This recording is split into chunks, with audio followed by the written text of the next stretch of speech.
It is 1993 and it is time for Home Alone 2, Lost in New York.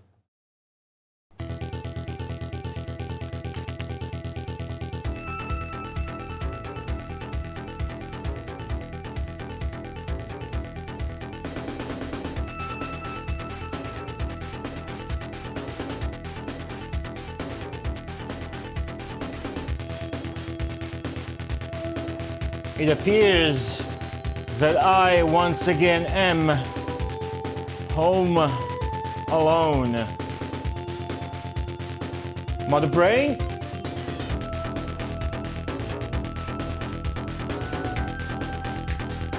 Indeed, I am home alone. Maybe some of you guys are also at the current, present moment home alone. But how many of you guys are lost in New York? Surely you're lost in your own thoughts of little ponies, furries, unicorns, Steam, visual novel, video games, and whatever the fuck not. But how many of you are truly lost in New York? How many of you are being chased by a flaming Joe Pesci? Perhaps none of you, but here's the lesson inside of this stream. You may not be chased by a flaming Joe Pesci.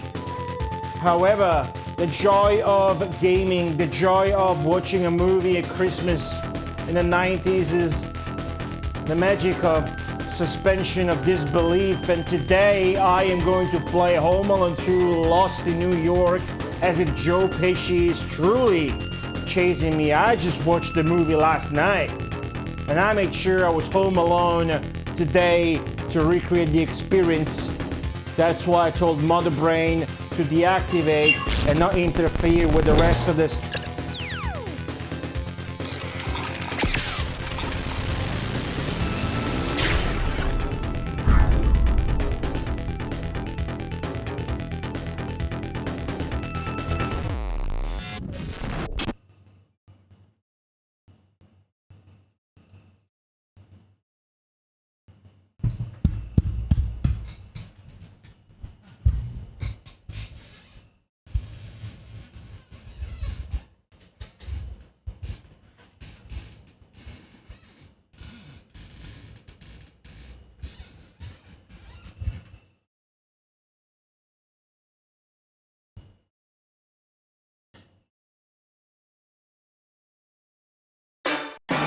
Who's ready to be chased by Joe Pesci?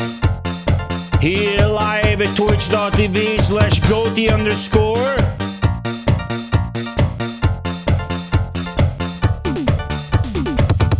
Mystical machine gun, space uppercutter, Lady Lucky, Worlds of Rook, Duck Admirer, 8 Enables with a 5-stream streak, Sonicus, Bob Rose, K. Hoffman, 01, stock for the guy with a 7-month resub.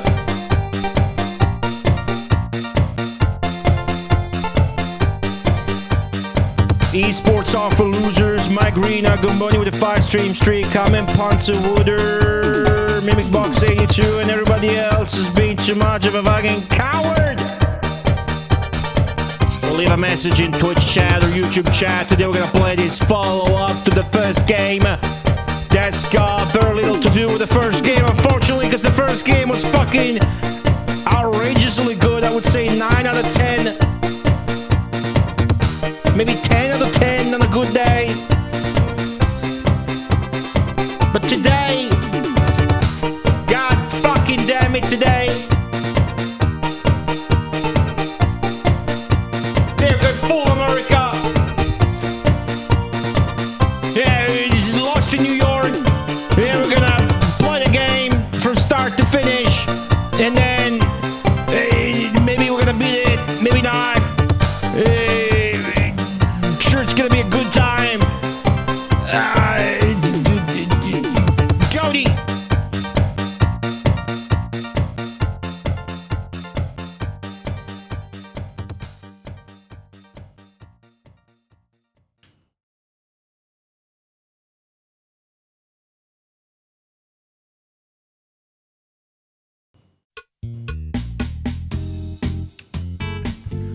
going on, everybody?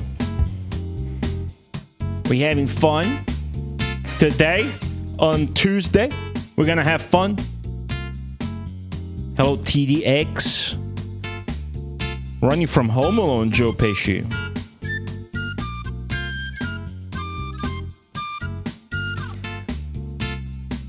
You can't run from Goodfellas, Joe Pesci. You wouldn't see it coming, would you? TDX, thank you for the 3-stream streak. VVV, hello. We finished Dino Land.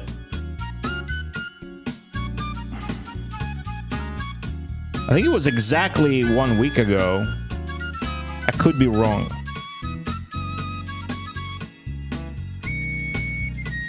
It's your birthday. Happy birthday. What are you gonna eat? Tell us about stuff we care about, like food.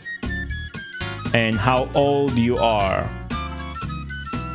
Perhaps you're getting older now and you're getting chubbier around this area.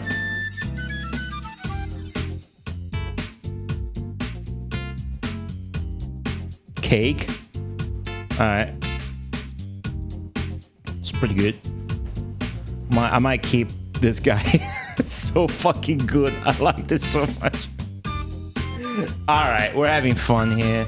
Home Alone 2, I am excited about because it wasn't that long ago when we played Home Alone 1. How many of you were here for my stream of Home Alone 1? Or maybe you still just know the game. Hello, Zenki. You guys ever played either Home Alone 1 or this? No comments on this one just yet, please. But if you played Home Alone 1 or have seen the game, whether on your own or on my stream, I would be interested to know what you think about it. On Game Gear, huh? It sucked on Game Boy. Right, so Home Alone on Game Boy was maybe a port of the Super Nintendo one that was downported to NES and Game Boy, right? But every platform had their own Home Alone. So Home Alone 1 on the Genesis, which is the one I'm referring to, has nothing to do with the one you played on another platform. Luckily, because that means we get more game, right? So I'm excited to point out to you guys when that's the case, and it is the case here with the second game once again, that this is a unique game. It is not a port of another game. It is not inspired by another Home Alone game. This is its own Home Alone 2 Lost in New York game. Just like the first one was. The first Home Alone game was so fucking sick, good, fun, unique, rewarding. It's great. I would replay Home Alone 1 any day. Home Alone 1, you start in front of your own house. But now, Tier True sub. Vet now, thank you so much for the Tier True sub. Tier 2, thank you very much, Vet now. Welcome back. Thank you again for that. Very, very kind of you. Happy you like my stream. Thanks again to Stock for the guy for subscribing. But that's Tier 1, so less thank you to you, more thank you to the other guy who subbed at Tier 2, whose name I forgot. Anyways, I was saying, I'm fucking around, thanks. Home Alone 1 on the Mega Drive, which is a game developed by Brian A. Rice. You start in front of your house. It's top down, and you have a snow sled that you can use to fastly navigate around, bump into snowman, collect some stuff and parts with which you can build more weapons. But most importantly, you move around so you can enter the different houses of the neighborhood. So not only you can do a Home Alone in the Home Alone house, But you can do a Home Alone in all these wacky houses of the neighborhood. There's even a sci-fi one with a robot. It looks sick. It's really fun.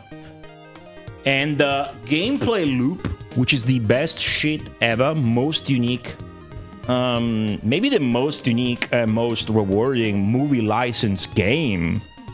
Probably at least the one I played. You know, I'm a big fan of Home Alone 1 on Genesis. I'm not a particularly big fan of Home Alone per se. I tend to watch the movie or rewatch the movie just before streaming the game, which is what I did back then and what I did last night as well for Home Alone 2. So the gameplay loop has you basically find out where the wet bandits are going to spawn in their truck, and they're gonna invade a house. And then you have to go in that house, which you could have already entered on your own beforehand and booby-trapped. Then you go in that house and you do a Home Alone on them. But then you build this fucking eyelashes. You build all these unique cool weapons and whatnot. And it's really fucking sick. What's most gorgeous about the game presentation-wise is definitely its variety of animations. Because for all the wacky weapons you have,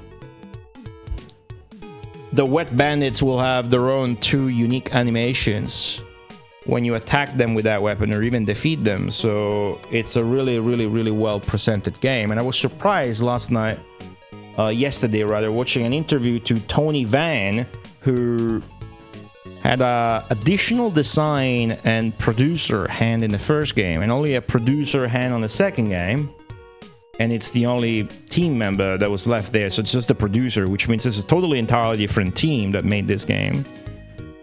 I was surprised to hear him say that Home Alone 1 doesn't really have a good reputation on the Mega Drive in general. So that's why I was asking you guys what you thought of the game. But it doesn't matter, because we're here to make up our own minds, and my own mind is already made for the first game that is sick as fuck. It is good to define it as such, no doubt about it. It is sick as fuck. Now, I want to get into Home Alone 2 today with you guys. So as you know, I like to do my research. I watched the movie last night. I like to look into who developed the game, what developer it is, the company's name, maybe history, if there was any crossover between the first and the second game, the year it came out, the price, the cartridge size, all that shit. Why do I do that?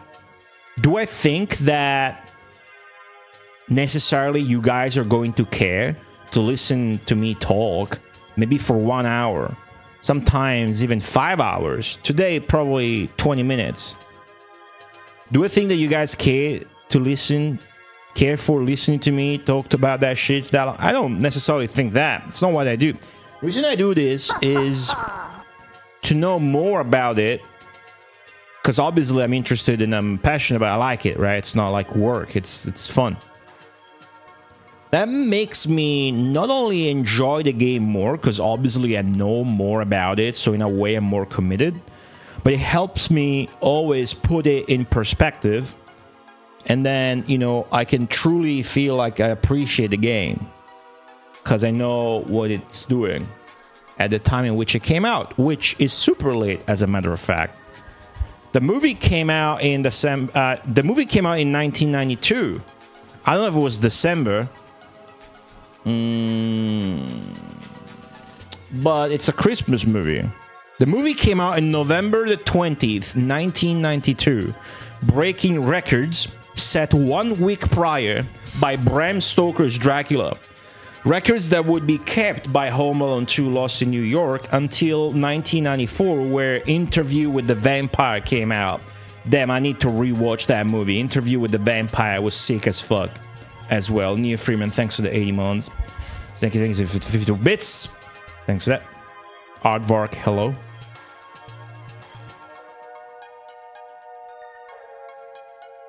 This game released December 1993. The other Home Alone 2 games that we are going to mention, and it's not just the Nintendo platform ones, came out in 1992. This one came out in December 1993. So for Sega to approve of this truly reflects how popular and successful of a movie Home Alone 2 was, that you could put out a licensed video game a full year after that. It wasn't long ago this year where we were playing Dick Tracy and we were mentioning and remembering how bummed Sega was in lieu of STI, Sega Technical Institute, the American Mark Cerny-based division and the first true sort of Sega of America studio. This would be another one, because this is Sega Interactive Development Division, SID for short, so it kind of follows in the trend of that. And it's interesting to note that where with Dick Tracy, surely not as successful a movie, even though a very successful movie, they were bummed that they didn't have enough time in advance to be in the loop, and they couldn't release the game, you know, when the movie was in theaters still, but rather much later. I forget, maybe 5 months or so, 6 months or so, maybe even up to 8 months after the movie was in theater. With this one, I didn't give a fuck. 13 months later, here's a game. 13 months later. Before I forget, somebody mentioned they were jamming to Mega Drive music in the intro. That's the arcade Afterburner 2 soundtrack. Now that I'm done with my actually moment, let me keep doing that actually stuff here as I tell you about this game. This is indeed a game developed by Sega Interactive Development Division. Sega Interactive Development Division. SIDD. SID. You're not gonna find many companies with the name Sega in them that aren't Sega. So you have Sega, Sega Technical Institute, now enters Sega Interactive Development Division. Is it when it was released on home video? Excellent question. I don't have a clue. Please look it up though. SID developed game, December 93, $49.99 retail price. Sound engine, you know it, Gems. The infamous Gems that gets a really bad reputation unfairly. Very unfairly. And this comes in a quite small sized cartridge. 4 megabits cartridge for December 1993 is a very, very puny. 4 megabits cartridge is a very small size cartridge for 1993 December. So I'm curious to see how much content this game will have, because it looks like it's got good animations at the very least. Then again, Kevin's sprite is very small, so we'll see about it. I haven't done anything other than look at the attract mode. As you might know, most of these games, if I haven't already played or know about them, I try not to spoil myself whatever happens in it.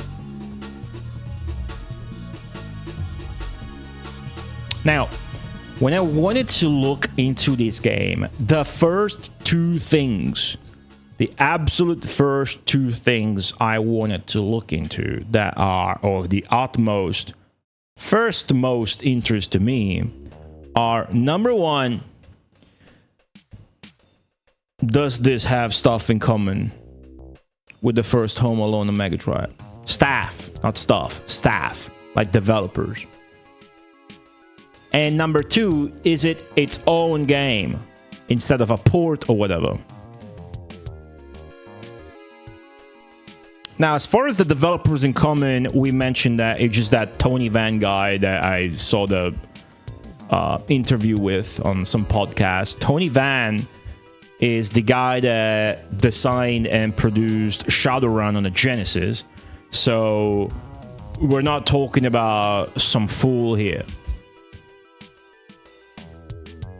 Shadowrun on the Sega Genesis is maybe the best tabletop 2 video game adaptation there is.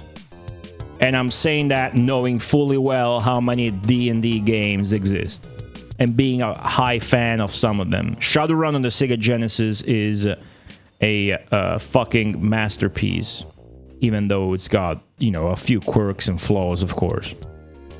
You can't be super ambitious back then and not have those, I think.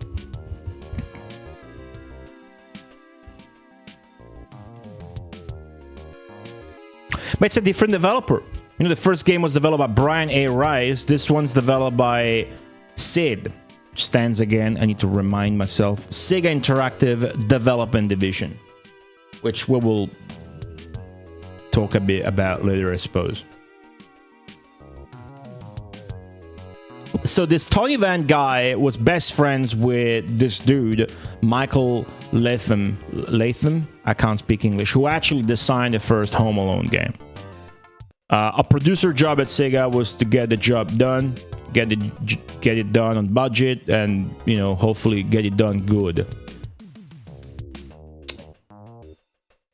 He's proud of the first game design being like open world, so to speak, like I described.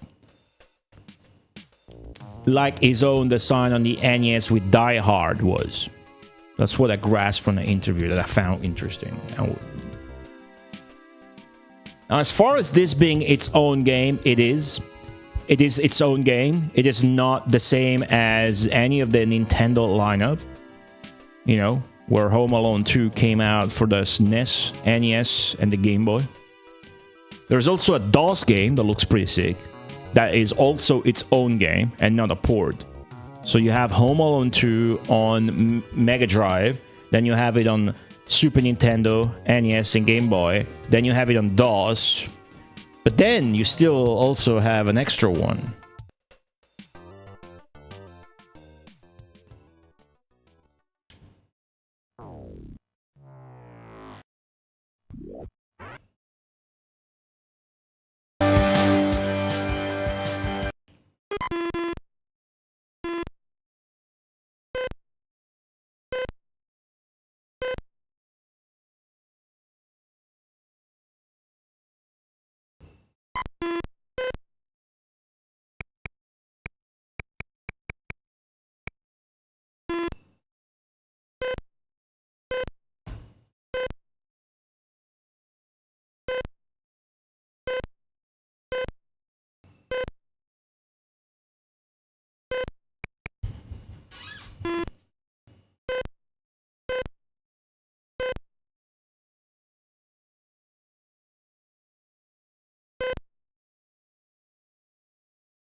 Oh, it's Joe Pesci there. For a second, you could see him. Did you see him? It's Tiger Electronics LCD Joe Pesci.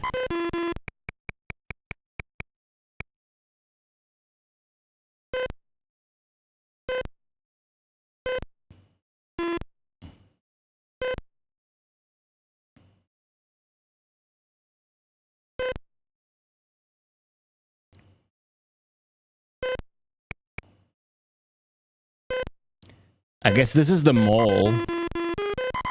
And there are 4 escalators.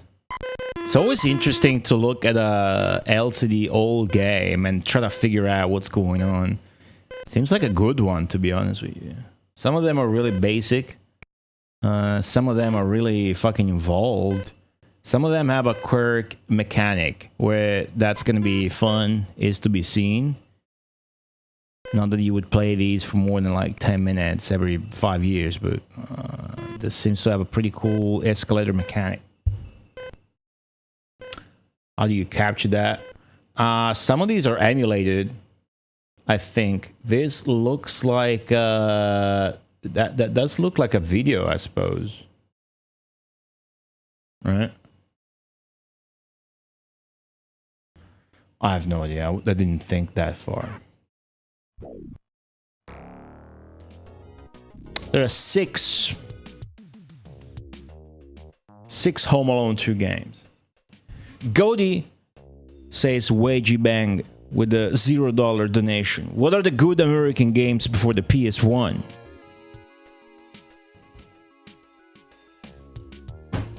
What are the good American games before the PS1? What kind of question is that?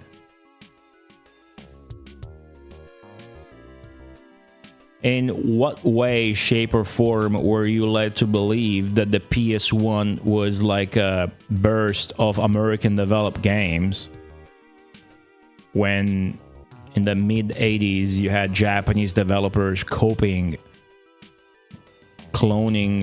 American-developed games like Wizardry and Ultima that go as far back as the early 80s, if not straight up 1980. No, straight up 1979, actually. The first Ultima game that's not even called Ultima, right? If I recall correctly. I don't know what you're asking, but your question is wrong.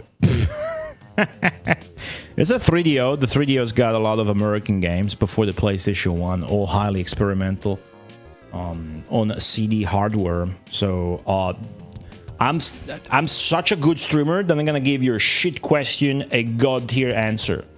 3DO games. There you go. Not that they're good, but it's the best I can do. You set me up for failure. And I decided to answer. Take the time and answer you in the best way possible. Zero on Twitch, hello. So, that's the Home Alone 2 lineup. Now, Home Alone 2 Lost in New York here, which we're going to play today, maybe finish. I have no idea how difficult or long it will be. As a matter of fact, let's do something here. I want to start doing a new thing for the Mega Marathon, okay? I want you guys... Let's do all of you for now, and then maybe in the future just subscribers on Discord where I can just look at it and easily manage that. Throw around estimates. Like I would like to start having you guys do an estimate of how long it's gonna take me to beat a Mega Marathon game every time. So whenever a game is decided that it's won the poll, we can do that on Discord from the next one. Which, by the way, it looks like it's gonna be, what does the next game look like it's gonna be? Not in Sector X. Oh yeah, somebody asked me on the Patterson to add some votes. I think it was Dumont.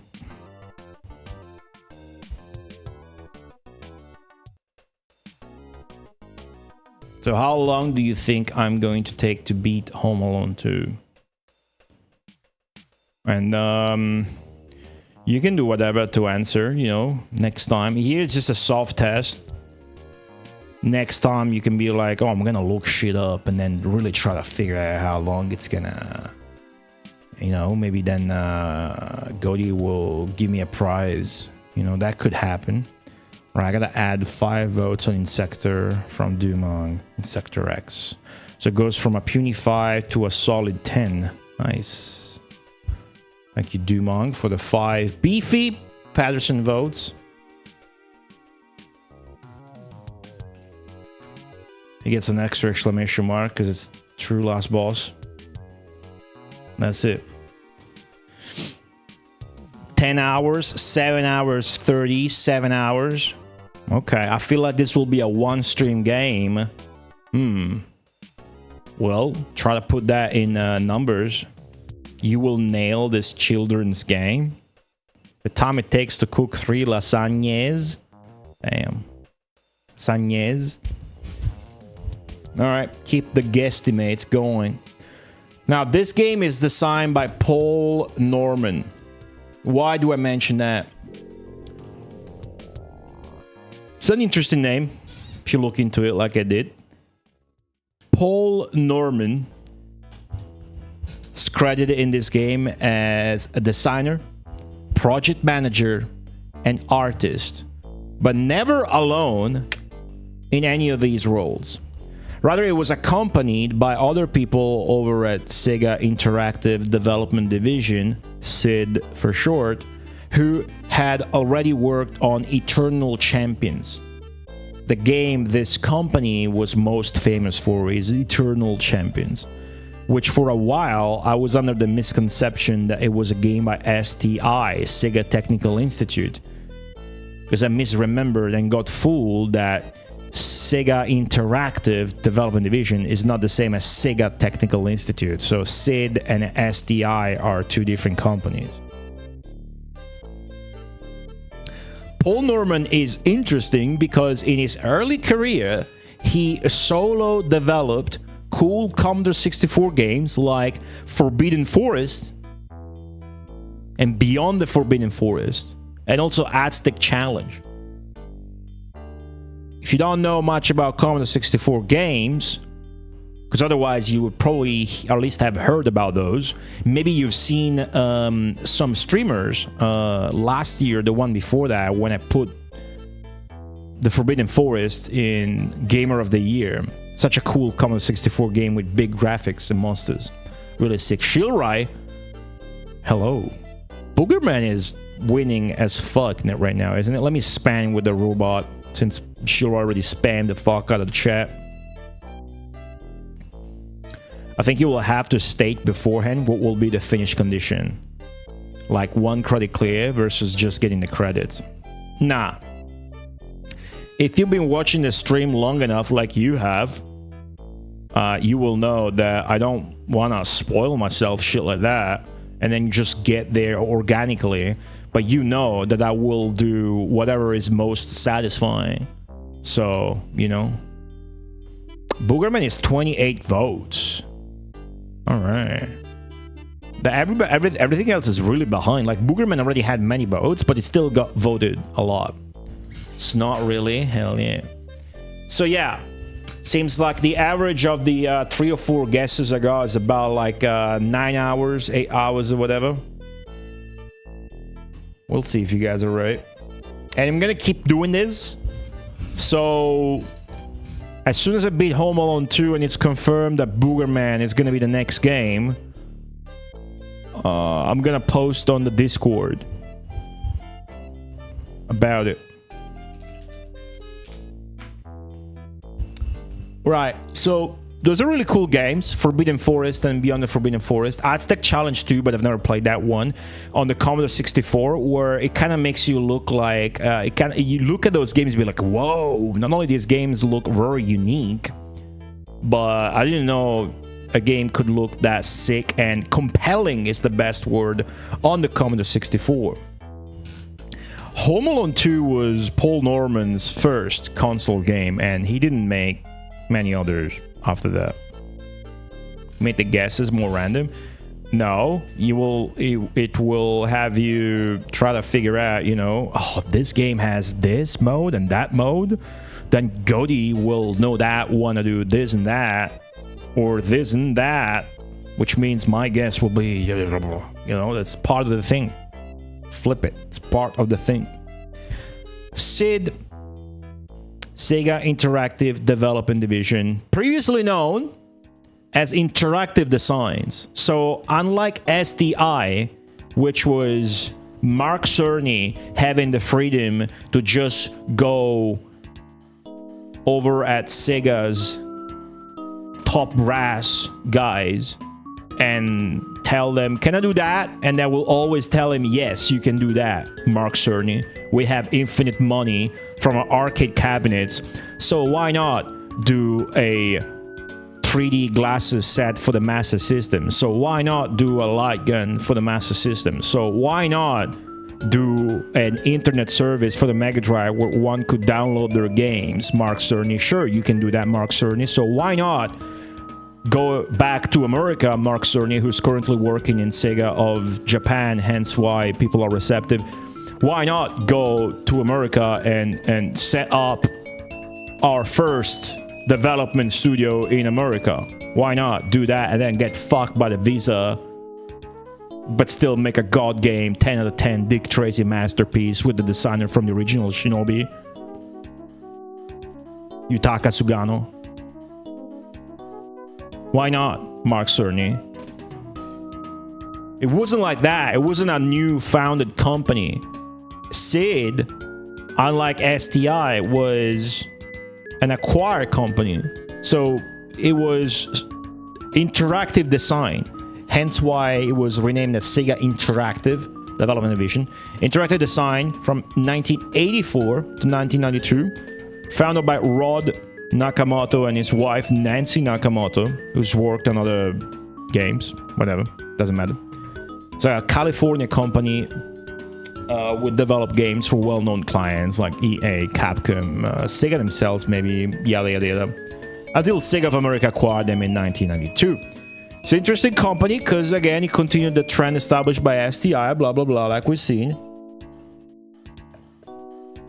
Did not develop many games, but among the games it did develop on the Mega Drive, you have Dinosaurs for Hire, which is in the current poll, Eternal Champions, most famously, Home Alone 2, right here, Bonkers, Garfield Caught in the Act, and Garfield the Lost Levels, along with a couple more unreleased titles. Interestingly, also Batman Returns on the Mega CD, which is the one with the car and Spencer Nielsen music. That's about it. That's all we care to talk about, other than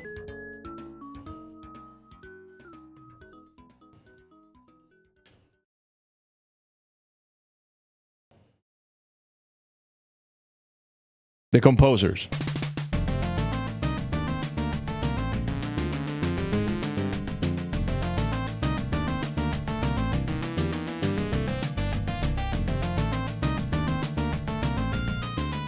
Yeah, Matt Green, of course, you can look whatever you want up, as long as you don't mind spoiling yourself, and don't spoil me.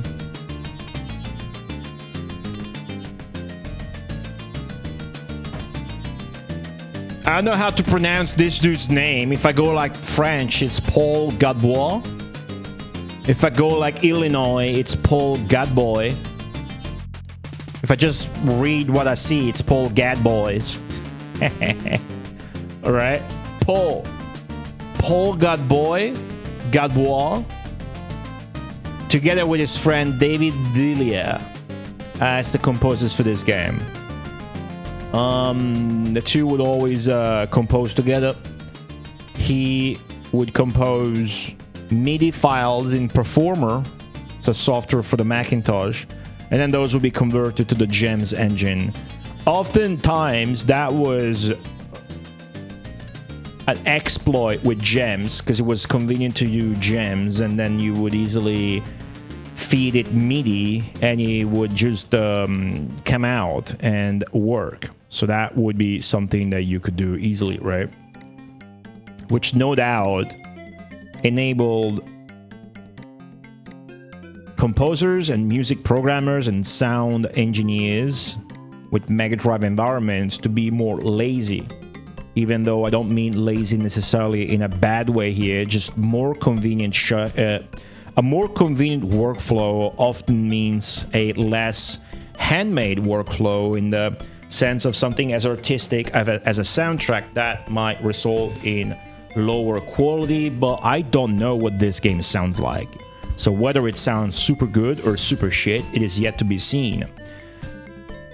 GEMS has an unfair reputation.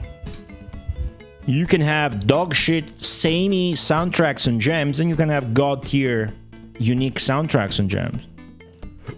It's important that you understand that, because whenever you're gonna see GEMS mentioned a line, it's gonna be negatively, right?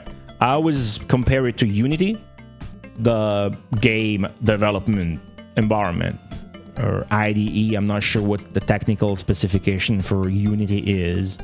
I think it's an IDE, but it's probably not. It's probably an engine.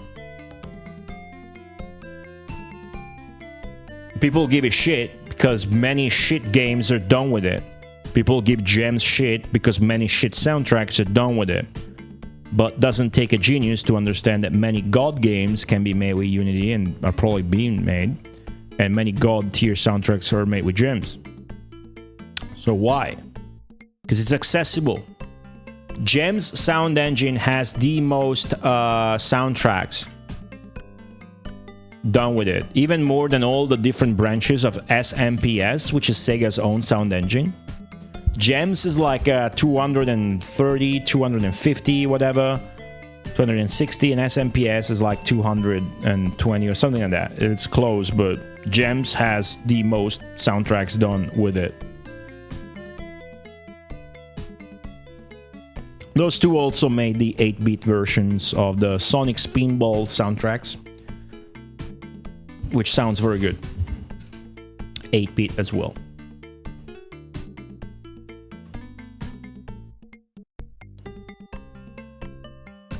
Let's take a look at the back of the box and the manual. Okay? Let's do that. Let's do that. Let's do that. I gotta get a more upbeat music as I bring this up. I don't understand why they got this. I did not see this in the movie once. And it can't be from the game because it's too high res.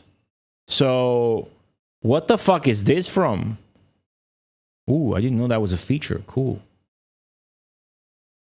I don't know what this is from. This must have been an ad for the movie, right? Because it's not in the actual movie and it's not in the actual game. See, it's here as well. And I have not seen this before. Oh, look at this. I didn't know I could do this. That's cool. Home Alone 2 Lost in New York. Ooh. So I get to do this. Hold on. Sick. I get to do this and just zoom into the screenshots. That's pretty fucking sick. New tech unlocked. I did not know about this. Cool. Let's celebrate with some island music. Isn't Joe Pesci and Marvin there?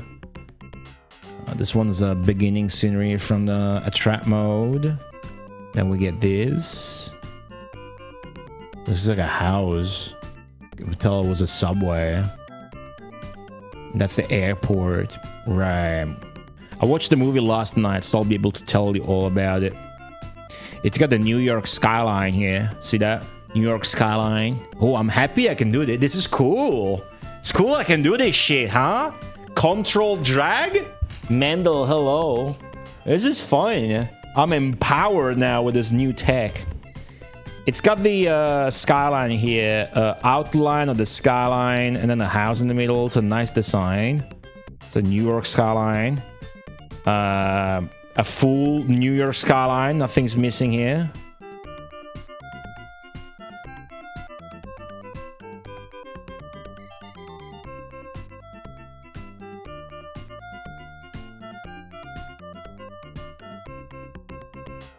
And that's from the movie as well. In the beginning of the movie, the title drop has that, which is pretty cool. Big Apple antics. Feisty Kevin McAllister runs afoul of the wet bandits on the sidewalks of New York and gives them a run for their money from LaGuardia to Duncan's toy chest. LaGuardia, is that the airport? That's the airport, right? Am I pronouncing it right? Fuck you, I'm pronouncing it in Italian. If you say Joe Pesci, match, I'm gonna ban you. To Duncan's toy chest and on the big bad brownstone. What's the brownstone though? I don't know what that is. Is that the little bridge in the Central Park? What's that about? Find the parts to make crossbows, slingshots, and cannons that launch all kinds of cool ammo from rubber bands to snowballs. Stole, stun, and stupefy the wet bandits. They get stung by BBs, stuck to floors, frozen, slimed with ooze, and flattened by cement bags. The movie was fucking sick, by the way. I thought the movie was better than the first movie.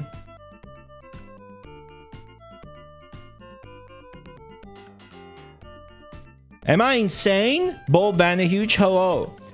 I thought in Home Alone 2, I thought he does a way bigger Home Alone than in Home Alone 1.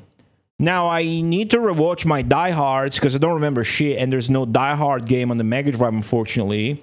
But does Bruce Willis in Die Hard 2 does Bruce Willis in Die Hard 2 do a harder Die Hard than he does in holy fucking shit! Try saying that out loud while masturbating. For fuck's sake, does Bruce Willis in Die Hard do a harder Die Hard than he does in Die Hard 1? Because Macaulay Culkin does a way harder Home Alone in Home Alone 2 than he does in Home Alone 1. And it's extremely way over the top. And I really like that. Obviously, being 35 now, I don't care much for the cartoon style violence comedy that I seem to understand some critics didn't like at the time, but I would have laughed every time as a kid. Doesn't matter. What I really liked is that they show you the entire time, they show you him preparing all the traps, and then they take effect. And it's still satisfying. It's not like, oh, I saw that coming. No, it's still good. Joe Pesci gets even more fucked, so that's even more funny. There's good pace. You don't really get bored from beginning to end. It was funny. RV from YouTube chat, hello. Thank you, same here. Love the second film more, especially when you are a kid. All these scenes look more grandiose. Yeah, whenever, somebody gets slapped in the face or falls down, whatever, as a kid, you would laugh. It's obviously, a family movie, a kid's movie. The main character is a child or whatever. But, with the eye of a man who just wants to play the game and watch a movie and have a good time. I had a good time. I thought it was a good movie, too. There was many elements I could point out, but let's just outline the plot so you guys are not lost if you haven't seen it recently. So, in the first movie, they leave the house for a vacation, and Kevin gets left behind at home, hence the Home Alone part. In this one, they don't. But he gets left behind at the airport, and instead of going to Florida, he ends up in New York all alone. So he checks into a hotel where the concierge is Tim Curry and the bellman is Rob Schneider. Okay? Okay? He uses his dad's credit card because he was left with his dad's bag full of money and a credit card to check into the hotel, which is a hotel you guys probably remember the name of. I don't give a fuck, but it's a really expensive suite. He books or whatever. And then there's a homeless people, and he makes friends with a homeless girl. There's Donald Trump. There's a cameo from Donald Trump in the mall.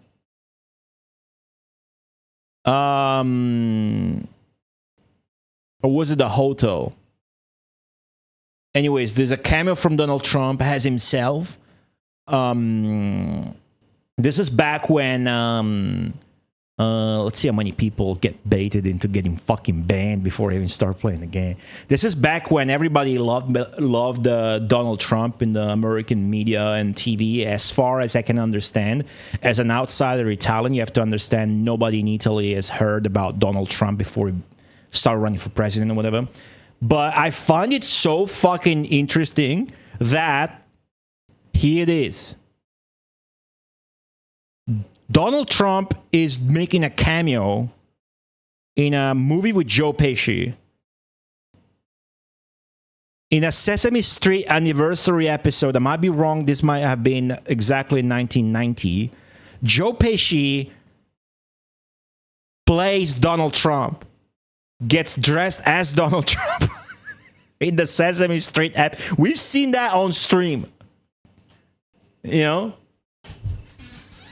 Tim Curry smiles. Tim Curry is the best, dude. Tim Curry is so fucking good. Fix the ferns back. Hello. So yeah, that was fun. All my favorite entertainers in this movie, dude.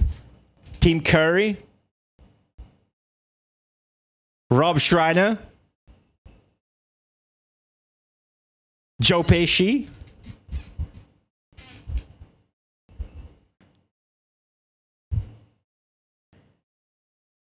All right, enough.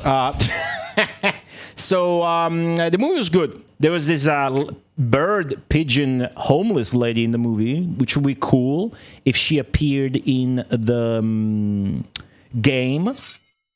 Jiggy, thank you for the 96 months.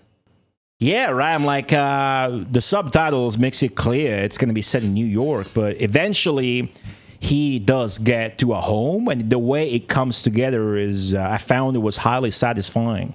So he tries to visit his uncle who lives in New York. Thank you so much, Jiggy, for the 96 months, by the way. Happy belated birthday again to Jiggy. That's his birthday yesterday. But his uncle is on a trip to Paris, and he's renovating. So eventually, he lures the wet bandits, Joe Pesci and Marv.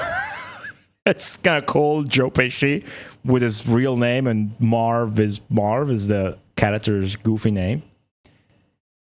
Finds out they're planning to rob this toy store where he went to shop and made a connection with the owner that was camouflaging himself as the cashier, and then made a present gift at the end of the movie, moving or whatever, to the homeless lady with the pigeons. Such a cool thing, by the way, all those shots with the millions of pigeons. That's pretty cool. The most impressive things are, like, stunt-wise, I'm using the stunt word really loosely, are that and Joe Pesci's head catching fire. Once again, if I'm not mistaken, it catches fire in both movies. So eventually he sets up a Home Alone in his uncle's house that he managed to access via like a tube or whatever. And he prepares all these traps, drenching the rope with gasoline, kerosene, chopping off ladder steps, preparing this and that. And you see them all. You see, like, most of the traps being prepared. And then it's really goofy and stupid. Like, at some point, Marv gets electrocuted. And at some point, it's a skeleton of Marv. So it's that kind of caricatural, whatever you say that, cartoonish violence or whatever, which is definitely different from the first movie. But everything else is pretty... not that that's low quality, but everything else seemed top-notch to me. I liked the movie quite a lot, I gotta say. I liked it more than the first one. That's the movie. That's the gist of the movie. That's what happens. We're gonna go through the manual real quick now to see if there's something interesting there, more so than learn how to play the game. And then we're gonna play the game. How about that? Home Alone 2, Lost in New York.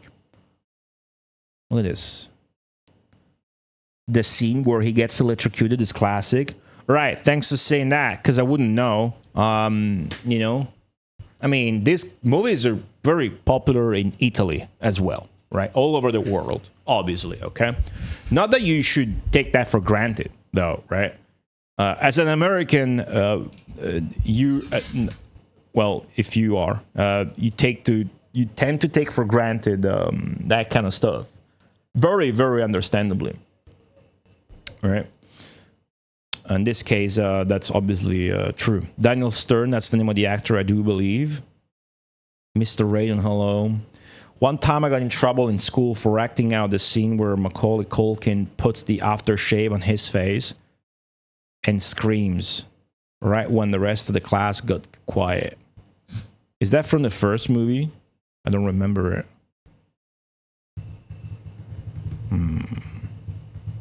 The Dick Tracy / Home Alone mashup game. You reminded me of maybe a really cool scene from the movie, which I had already seen, or maybe I just remembered from watching it as a kid.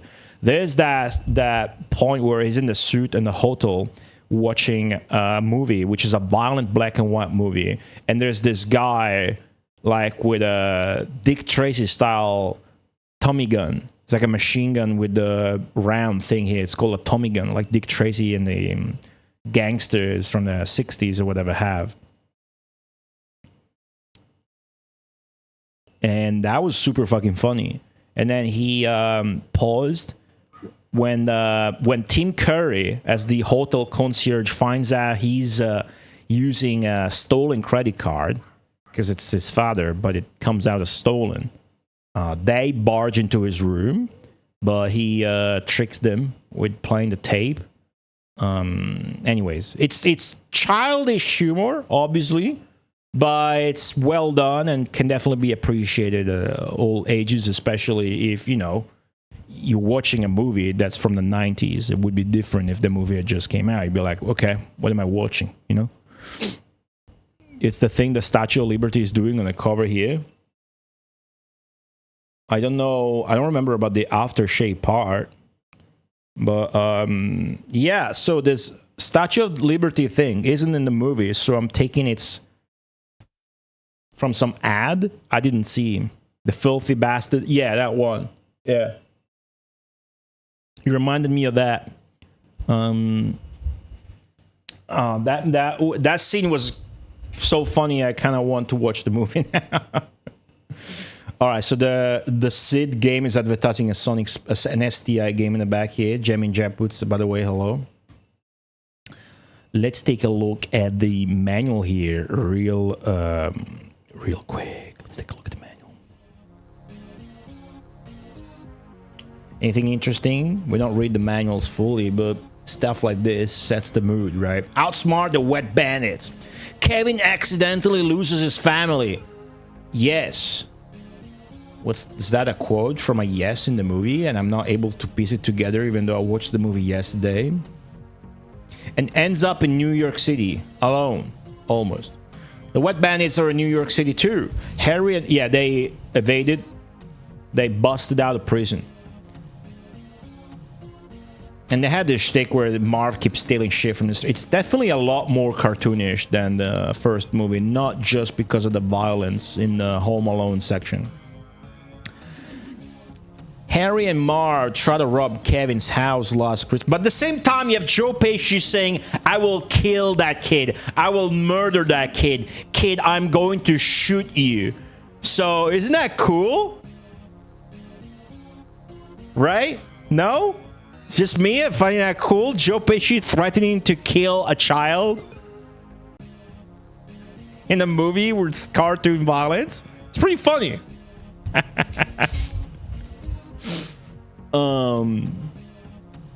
Kevin's excellent traps foil their plans the first time around. Now they're out for revenge, and Kevin's got plenty of hilarious plans to stop them. But will he ever find his family? It's all up to you. Fuck. Alright, there's no one thing I did check is the options. There's no difficulty setting. So that's fine. Special move, push objects or activate buttons, fire and jump. The buttons seem to be configured properly where jump is to the right of everything else. Or at least to the right of the attack, which will be firing a weapon. You can press the button to release from the grip. This is kind of the important shit. Duck slide. Okay. It's a slide. You guys can remind me there's a slide. Alright, very good. Score. There's score. Doesn't tell you that score does anything, but there is score. Score is a huge part of the first game. How much score you get in the first game determines whether or not you get like the good ending. And game is only really as satisfying as a clear to me when you play on hard and get a big score like I did. That game was so fucking sick. Big recommend to everybody to at least check it out. If not, outright just play it. Because it's on a long game, actually.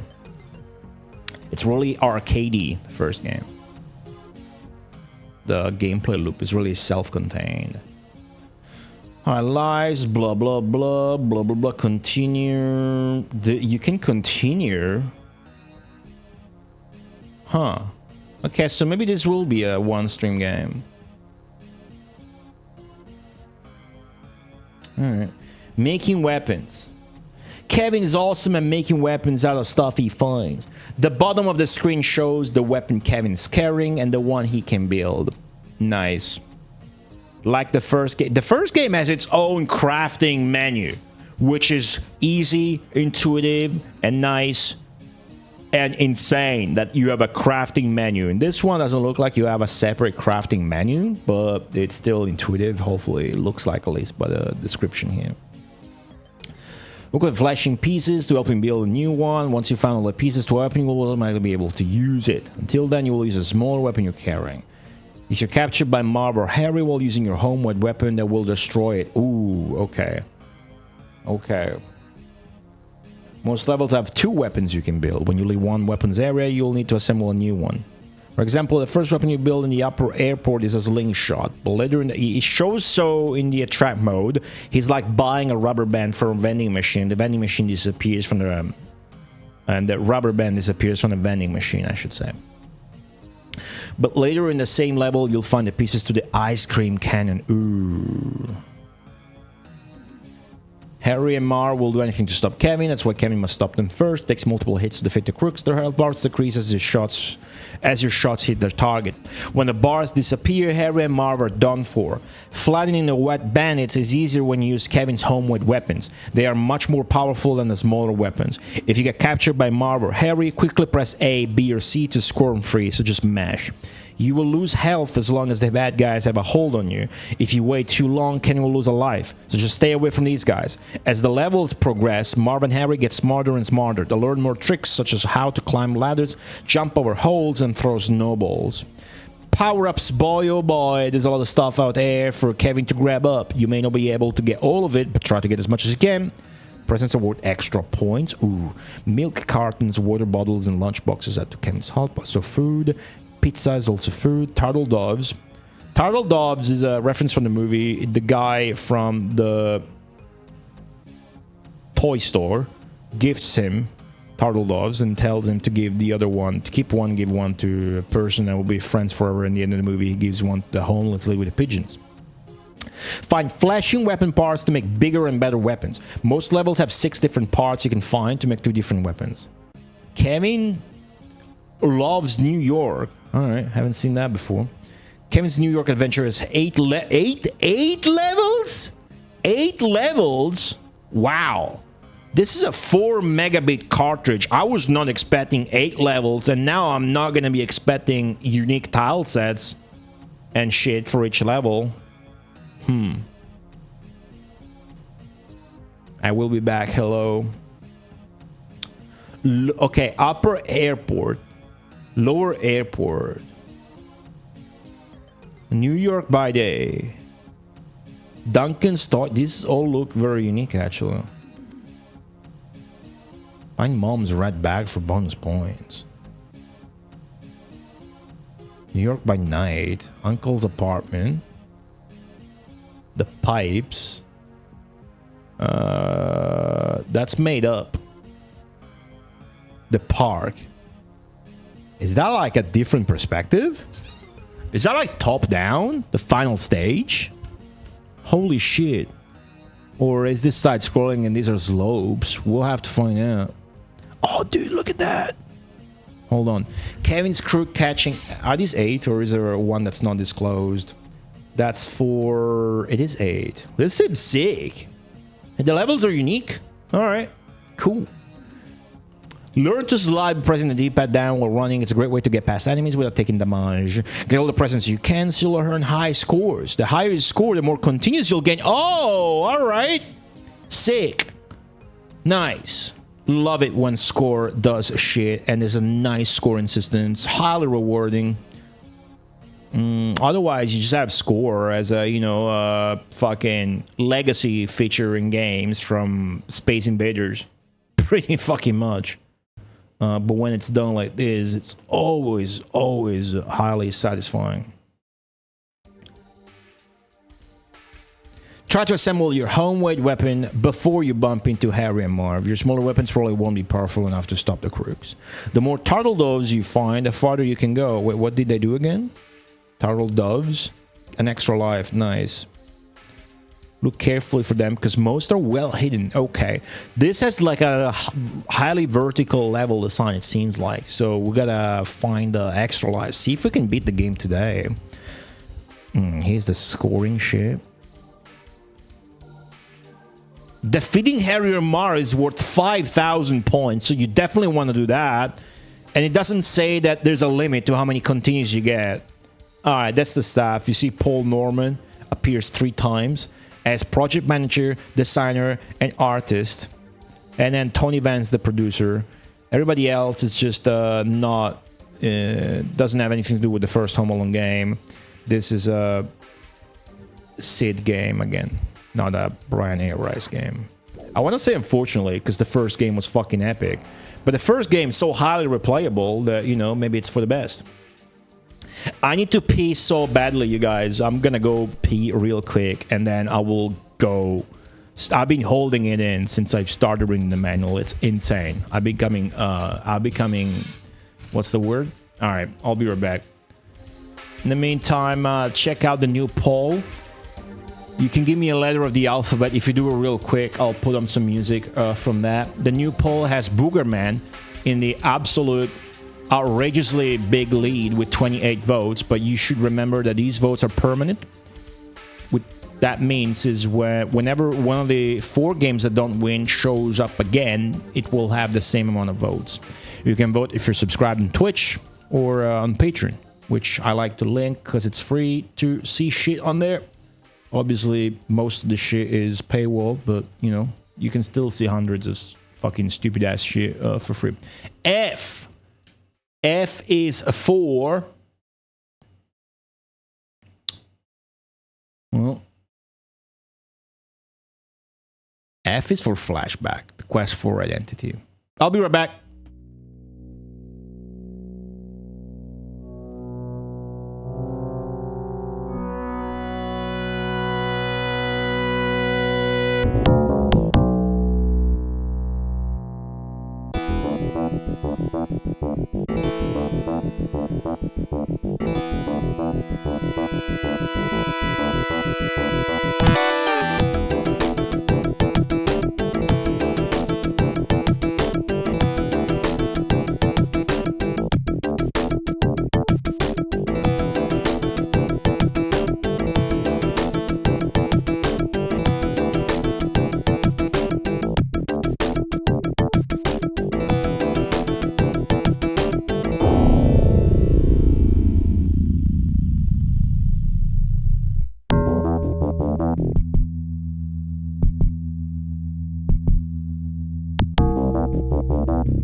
Sorry about that break. It was a bit longer than I expected.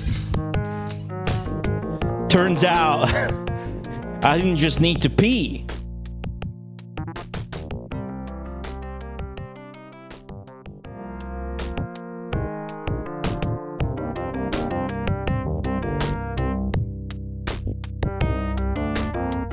Alright, let's play Home Alone 2.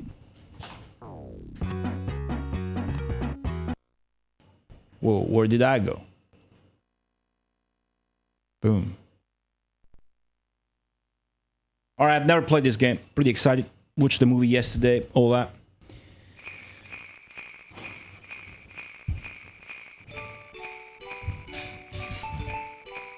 Look at the silhouettes of Joe Pesci going slower than the other one.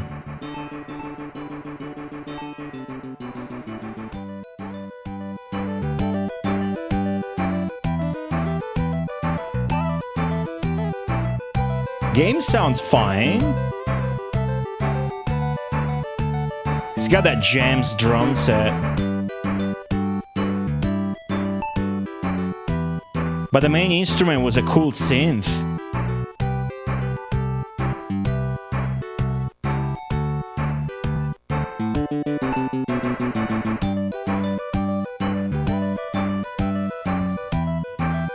Who's calling me, dude?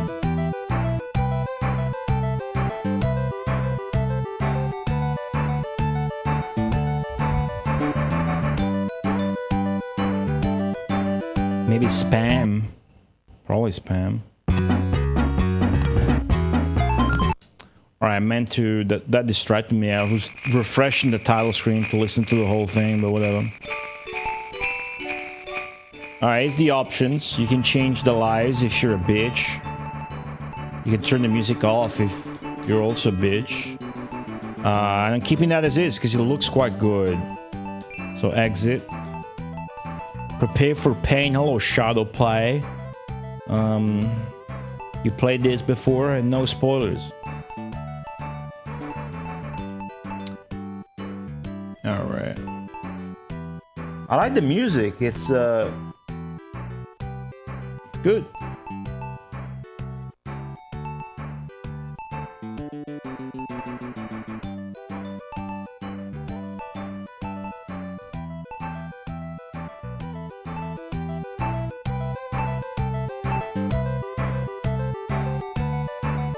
Why is the final E letter in Home Alone fucked up?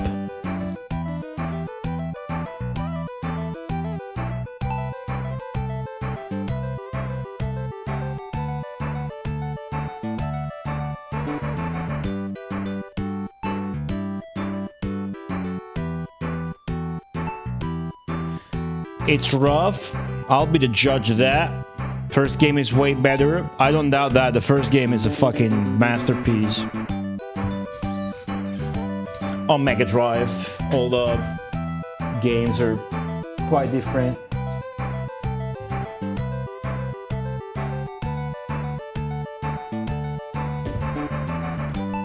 I haven't been... whatever. Press start. Let's go. Start the timer. My family is in Florida and I'm in New York. He's doing that thing with his eyebrows. Alright. Okay, so you wanted to check that? So the guys, random people hurt you.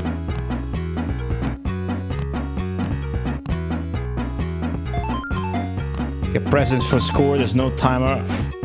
I do have a slingshot, and then the bag hurts me. Alright.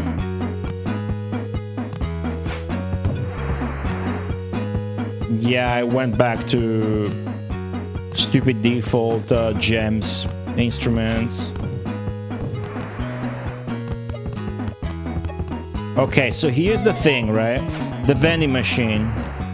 I got a tennis ball, but like I can craft a slingshot. I just need a rubber band from this. You see it's got a rubber band in it? I need to buy a rubber band. Press the A button.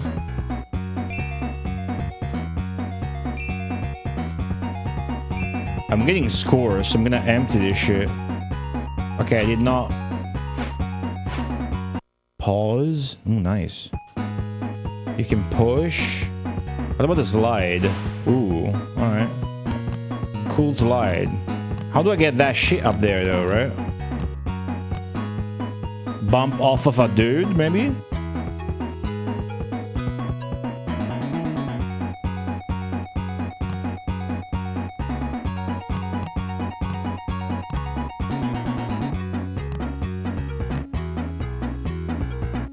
Huh.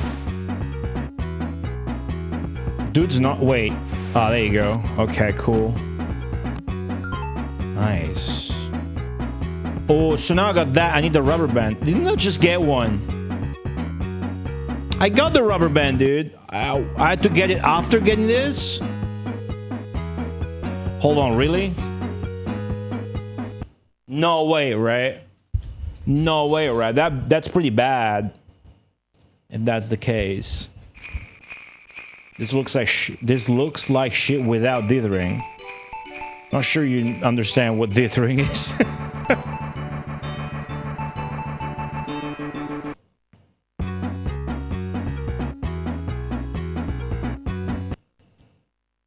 think it looks good.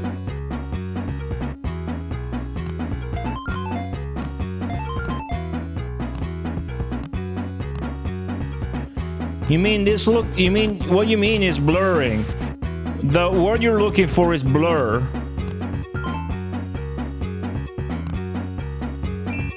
Wait.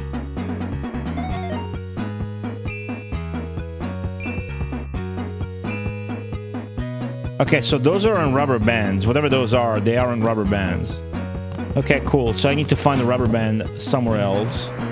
Cool. Yeah, there is dithering. Hello, lady. Oh, there's a fucking rubber band. Sick. Oh, now I need the ball. Okay, what if... Let me try this. Fuck yeah, that was sick. Alright, nice.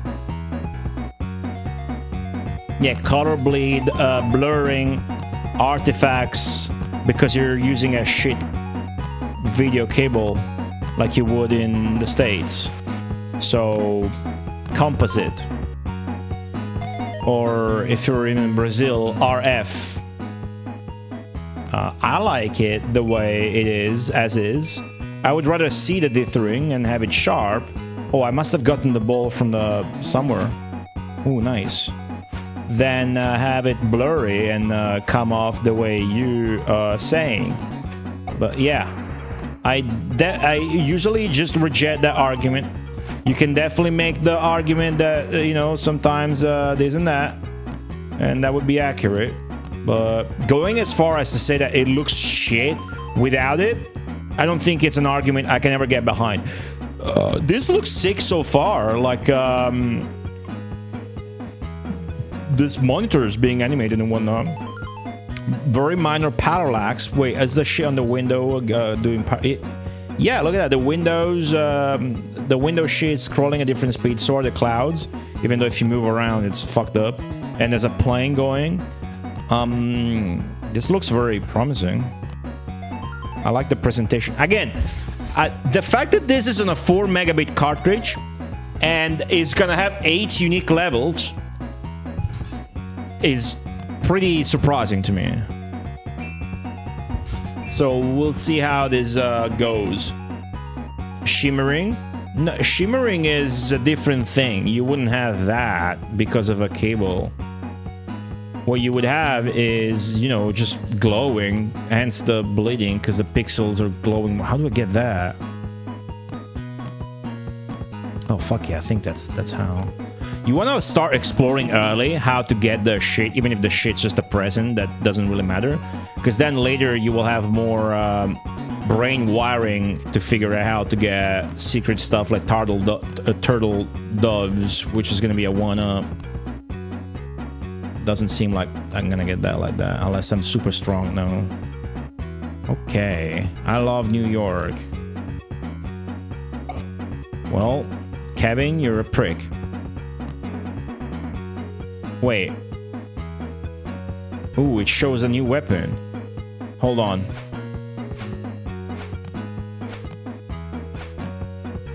This is pretty sick. You have to shoot it and it comes down because you're popping balloons?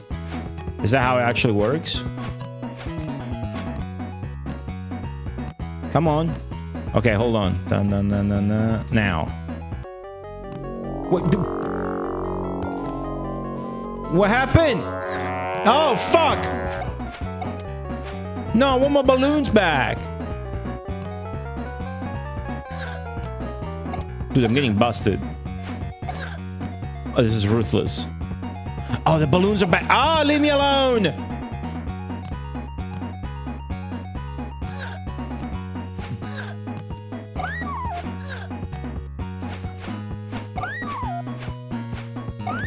Okay, fuck off. That present ain't worth all this. But this is to evade the security ticket. I'm gonna need that. Oh fuck, it's gonna spawn new guys now. Give me that, give me that, give me that, give me that, give me that, give me that. Okay, it's not spawning new guys. That's pretty precious. Need to shoot it for it to come down.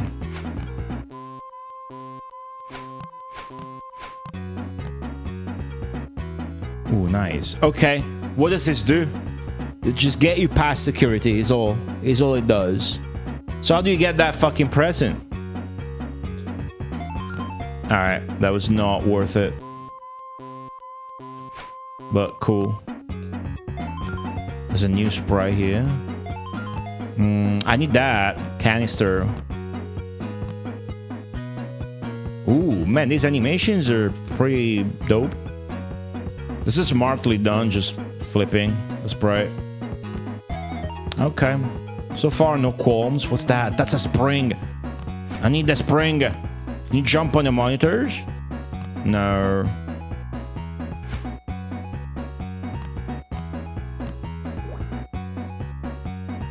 Oh, that's a water fountain. I gained some health back.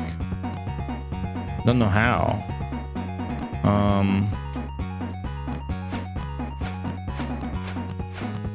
I don't think the balloon would have ever gotten that far, so no idea. Dude, thanks for letting us watch you play. You're welcome. What's up, little Gavadi? Oh, yeah, this is on wheels. I can push it. Fuck yeah. All right, sick.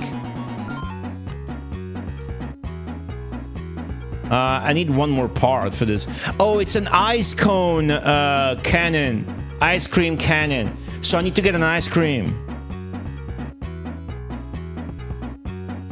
Don't mind me. I'm just pushing this ladder around the fucking airport in New York. LaGuardia Airport. Oh, there it is. And there's pizza there as well. Oh, ice cream cannon. You can aim in this one. Okay, give me score. It's 100 score each item. You get. That's as far as that goes. Ooh, I got an extra continue at 25k. Okay, remember that. See if I get one at 50k. Oh, turtle doves. That's a 1-up, not an extra continue. Still sick. I knew it.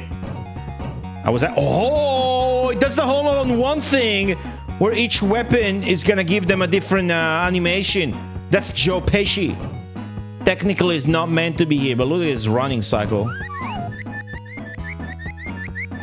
Like, that gave me 4k, and you can't farm it. Sick. Okay, is it Marv now? No, I can just leave. It does the climbing animation again. That's goofy. Ooh, okay. Oh, it's a cutscene. It's a cut. That's cool. There's cutscenes in the game engine. Oh no, I'm in the land of lost luggage. I hope I can find my mom's red flight bag and get out of here.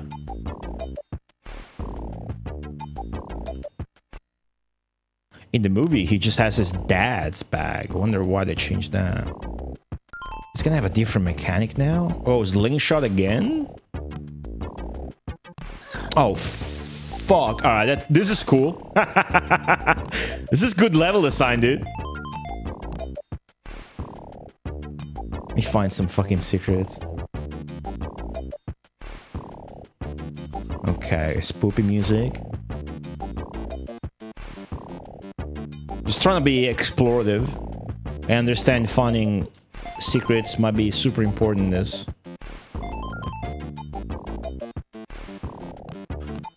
What the? Okay, you're not meant to fall there. Or maybe you are.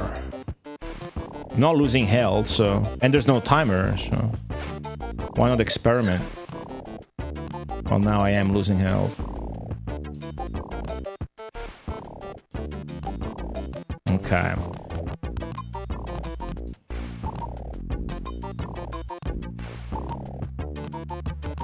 Milk. Well, let me check this. Let me check all the chutes then.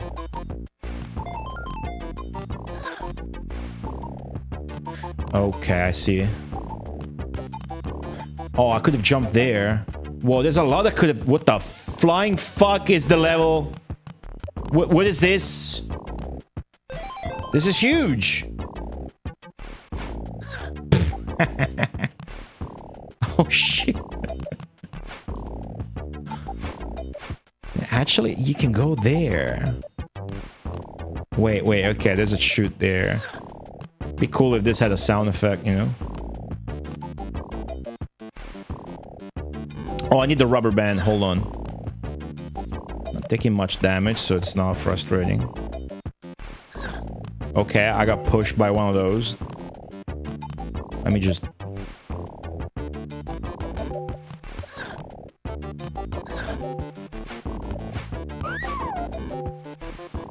There he is. Is that part of the music? That dong?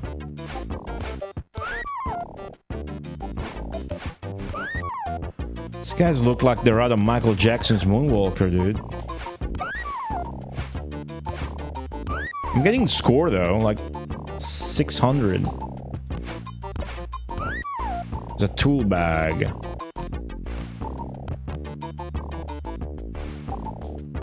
Man, that's such good timing. Okay, hold on. What's up, Mike? What was that fucking bag, dude? Did you see that bag? Is that a monkey with a banana in that bag? Can we see that again?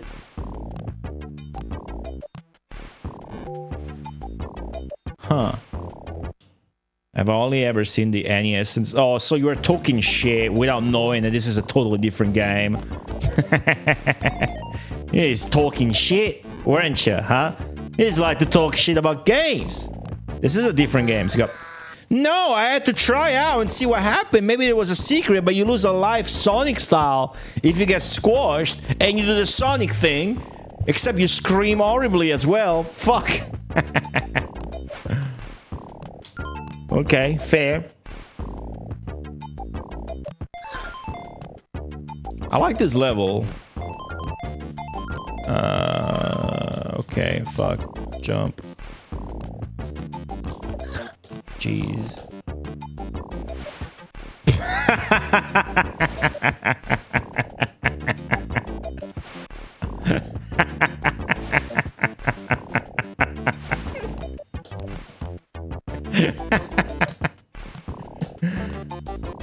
I played this too much. Bags are no longer spawning.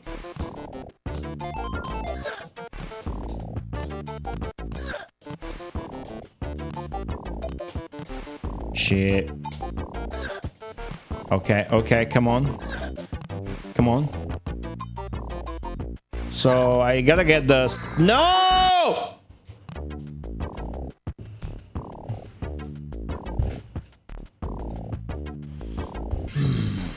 I gotta get the stuff back.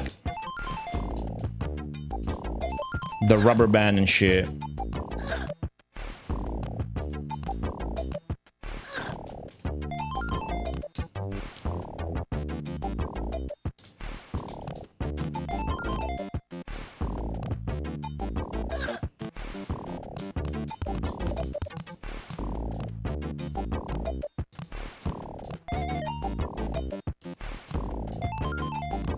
Maybe don't make the entire level consist of treadmill and moving platforms, but still cool.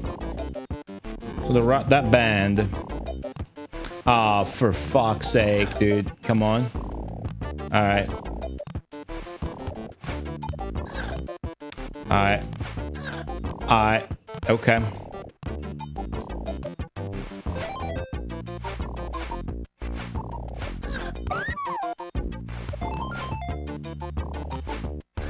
No, okay, hit me, just don't push me there. Alright.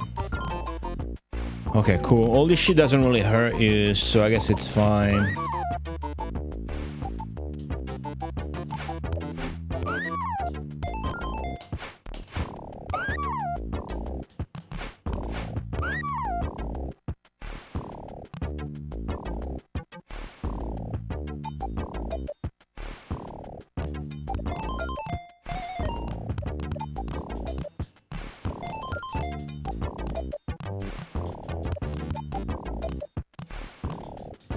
Don't die.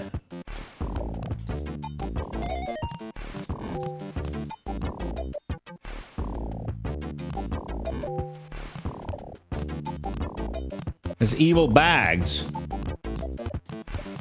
Okay, I've gotten the ship. No, alright. That gave me a peek. I'm not missing anything but presents, so we can move on to the left. Wait, so I never made the slingshot.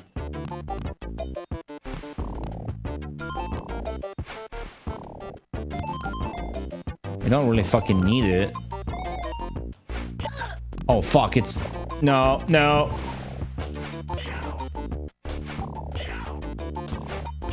Joe Pesci getting hit with a baseball on the nose.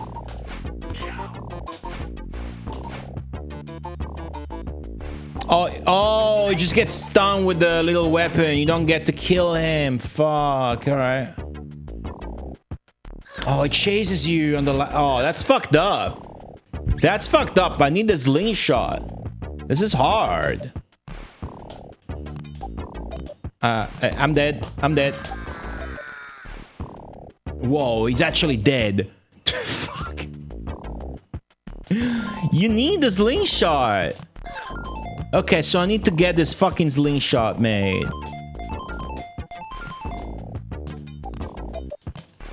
I'm missing the final part. I know what the rubber band is.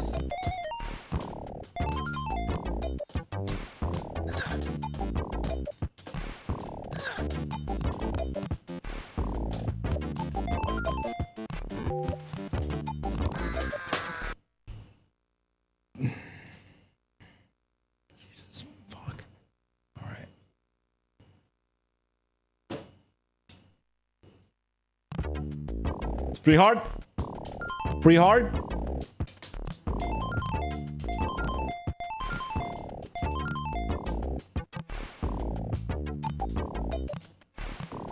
Bet the next level is gonna be easy though.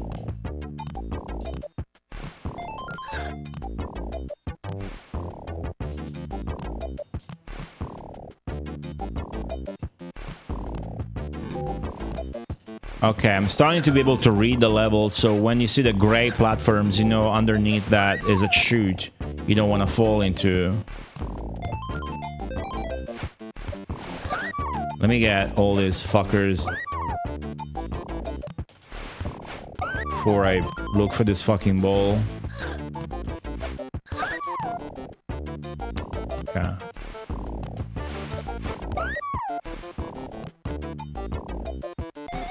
Oh, I've never gotten here.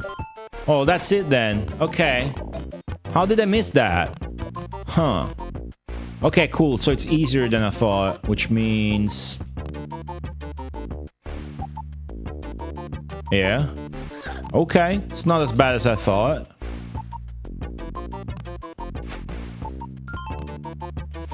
Now I can actually defeat Joe Pesci.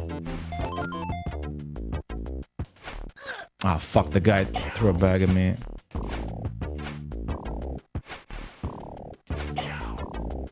Oh, you can see Joe Pesci's health on the bottom right. It's going down. Alright, this is not STI. It does sound like we're talking about STDs, but this is by SID. That's SIDD. They made Eternal Champions and shit. Alright. That gave me a 1-up. And he's defeated.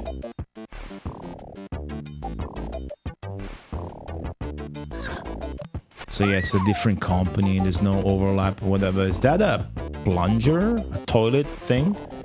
I did mention STI. Yeah, I was kind of just drawing a parallel between the two. Okay, you get hit a lot. Oh, the turtle doves there. I could just jump and collect them.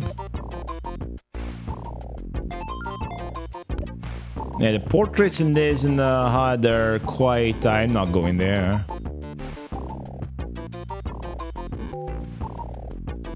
Corpses. I bet that would look great on a CRT. I have a setting like to make this blurry so we can fucking meme it up? Does this have a setting to make it blurry as shit?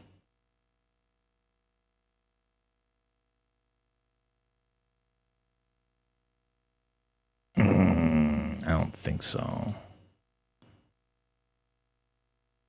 Wait, I do.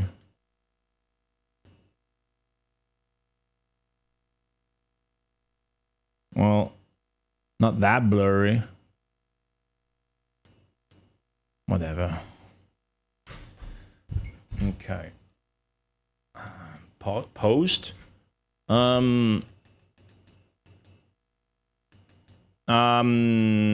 You would have to utilize one of these, and then.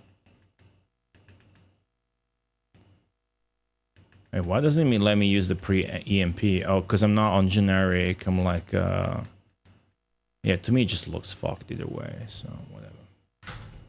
Okay, so let's get those, let's get that one up.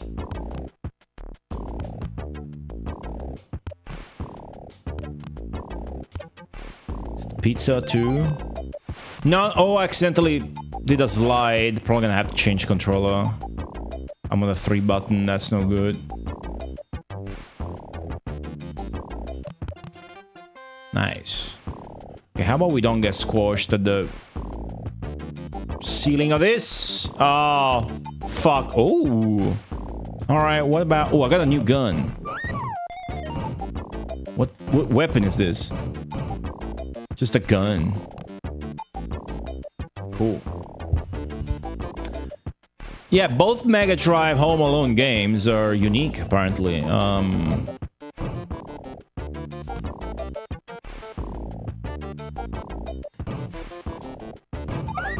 Okay, now I one-shot those. Well, that's Marv.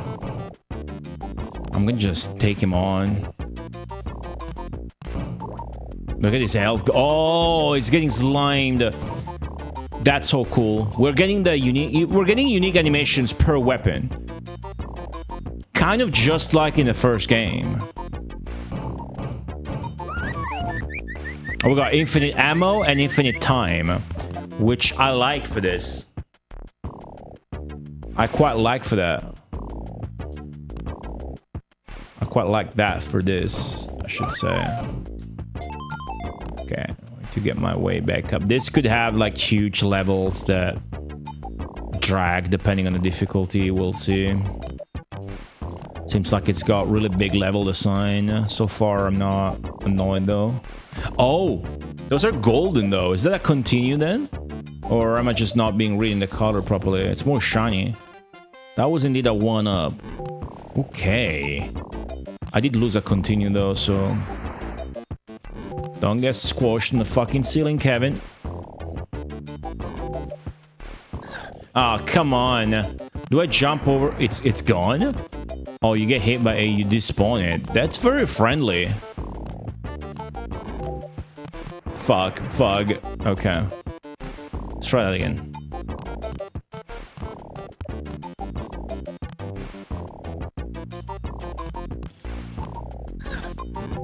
Jeez. Well, you know what? Got the 1-up. What can we be missing? Right, the path to success. Enemies not respawning. Very nice. Very friendly game. Very friendly game. The Tony Van interview was going off on how he, was working on FMV games and was like, well, FMV games, Dragon Lair was cool, but then the whole design was get that done, and if you fuck up, tough luck. Oh, another cutscene done in the game engine. All I have to do is to get across town to the most fabulous place in the world, Duncan's Toy Chest. I like these cutscenes. Being a huge fan of tactical RPGs and researching them lately, I find myself to be a big fan of games where the cutscenes are just using the game engine. That's, a thing that is relevant later, obviously, not here. Here's kind of the forced option, unless it's a PC game and you have cutscenes with pixel art and whatever. Did you notice the UI at the bottom is like a zip that opens up? And I didn't get Mom's bag. I saw Mom's red bag, but I didn't think much of it. I saw it though. Next time, let's try and get it. Cool J, bro. Hello. There was Mom's bag. That was gonna be worth big points. I didn't get it. Gotta get it next time. Okay. So we made it out, and this is level 3 out of 8. Not bad. We gotta build a thing with an antenna, maybe, and another plunger. Oh, what the fuck did I do? Dude, this is an evil old man. Fuck off. New York's fucking shit, huh? It's just New York. Beat you on that one. Thank you for the 100 bits. Harry Druid, hello. I like games that use the game engine for cutscenes better as it's less immersion breaking. Yeah. Indeed. Morty's Pizza. Fuck that guy too then. This pizza's probably shit. Yep. Okay, we seen this in a track mode. Evil cats. That cat sprite's really good. Icicles. So this is an ice stage. I can't advance there. What gives? Got the antenna. Oh, I could have gotten that. Okay.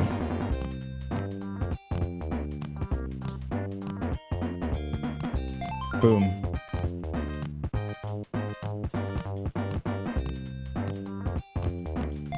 Okay.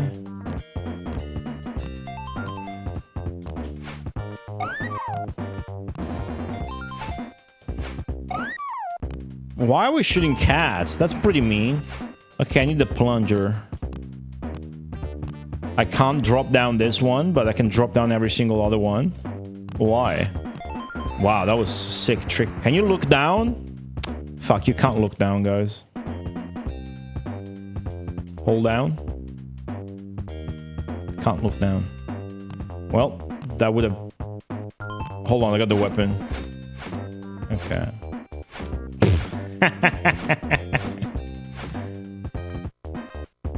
Is that gonna... Ooh, ice physics. Okay, that hurt like hell. What the fuck hit me? How did I get my health back? What's going on? Okay, I obviously want to hang to that shit. Oh, I didn't pay attention to the taxi cabs.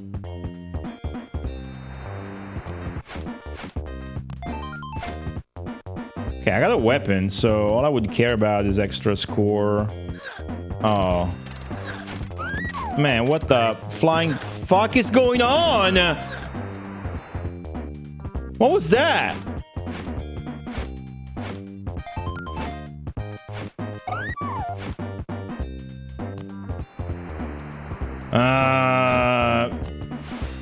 What about if I want to fucking explore? I can't go down there. Man! Oh, there's the cabs. Pizza. I need the pizza! I got the pizza. Okay. Ooh. Alright, so you're forced to go... What if I shoot the tube with the plunger? Is that gonna clog it? Guess not. I'm getting hit by spikes I don't even see. What is that? That's a big ass.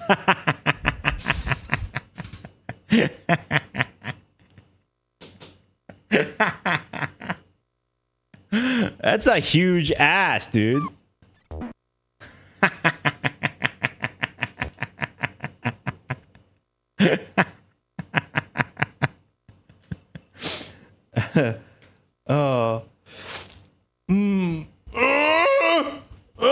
Retro gaming Jeebus.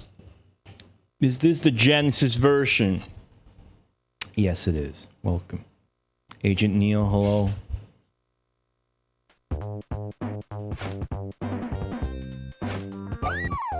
Okay. Oh, Fuck. Okay, I'm having a hard time. There's so many obstacles. They don't do a lot of damage, but still. Alright. I think this game, you move and jump in a too fast and agile way for how tight the platforming you need to do is. Okay? I think this is the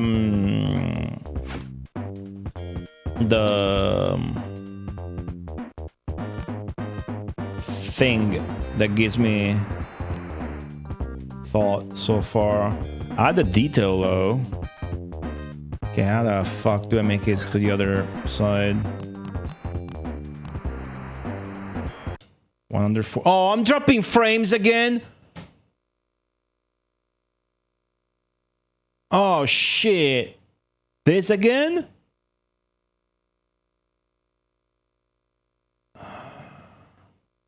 They claim to use magnets to snatch change from donation buckets. You're wrong. Marv just has duct tape on his hand. That's how he gets the change from donation buckets. And if they do mention magnet, well, that just makes it that more good because they're bandits. They wouldn't know about science. No, I'm dropping frames. I can see I'm dropping frames. I wouldn't panic otherwise.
Trying to lower the bitrate.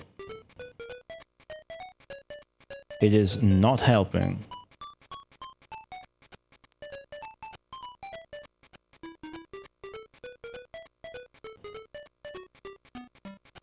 Not in the least.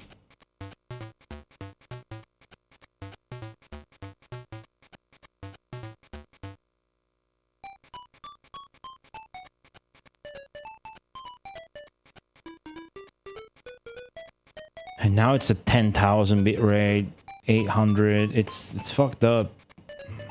9,000. It's not even meant to go that up. So if that doesn't scream the issues on Twitch's servers, I don't know, dude. This happened last stream. I ran a speed test. Everything was fine. I tried 6 different servers. It kept happening. Eventually, I did turn off and on my monitor, my modem again, and that fixed it. I don't know that was the thing though. That did fix it. Either way.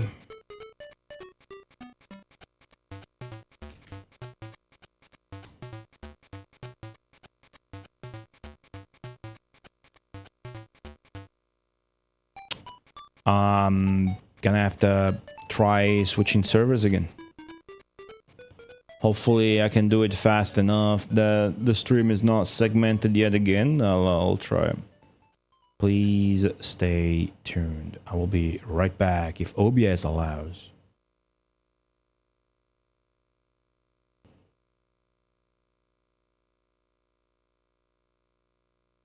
Stopping stream. Still say stopping stream.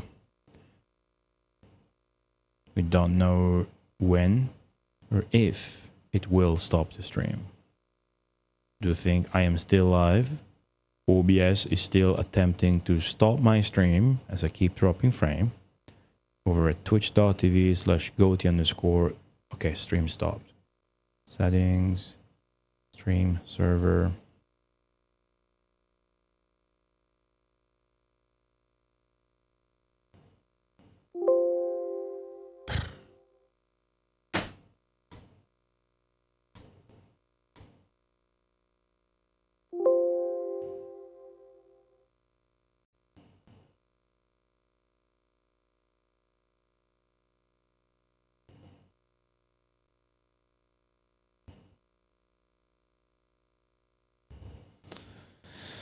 And we are back with no drop frames for the time being on a Spain server.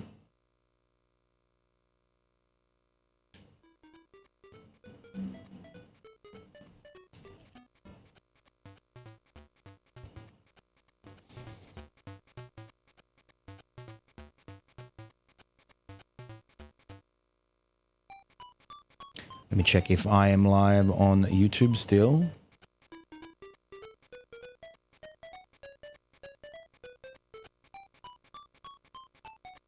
Seems like I am.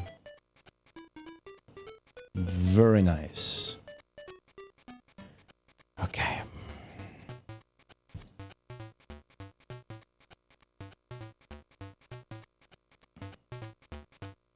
Seems all good now. Let me know if shit hits the fan again. Thank you for saying that earlier. Hopefully it doesn't happen again. Let's continue playing the game. I need to make it to the other side to the right. Okay? Let me do that.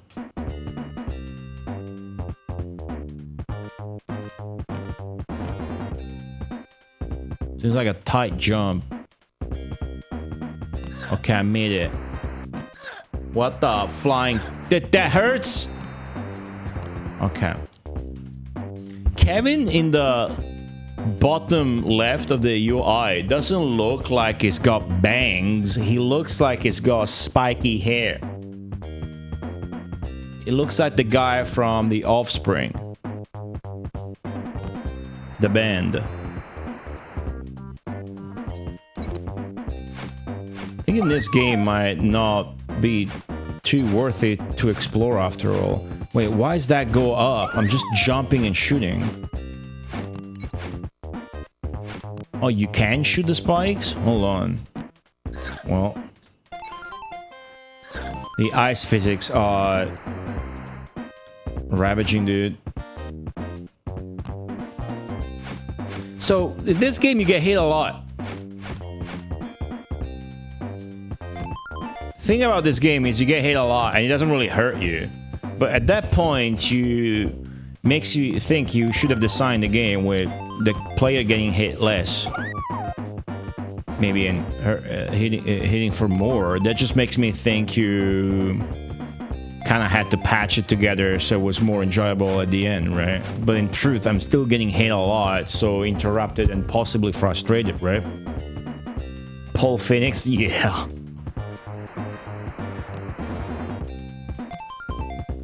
I'm sure there's like a 1-up or 6 if I go down and explore, but I like the weapon.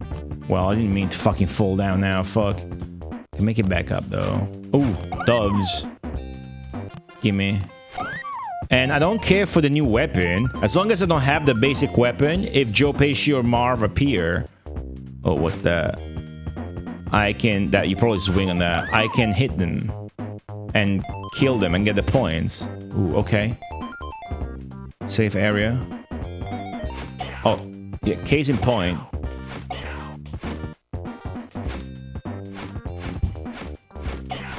Right? So I don't need a new weapon. Pizza. How am I getting... was the milk just giving me full health? I don't need this pizza now. Hello, Mogito.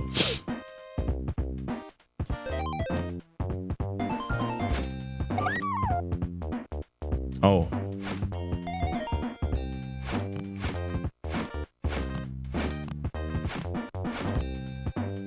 Looks like I can get a lot of score if I get up.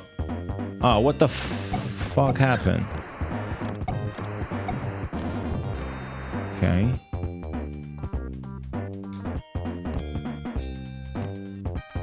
This is obviously definitely not the best game ever, but so far it's quite enjoyable. I don't see anything. Oh no, never mind. There's a 1-up there. I must get it. What the fuck am I hitting there? The balcony? I'm hitting the balcony and it's impeding my platforming, so I'm trying to jump at the last second. It doesn't let me. Fucking Romeo and Juliet balcony right here. Look at that. It was fucking with me. Can jump on it though. And maybe grab that pole. You don't grab that pole? Alright.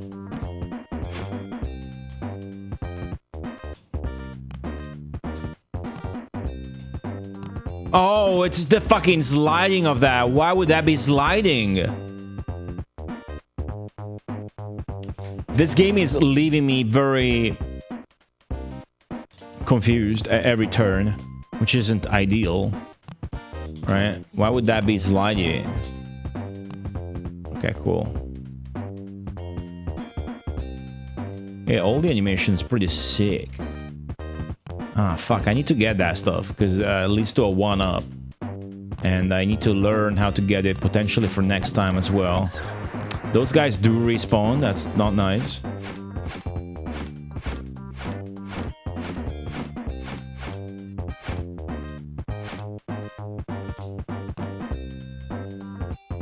I guess going for a realistic look makes sense since it's a movie adaptation. So ice physics here. Jump here. And then maybe I should figure out how to use these poles. Yeah, okay. Let's try and figure that out. The manual didn't. Ah, the fucking balcony got me again. Okay. The manual didn't help with that.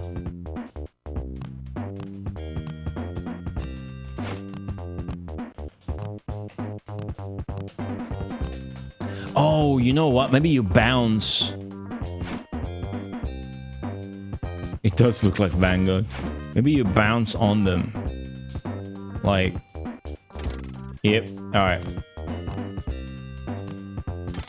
Got it. Fuck, fuck, fuck. I missed the rest. I need to get there probably either way, so let me do just that. Ah, the balcony got me again! What the fuck? Fucking balcony!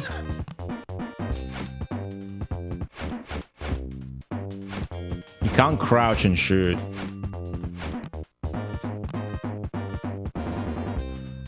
Okay. No, it didn't work that time.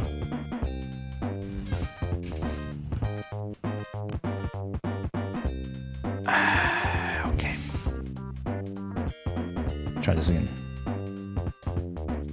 The balcony again. The balcony. It's balcony is a thing.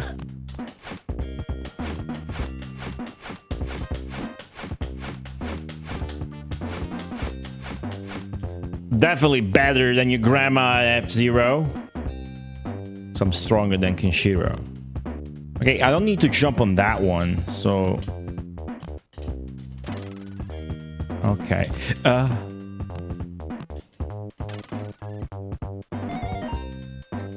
Is this... Okay, this doesn't have balcony mechanic. This should have gotten more momentum out of the ice physics before jumping. By the way, hello, Zinc Finger. That's it. Nope, that's the fake end of the level. You know what? Ah, fucking Marv. Wait. I'm back to a rock? Why? Wait, this does kill him. What? It touched me. Oh, you're right. It grabbed me. If you get grabbed, they break your weapon.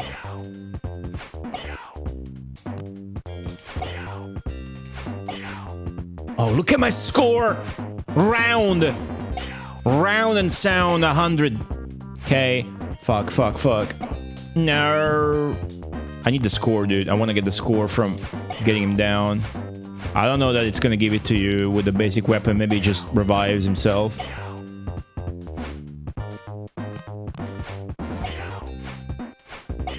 Oh, it's not going down anymore. Forget about it. Look at this! No bloggers are gonna be dumb enough to rob a toy store except us. Hey, Harry. This looks sick, dude. I like this. Cutscenes are awesome. The game had like no intro to speak of cutscene, but oh, this level's gonna be sick. Look at all the toys, the lights and shit. When am I throwing a football?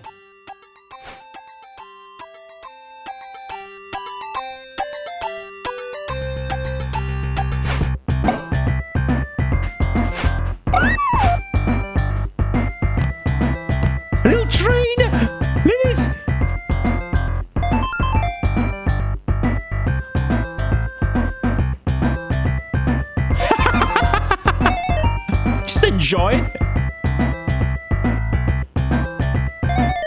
There's a T-Rex on skates. Oh, I missed. Oh, hold on.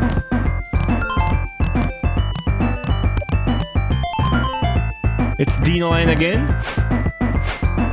Alright, this is cool.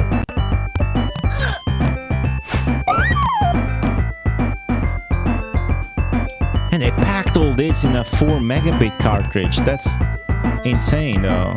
I want to go there. Oh.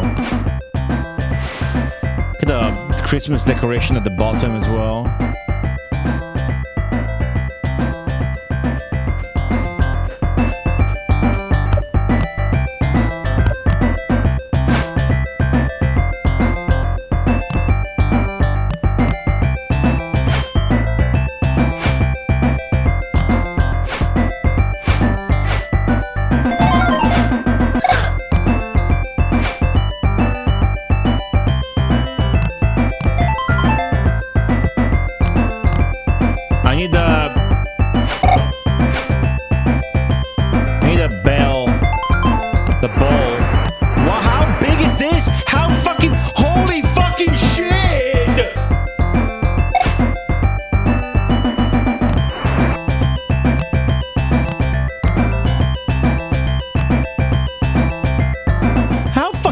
Is this level?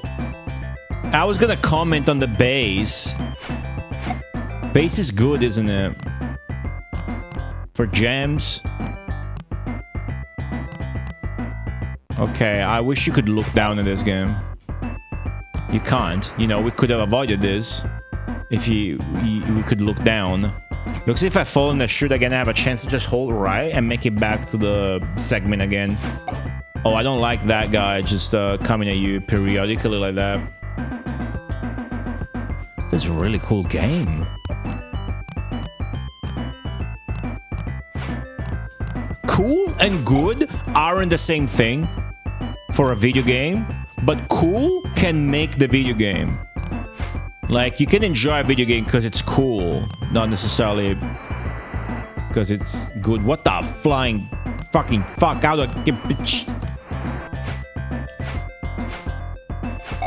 Okay. Okay. Maybe hold on to the right side of things.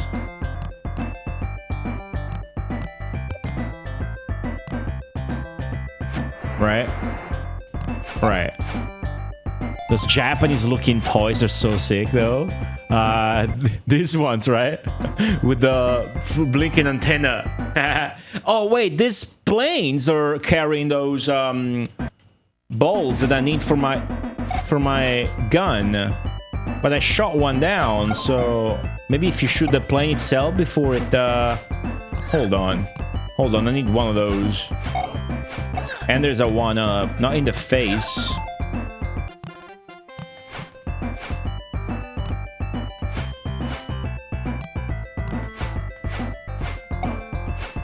Well, I'm gonna shoot at you before you get a chance to do that. Fuck, I can't progress through here.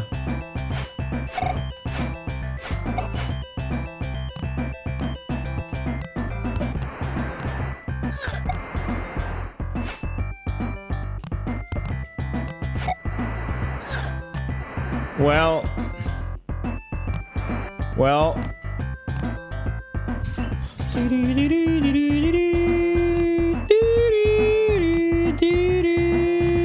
We just health. There's no health.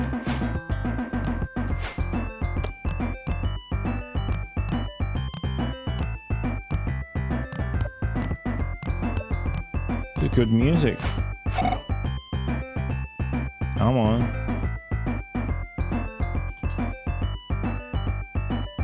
Hello, terror van.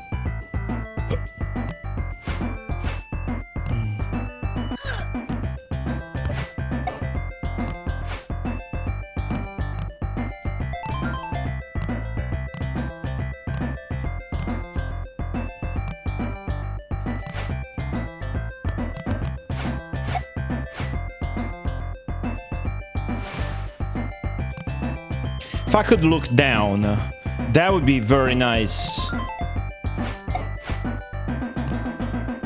Oh, that's the ball. Get the fucking... Get the ball! Maybe if I die, then I still have the weapon. Unlikely. Okay, I got the new weapon.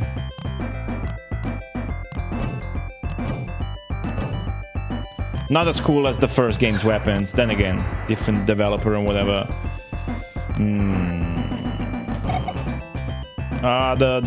The punching gloves don't seem to hit you at all. Again, maybe they had it in and then they were like, fuck it, it's too annoying. Let's get rid of that.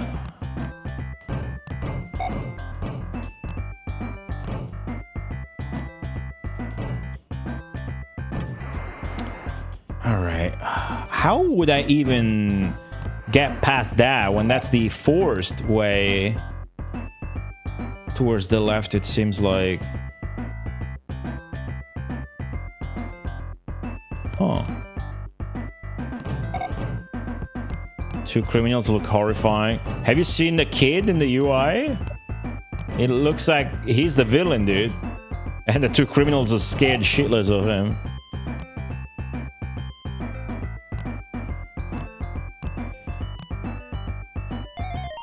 I got something.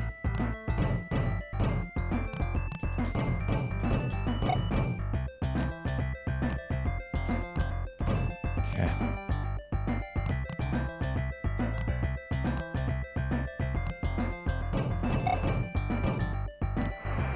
Again. Okay, you gotta land on that final red little shit, and then you can jump past the chute, I guess.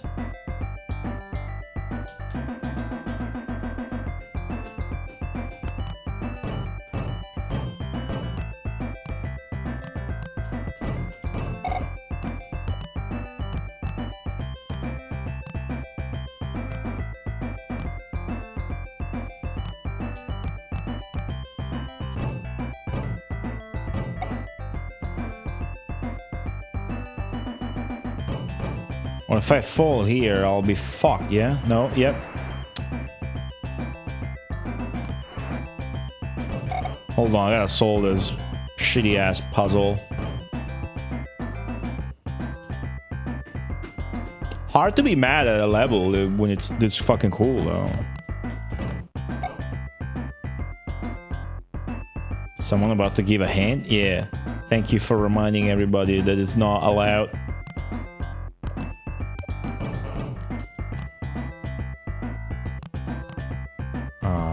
Let's see. No hints. So that's a dead end. I mean, you must have had something. The punching glove don't hit you. Just don't hit you. Oh, oh.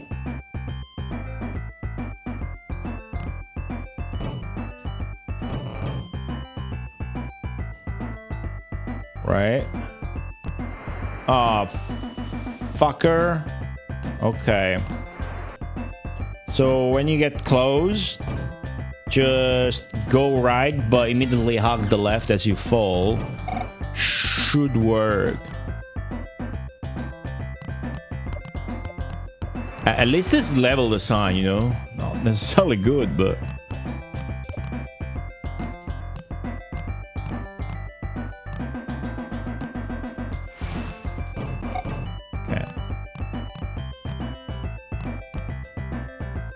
I see the yellow thing I can land on.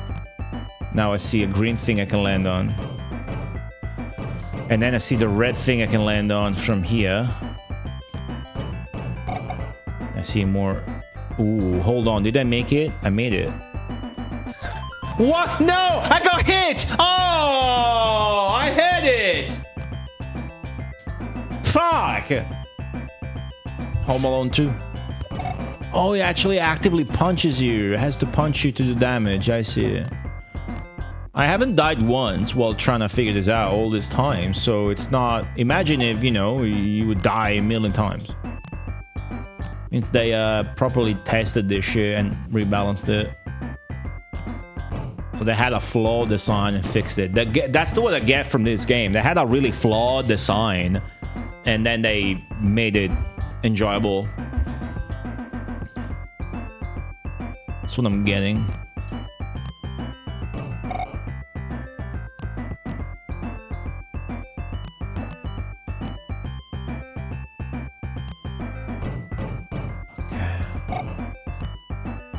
See the red thing. Ah, it's floaty. You move too fast in this game, but you constantly have to do tight platforming. It's kind of like how in Kid Chameleon, the movement is so floaty, but you're constantly doing platforming over one tile blocks. What's up, DF? I like them. They are colorful. The colors are really dark, which, you know, comes with the territory of Mega Drive Genesis. I don't mind, honestly. Okay. This is gonna be just as hard the next time we get here. That's what sucks about this design, right? Maybe if we follow the arrows. What if you fall straight where the arrow says? Then you get fucked. Okay, nice. Tinker Toys. Tinker Toys. Tinker Toys. Uh-huh. Very interesting. Okay, interesting. Thanks. That makes sense. What's up, Gaming Gallon? I got hair all over my fucking face, dude. Fuck that.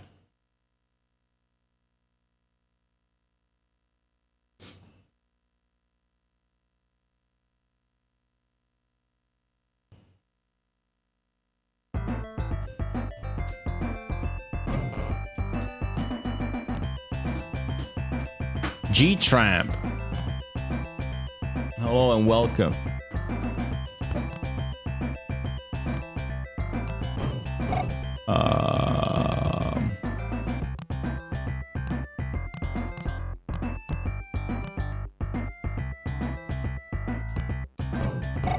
If you grab the train going left, do you skip the tube?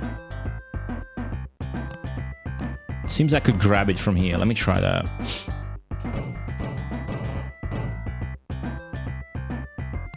Okay, you can't. See the yellow thing. Real careful with your platforming. Now I see the red thing.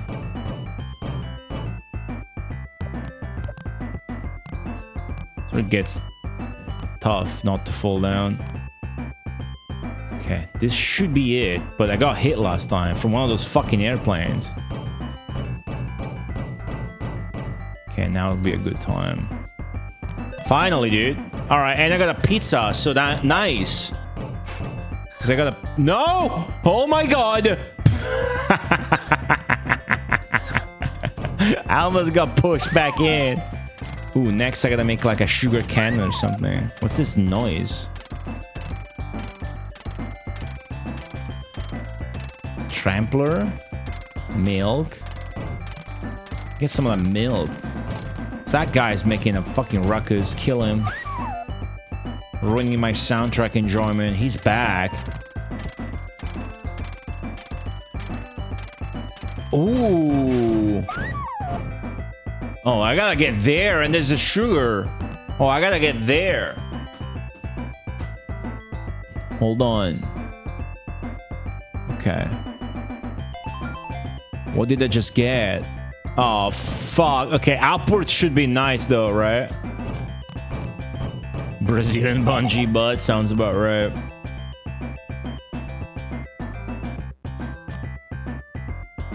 I like the art style with the colors though. It's really, it's lots of effort and detail.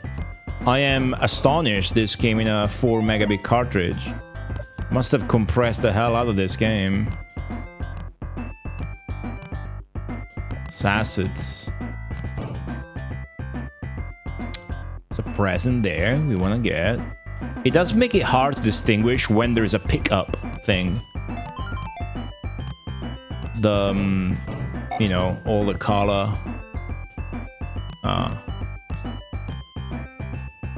Get this. Get that. It's a cool game. You know, it's not the best game.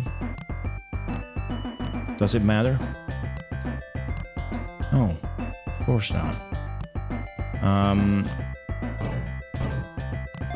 Okay, all these presents are adding up. I'm getting a bunch of continues, I think.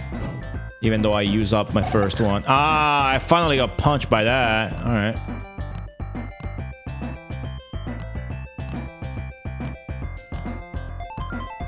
What did I get? See, I got something I didn't even realize. It's probably a present. Okay, we gotta grab onto the train for dear life. I keep getting shit. I have no idea. Ooh, that's a...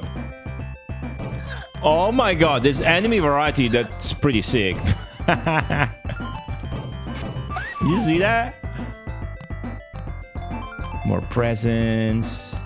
Presents are placed in such a cool way where it just blend together with the scenery.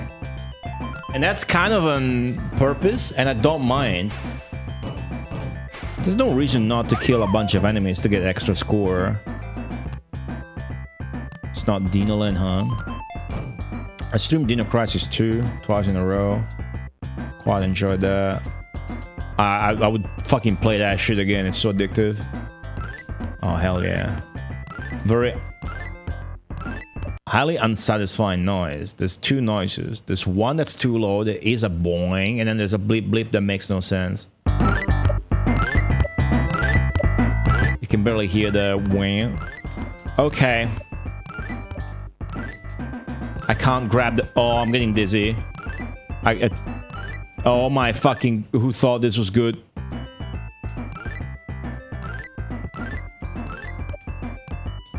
Oh gosh. Oh, I'm gonna throw up. Oh, I'm going to throw up. Oh, I'm definitely gonna throw up. I need to look away. You move way too fast in this game. Oof.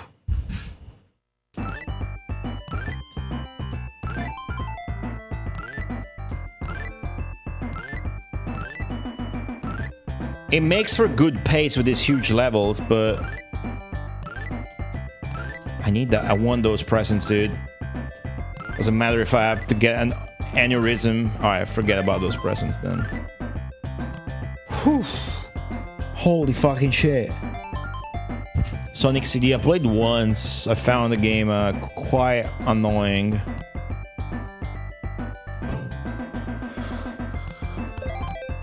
Ooh, that's Marv. Don't really want to replay Sonic CD. It's unintuitive. Just everything a Sonic game should not be. No, that was hard to look at for me.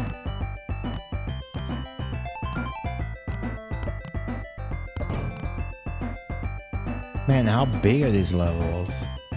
I gotta say, this is pretty tight. Like...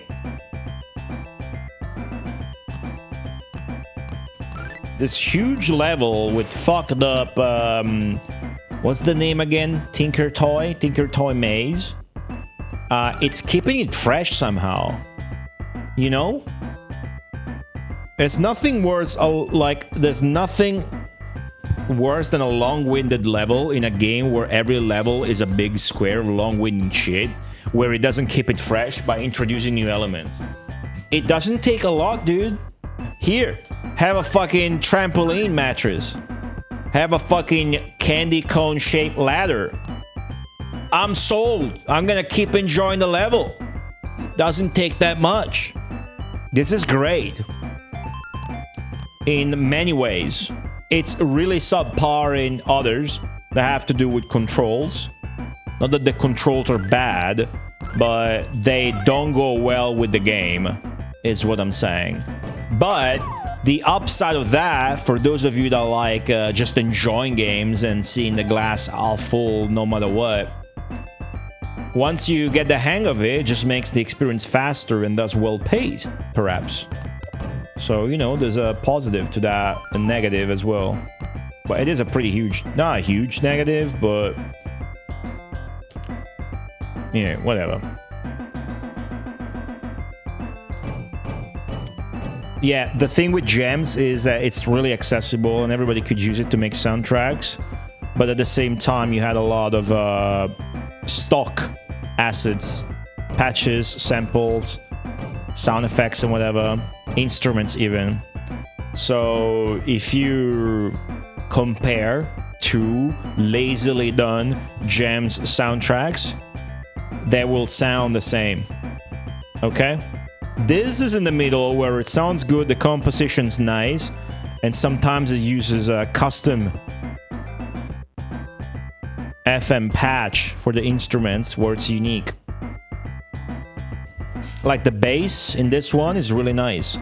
The main theme on the title screen had a really fucking cool synth main instrument. So it's really nice. It's like Batman Returns graphics and sound. It's interesting you say that.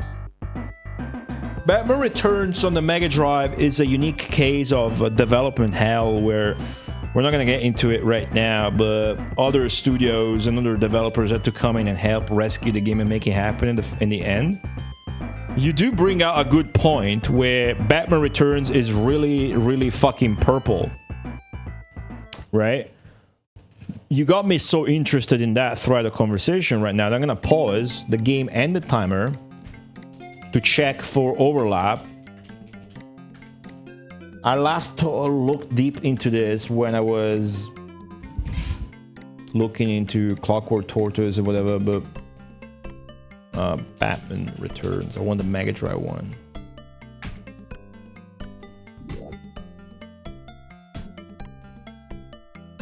Right. That's what I'm saying. Malibu Interactive. Malibu Interactive is actually Padded Cell Studios, but Malibu's comic comp. It's whatever. Anyways, if I go over here, you can find overlap between the two. So much so that I think for Malibu, aka Padded Cell Studios, I found a credit for Nancy Nakamoto, who is the wife of the founder of Interactive Designs, which later got rebranded after getting purchased by Sega as Sega Interactive Development Division. What the fuck did I say? Don't worry. See, Nancy Nakamoto. This is the same artist that worked in this game. I recognize these names. And it's the same composer. I was gonna mention that next, even though this looks so fucked up. This is so much credits because this game had to be rescued from the depths of development hell, from what I remember. Disney's Tailspin. So, yeah, Dinosaurs for Hire, because it's the same developer that... Okay, so let me just cut to the chase.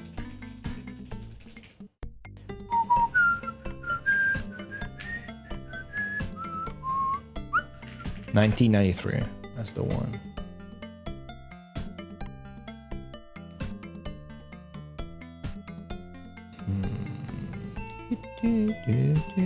Artists: Thomas Applegate.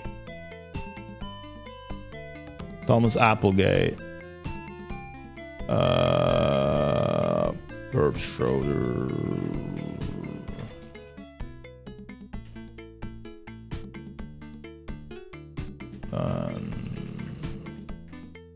Arthur. It's just the graphics and music though. Jerry Albright.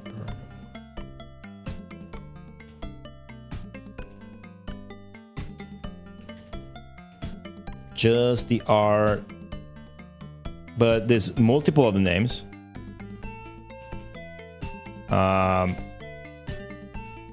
Nope, made that up. Literally 2 dudes. Alright, whatever. You get the idea. Home Alone 2. Spent too much on that. Ooh. It's Joe Pesci. No, I got my weapon. Oh, I fucked up. I lost my weapon. Okay. I messed up. I could have gotten 4,000. Fuck. Yeah, King of Epica went through that earlier. It's the same developer.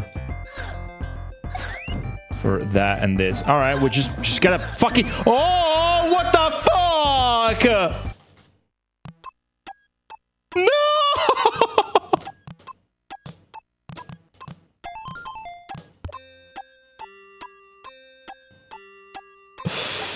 First try. Go to the maze first try.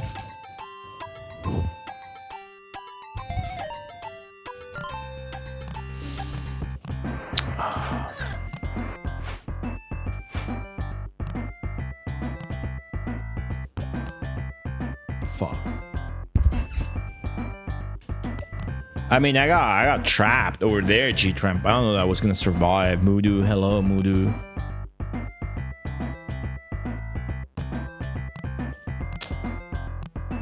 Ah, shit.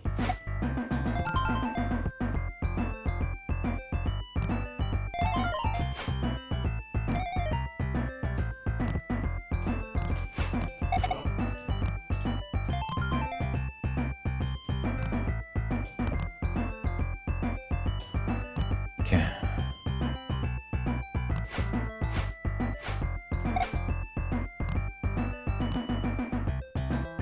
At the ball? Okay, I got the gun. Hold on, I kind of remember how to do this now. Fuck! Okay, I got it though, I learned. You're supposed to, well, I don't, supposed is a big word, but what you do is you go on the left dead ends, because they're lower, and they'll let you see where you're gonna land otherwise. Fuck, okay. In the movie, Kevin touches the butt of a girl so that she turns around and punches the wet bandits.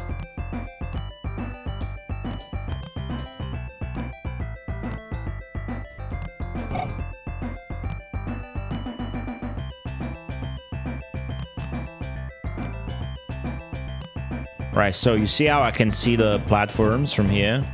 It gets better, hold on.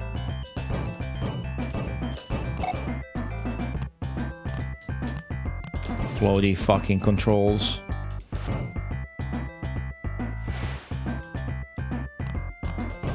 Okay.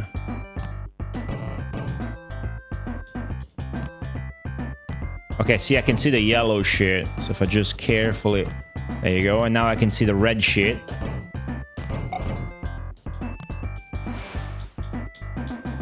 Okay. Now I gotta be careful of planes.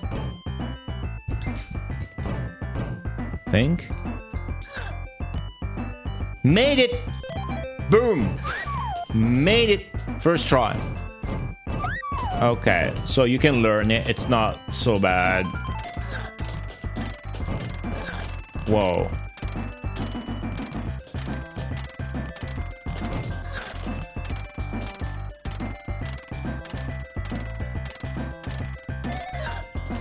Oh, I got the milk.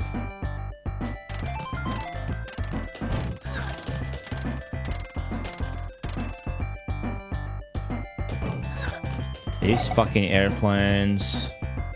Okay.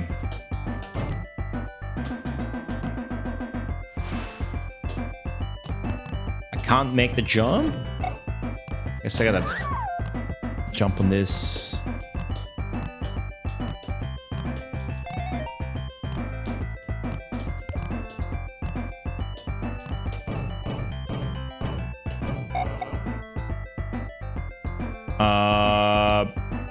This way? Sure.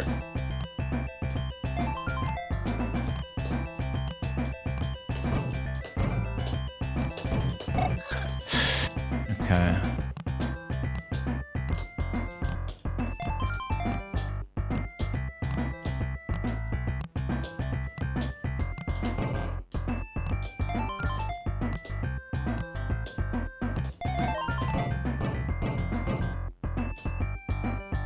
Okay, let me just fucking...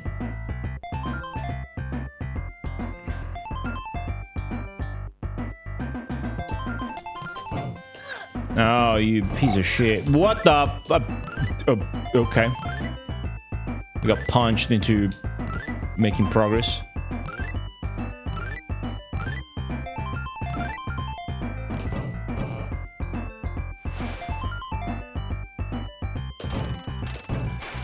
Look at this butt. Look at that ass.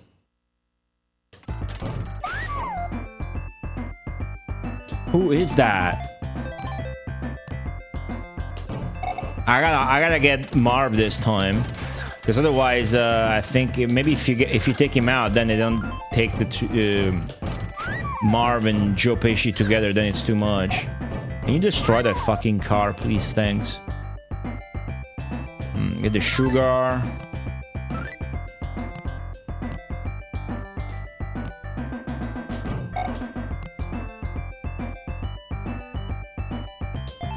An extra score. I'm almost at 200,000. That's a big number. We're gonna hear a jingle then. Okay. Okay, nice. It doesn't bump you all off the ladder.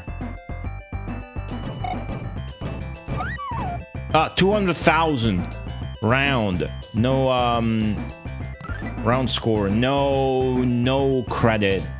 No extra credits for that specific amount. These fucking controls though, dude, aren't exactly great.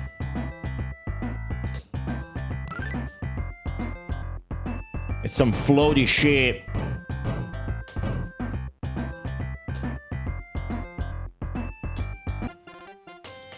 Ooh, turtle doves. Well, I got like infinite lives, dude. Okay, let me get Marv. What's the animation for... Oh, that's Joe Pesci. No special animation for that. But I got him. I hope he doesn't reappear. Okay, I need to grab on this.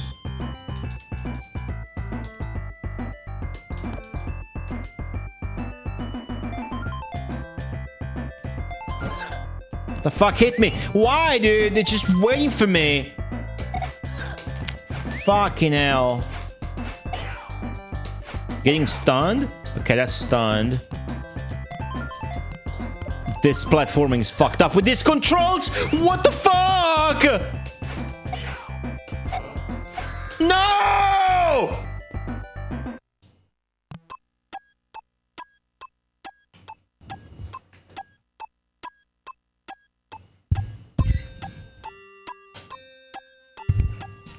I don't even know what the fuck happened. The robot? What fucking robot? I had made the platforming. What fucking sent me back down? To fucking Marv? Block my shot? Doesn't matter. I mean, we're gonna get that life back, but give me a break.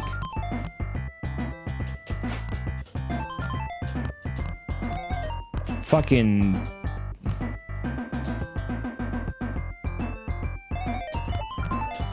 Alright.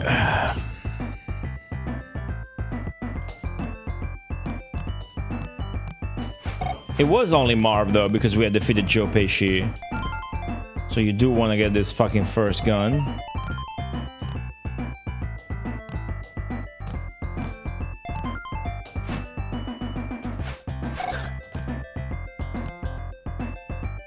So where's the ball? There's the ball. Okay. The parts at least are flashing. Okay. See, I'm gonna show you that indeed I learned how to do this.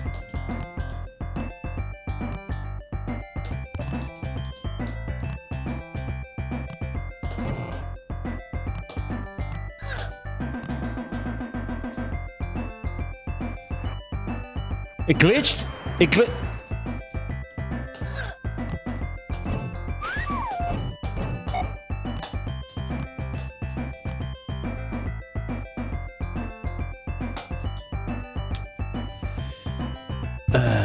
Giga Shell 95, welcome.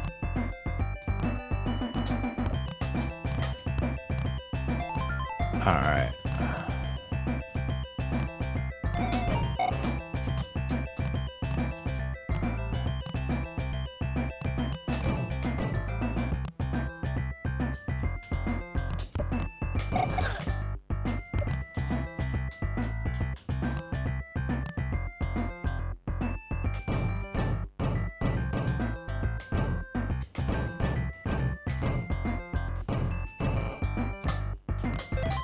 Jump away. Jump away. Okay.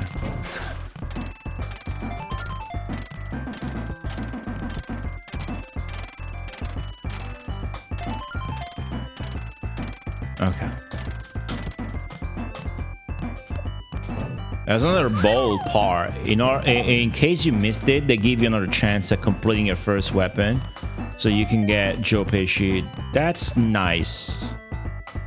Feel like they made that fucking impossible shitty game and then they patched it together and came out alright.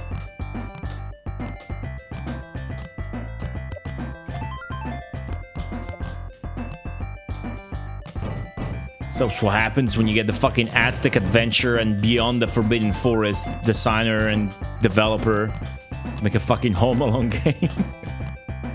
Alright, we gotta get that spring. Not sure we need it for the new weapon, but I regret that. I regret that.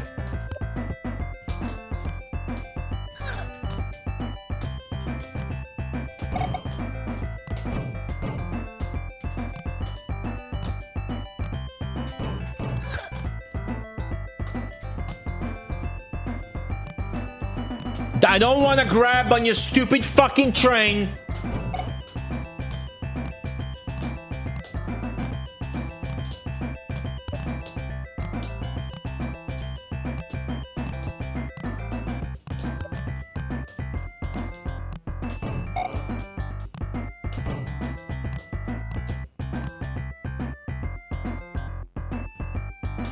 Spring looks like it belongs to the new weapon. I also don't know how to get it. And fuck this level at this point, so...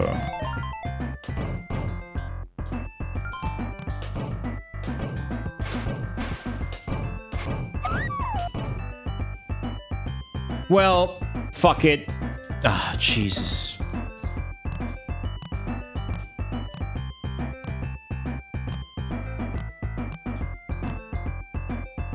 Wait. That was easy, okay. Got it. Because I know the sugar is going to be easy to get, so... At that point, maybe once you get hit by Marv, you go back to this weapon instead of the football.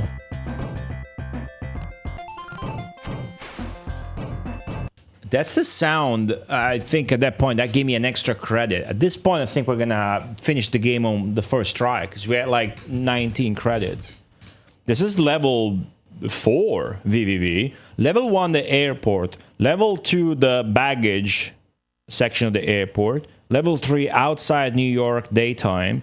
This is level 4. Right?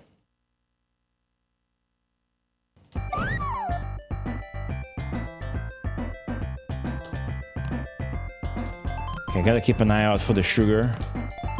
Did you see that fucking present was tied up to the ceiling Christmas shit? Ah, this sucks. Hold on. Gonna be dizzy.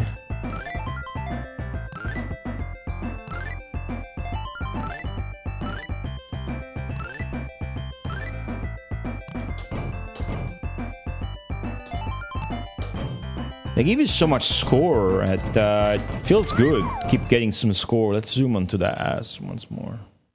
Okay.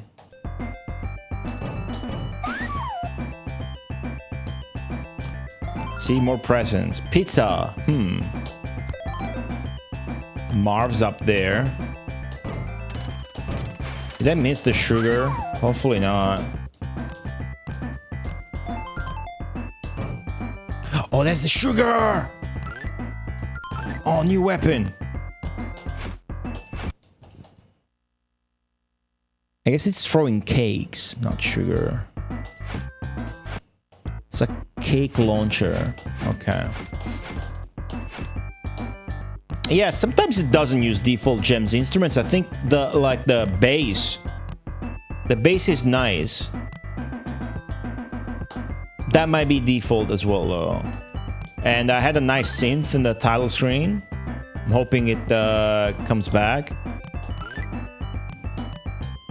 Hello, Space Mister.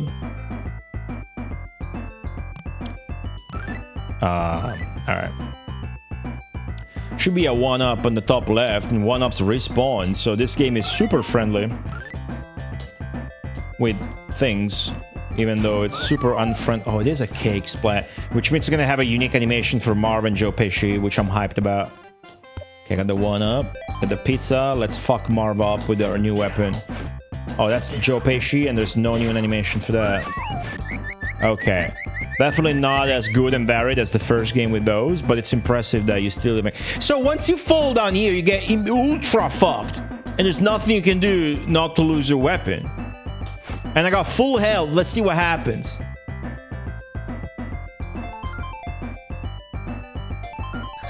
Immediately fell on it, lost my first weapon, but I got a new one. All right, I see how it is. You needed the second weapon. Marv is jumping. That's scary as shit right now. Fuck Marv, dude. Fuck Marv. And fucking lunatic. Joe Pesci is better than you. Alright, got it. I got it, guys. Yeah, it's just sitting there. Because the AI, even though they're far away, they follow you. We've seen that in this level also. Oh, look at this glitch. Like this little bug of priority. When the train passes on this diagonal beam. See, there's like a little priority glitch over there. It's most noticeable with the head of the train. Okay.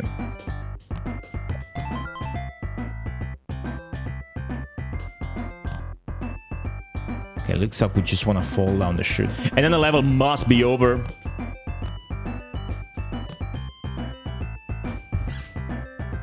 $250,000 score later, dude. It's a sick level, though. Definitely tainted, but... that was satisfying. Oh, cutscene. Stealing from children is the lowest. I'm heading straight for the police station. If you jerks want to stop me, now's your chance. That's Kevin. He's baiting them into the house where we're gonna do a Home Alone. This song fucking owns, dude.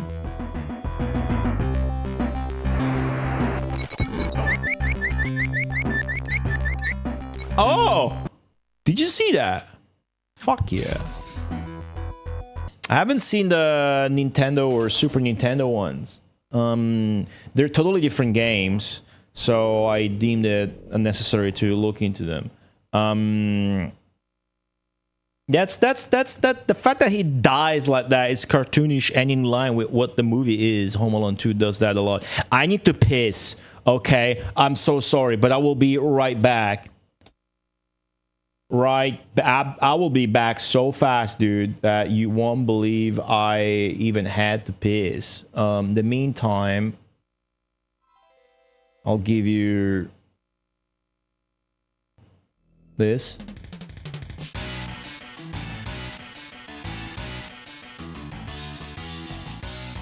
Which is Goemon 3. Yeah, I'll be right back.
All right.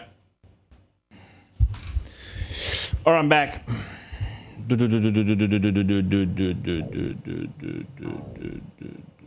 Go piss girl, followed up with an anime emoji, is a comment in the chat. Okay, hold on. More like go piss fucking grandpa at this point, dude. Keep having to piss. All right, new level. This would be level 5, which is New York nighttime, right?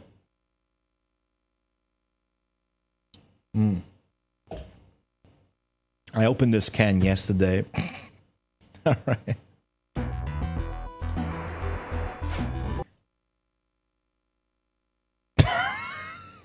That's a ninja? New York homeless ninja?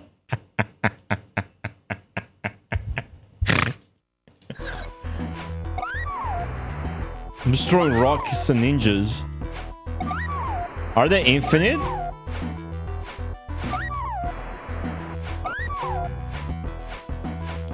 By the way, this game looks way better on CRT TV with all these checkerboard patterns. The checkerboard patterns are referred to normally as dithering. We were having this conversation before, and I disagree entirely with that sentiment altogether. But it's gonna look more blurry. The patterns are definitely heavy on this because it's an American game, though. Yeah. Anyways, the ninjas ended. Can I not jump on this? Okay, there you go. Oh, more cats. Crows? So how do I get up there? There's a lot more enemy. Oh, you bounce on the... Alright. I see. Music is going places, dude. That poor cat was definitely just minding its own business.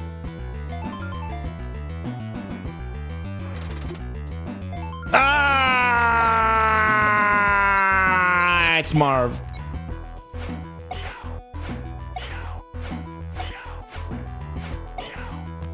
No! Marv! Alright, I can't go back. Fuck it. You never have to use the fucking button to push. What the... Did you see that? That's James Gandolfini, dude. It's James Gandolfini. James Gandolfini killed Kevin. Scream like a fucking... It's fucking game. The only true way to play Genesis or SNES is on CRT TV via composite cable. Hey, I don't like you. Those are Japanese consoles. That's an American shit cable that makes shit blurry. All right. What don't you like about crisp pixels? Look at this. Look at those crisp pixels, dude. Look at those crisp pixels. Look at that. Look at that. Look at that. Look at this crisp pixel. Look at that.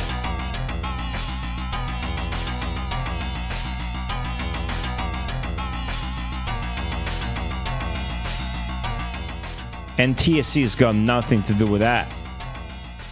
It's the cable, the actual cable video connection. You would have a SCART cable in Japan, I think. All right, it's not supposed to look like that. Yes, it is.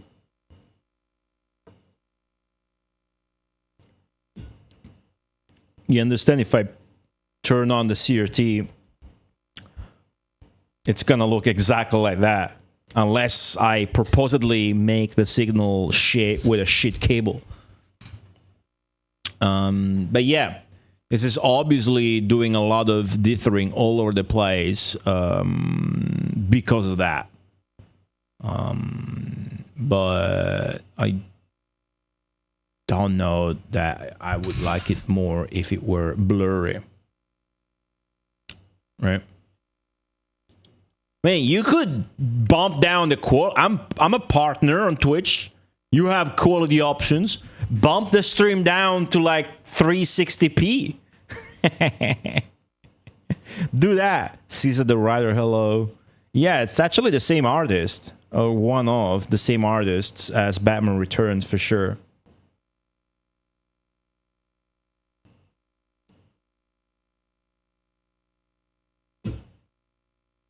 But this is a game where bringing out CRT is valid, but you do need the. It's not about the CRT. It's about using It's about having it blurry through the use of a cable other than RGB SCART, right? That's what it is, definitely. So Giga Shell 95 is not completely out of their mind. Dumong with a tier 3 sub. Tier 3 sub. In 16 months. Thank you so much. Wait, somebody wanted 5 patron. Shieldright wanted 5 patron votes to Boogerman. What the fuck? Boogerman is already winning, Shieldright. Okay. Poll. Boogerman is at 28. It is now going to be at 33. Boom. Apply. Boom. Boogerman is winning more than double. Lost World's got 15. Boogerman's got 33. Let's go. You want 5 votes for Dinosaur Fall? Okay. I'll do that. That goes from 13 to 18. Boom. It's 5 votes in that. Done. Let me spam chat with the new results. Thank you, Dumong.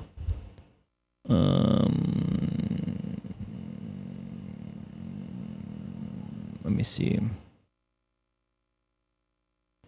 Joe Montana football. I don't know about the Sega CD version. Joe Montana is interesting because it's Sega, but they wanted they borrowed the engine from EA basically from Madden. That said, I haven't played it. So it is tier 3 subs spamming votes today like crazy. But if Giga Shell or somebody wants to take a blurry screenshot of this game and post it in chat, I would like to see it. Yeah. I like dithering, so it never really... I grew up with SCART connection, so it's these arguments aren't exactly lost on me, but let's just say I'm not exactly very responsive to them, obviously. Nicolas Gagnon, hello. The football seems to be a real shitty weapon. Yeah, it is, indeed. Father X Keeper, hello. Okay. I can lower the bitrate like crazy. Okay, I actually killed the ninjas because they stopped spawning.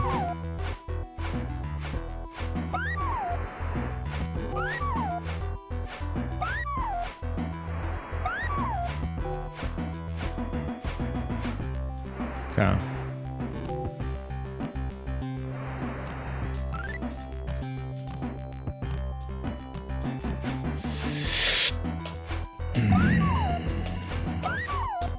Just throwing rocks at cats and birds.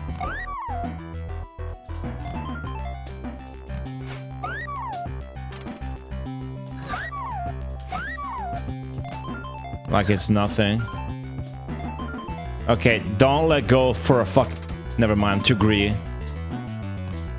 Okay, fuck me.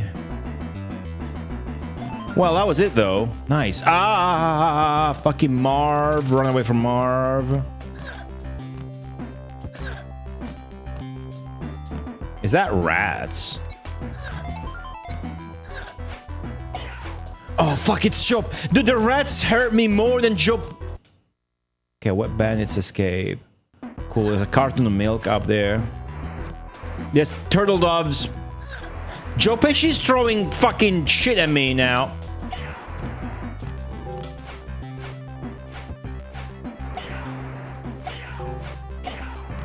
No, I thought it was... Ah, I'm still alive.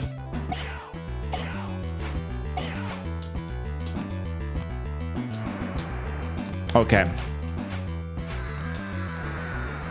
Oh, he killed me from off screen. He's throwing like garbage at me or whatever.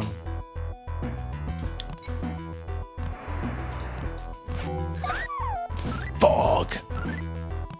Fuck. Alright. If we're not careful, that area is gonna suck all of our lives.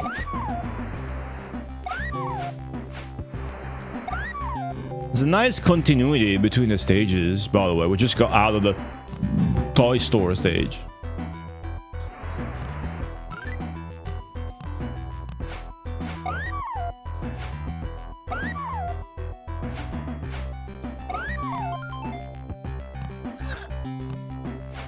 I definitely need to find out how to make the weapon.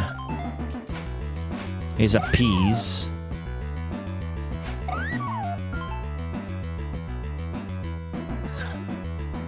Okay, getting hit doesn't... Never mind, the cat will fucking knock you off.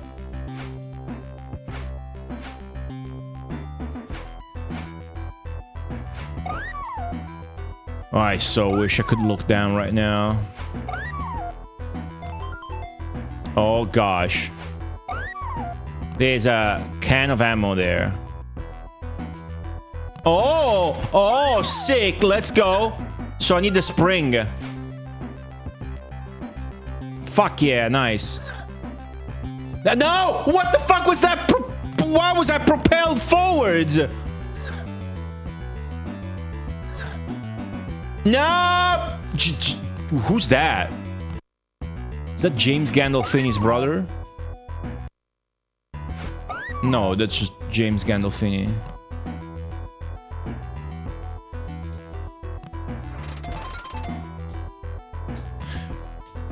What? What?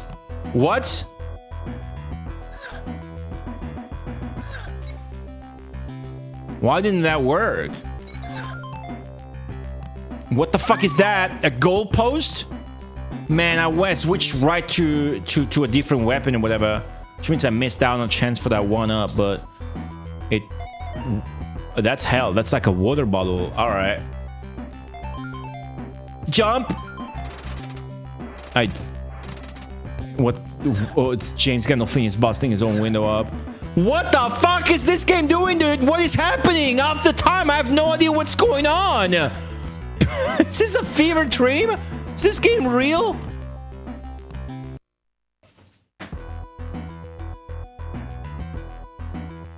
I'm ready for those crooks this time. Come on, you bozos. Follow me.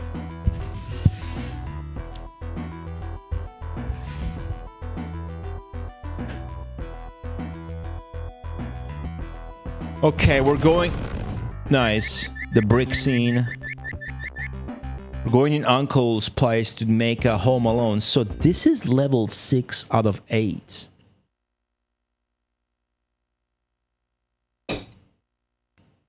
This game's pretty easy, isn't it?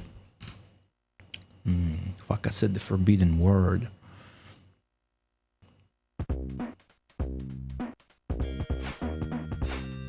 I got bricks now, huh? Why? No rats.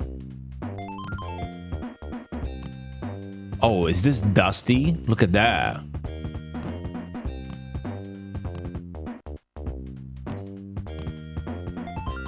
No, fuck. Wait, they're already following me. That's bad news. I don't even have a weapon that I can make. Oh, look at this shadow effect, though. This fucking dithering shit. That would be fake transparency with the...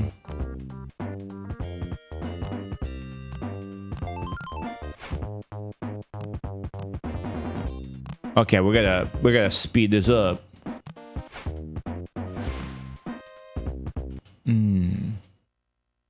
The picture size right.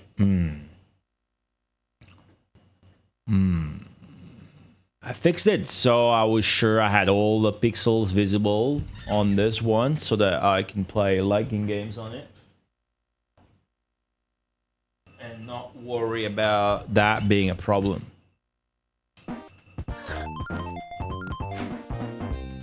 So... No! Fucking Marv's agility! No! Stun him. Okay. So I have to fall down. Which means I'm gonna get destroyed by Joe Pesci now. Oh! Oh, you could grab on that. So... What the fuck? Brick! But there's no weapon that you can get here. Okay. There's not a lot of a Home Alone-iness to this level, like there is in the movie, right? They're trying their best, but the first game just perfectly recreated the Home Alone thing. Okay, we're gonna have to somehow climb, I'm guessing. Get the water bottle. What the fuck is that? Why am I falling for the traps? Oh.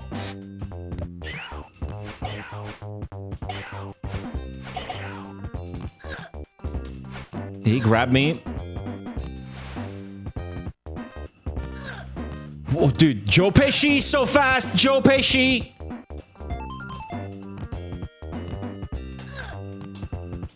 I kind of like this being more action-oriented, though. Ooh, progress. Give me health. Give me health. Give me health. Yes, milk. Milk. Oh, what? How was I supposed to do that? This is ruthless because of how fast the game plays, right?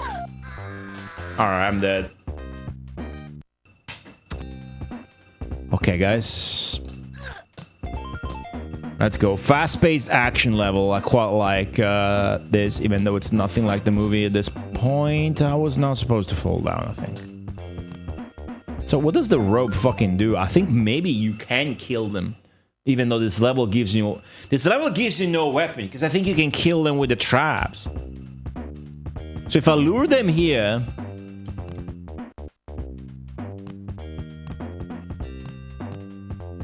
Right, like that.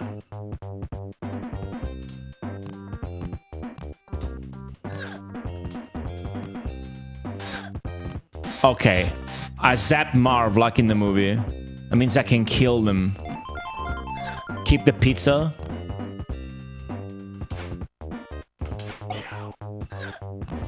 Do that shit again.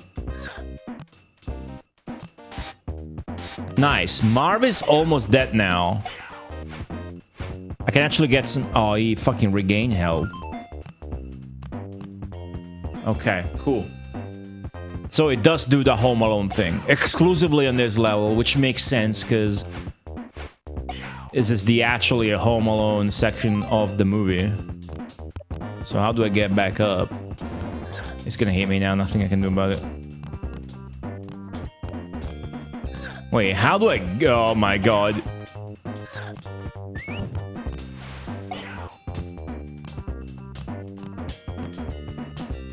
No, I'm serious.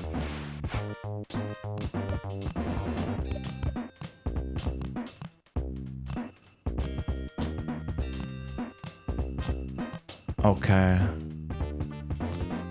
Let's find more traps to kill them with.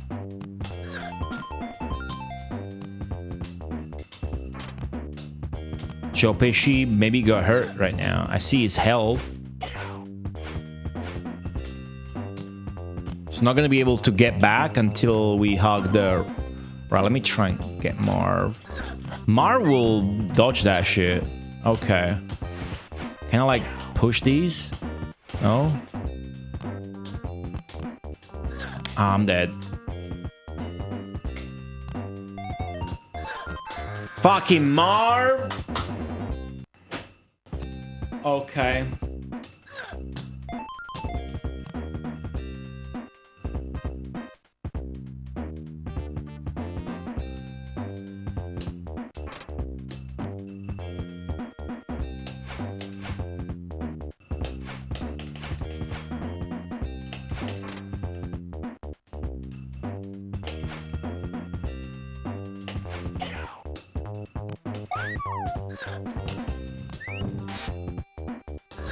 Too late? Oh no, I got him. Maybe break him before you damage it further with the other zapping thing.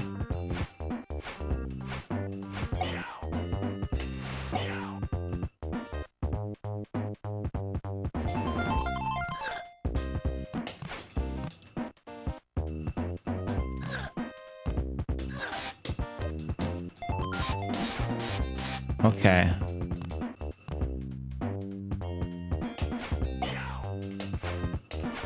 That's stunned. This looks like it's shit like you can fuck with, but... Oh, it is! Fuck, I'm too late on that. Wait, so is the ladder. So is the ladder, you can move the ladder.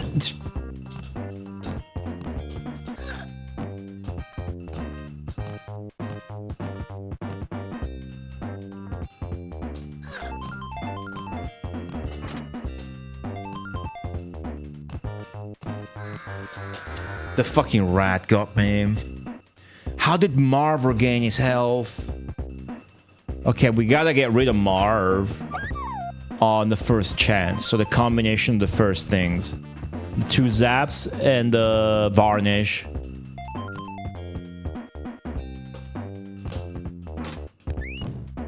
Somehow he fell for that at that time.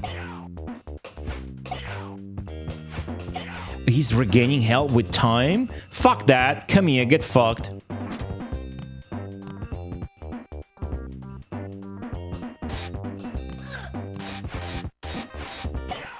Okay, I zapped him.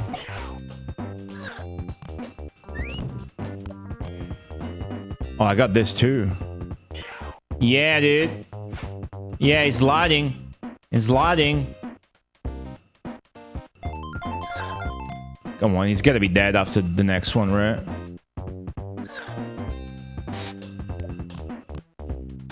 He's still alive? Wait, there's more varnish. Where that came from? Come here. Joe Pesci's gonna join. I'm gonna ignore Joe. I can't ignore Joe Pesci. That's not how planet Earth works. You don't just ignore Joe Pesci. Okay, looks like I can get him under the second set of varnish if I just edge it. So that as soon as I get up, Marv is right behind me and I don't give enough time to Joe Pesci so that he gets on me. You can't deal with the 2 of them, right? It's too fucked up. But I'm developing my own strat for this. However, it's costing me most of my lives. And that's scary. This might be the hardest level.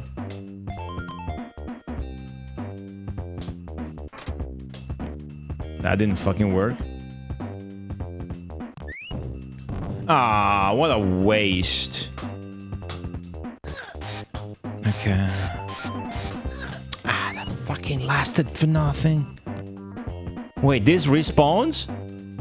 I can just go back and forth, right? The fucking rats weren't part of the equation. What does that do? Oh, from the other side. Okay. That lasts 2 seconds. So did the...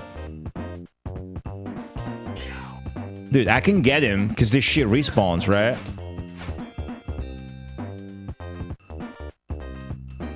Yep. And he's still alive.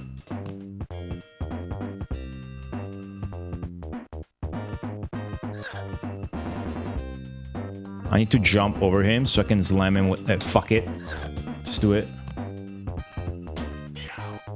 How are you still alive? It does no damage. Get him. Okay, finally, dude. Holy shit. Fucking Marv. Okay. Well, if these two shits respawn, then you can just lure them here and do that. Can you push this from both sides? Yeah. Okay, I got this then. Wish the rats wouldn't respawn. I think they respawn. Okay, so Joe Pesci. Enter Joe Pesci. I got an idea. Nope. Oh, come on! Man, he's too strong. I got like 2 or 3 lives left.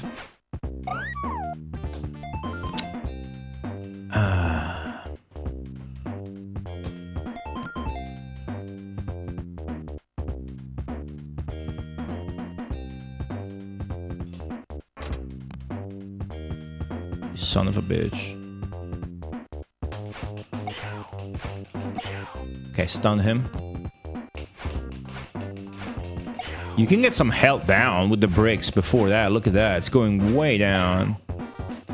Okay, that's huge. Did not realize I had to do that. Yeah, I just halved it. I just fucking halved its health. I don't think it... Yeah, now it's recovering. Oh, that's when you get stunned. Half health. Okay, I see. Come and get me! You way too fast. And that now didn't work. Never mind, it did, but it just slows him down. The zap is where the big damage occurs.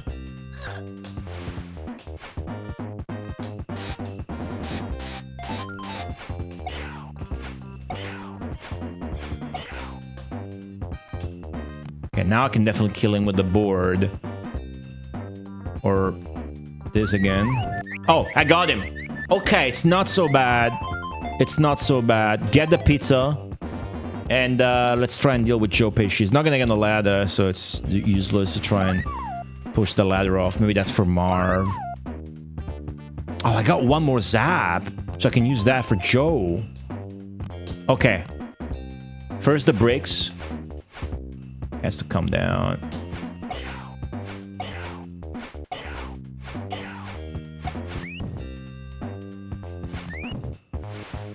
Push the damn... Oh. Okay, okay, calm down. I know how to do this, just need to take it easy.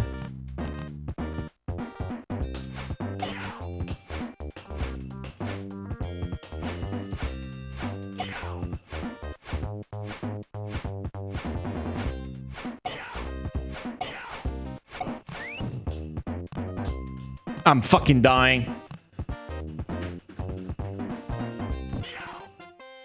Oh, I flattened him. Oh, shit. Okay, now I need to... No, the rats are gonna get me, dude.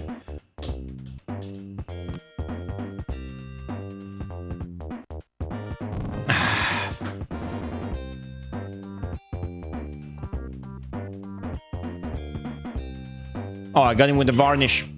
Flatten him again. Gotta zap him.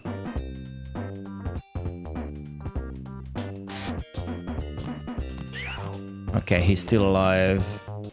I gotta go look for health. Is a water bottle. Son of a bitch, really? Okay, he's gonna throw bags at me. I need to find more traps like that one. What? Why are you what the fuck? Joe Pesci's got teleportation powers. No!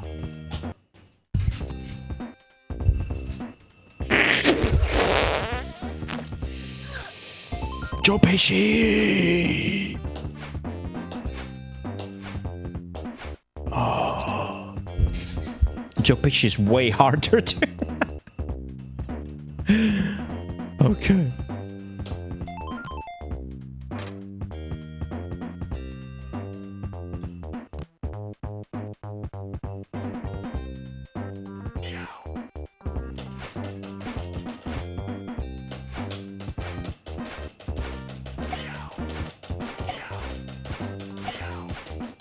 This is intense.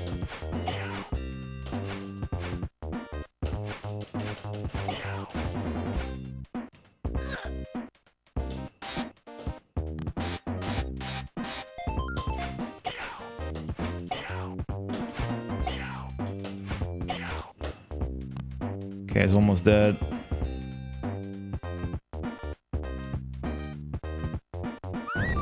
Okay, he's dead. Keep the pizza. Let's go spawn Joe Pesci and do our best to kill him just down here. Just take him down. Over here. Very good. To get away from him. Now bricks. Until it's no longer effective. Then switch to traps. And I still got the pizza.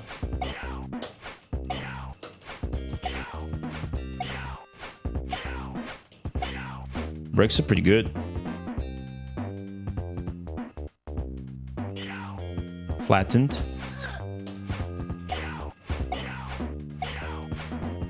And the bricks are... I killed them with bricks! Okay. Okay, I got almost 1,000,000 points and I got rid of Joe Pesci and Marv for this segment, for this stage. So I only gotta worry about the rats. See, you can move this. I only gotta worry about the rats.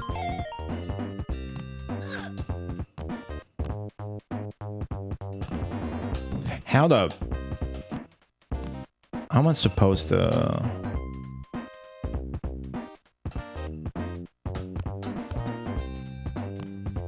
I didn't just soft lock myself, right?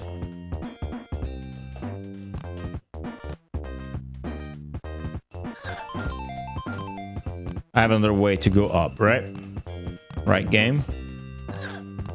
Please tell me I'm right.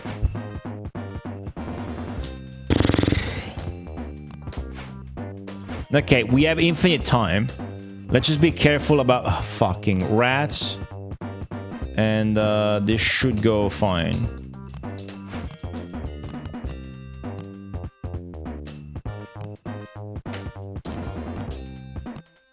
There you go. We reset the ladder position. Tom Brady. Nice. Does that work as a plank? Sick. It does. So what about this board? Oh. Oh, acts as a counterweight to the... Oh, that's cool. Would have never figured that out if I didn't get rid of them first. Still don't know what the... How you fuck with the barrels. It's not a curiosity. I don't think you do. Seems like you would though. Maybe if they stand on it, it breaks or whatever.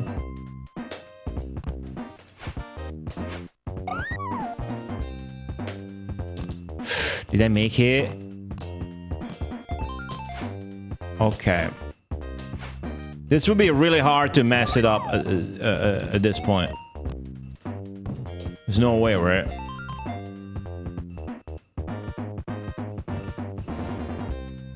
Seems like they operated softer. Oh, is this gonna have softer rotation? Eh.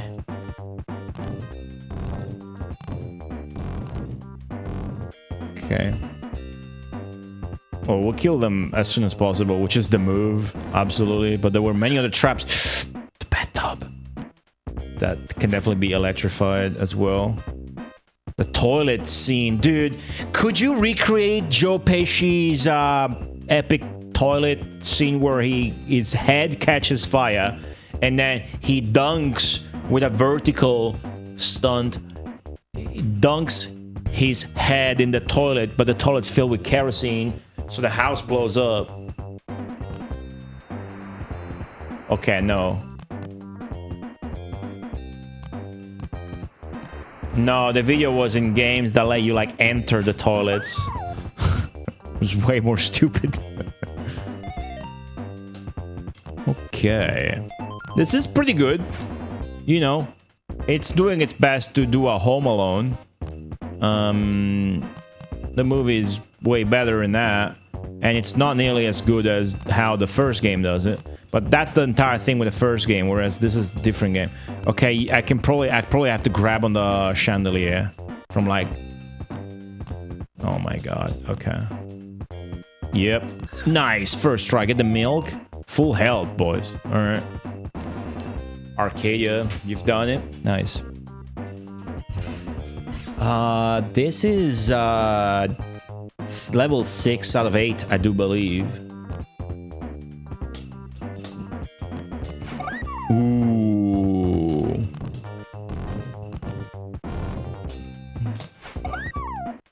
I can react to the... One up.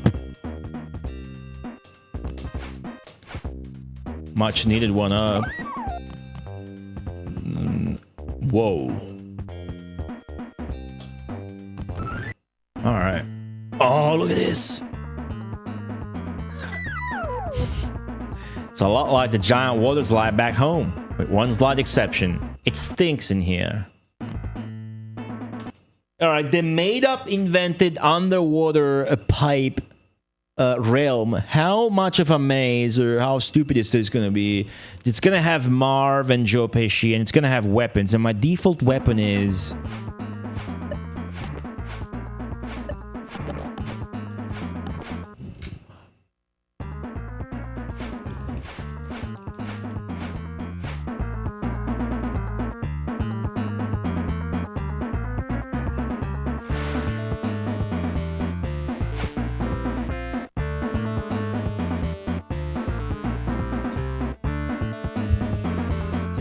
Did I just whack bugs on the background? Against the... And I can see the splattered out corpse of the bugs against the background? This game rules.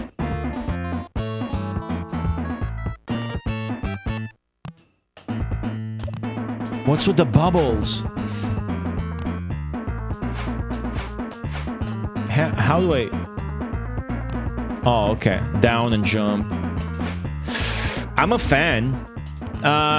This game it's got big issues, and it's nowhere near as good as the first game, which is an unfair comparison, because they're totally different games from different developers and whatnot, but... Oh, that's a fucking giant frog. Those are dragonflies. I can kill the dragonflies with a fly swat. Oh! This is gory. Oh, fuck! Okay, frog does big damage and I can't kill it. This is insane! Can I go up with bubbles? Yeah. This reminds me of something I can't quite place which game you had bubbles that work quite like this. I want to say World of Illusion, but... That's a different thing. Okay. So I got the milk. Just swatting dragonflies. Lost Vikings, maybe. Oh, I can... Okay, hold on. How do I... Where do you go? This is a giant maze. And are those two fuckers gonna be in here? What if I just do my best to go bottom right ASAP? Oh, that was the ammo for it though.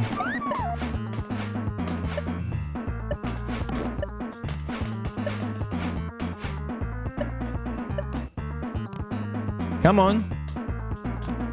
Push me up.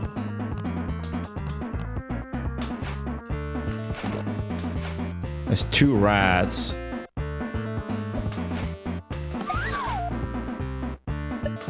Oh my god. That felt good. You never have to like use the slide or whatever. It's kind of a letdown. Okay.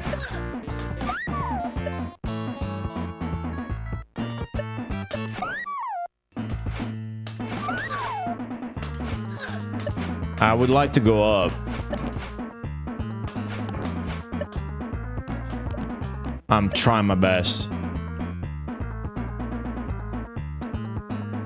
They all go up where I'm not. Okay, finally. Get the freaking ammo. I got the ammo. I just need the stick.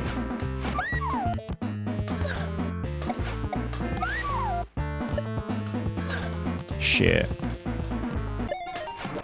Much needed water. Much needed 1-up.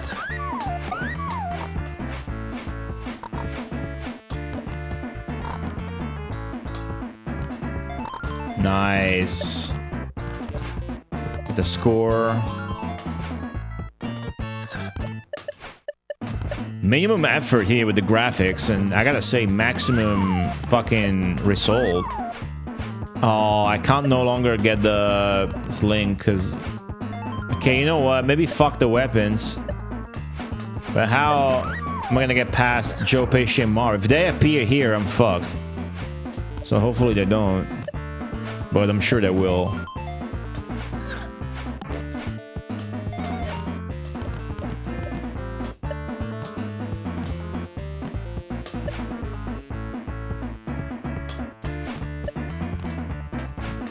Seems like I gotta get lucky to get up once again. Let's go. Swatting these bugs, squashing them onto the background is the best fucking shit. I can't believe it. Okay, here.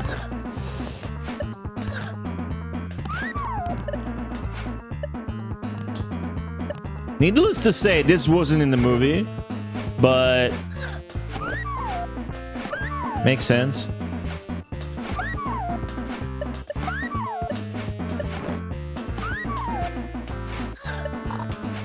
Fuck, okay, we don't know what to do. Just gonna go here.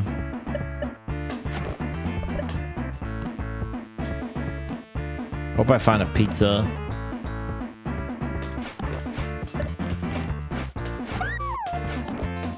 The damage will pile up here because there's so much. Okay, so that's a dead end, just a loop. Try going up again. And then up again. Okay, I can get up even with the bubbles that have insects in them, so that's good.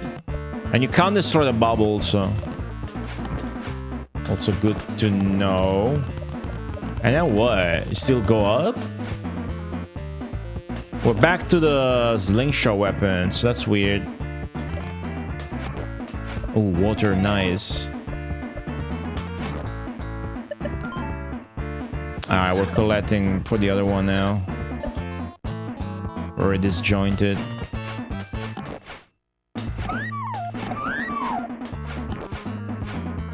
I guess makes sense to try and go up.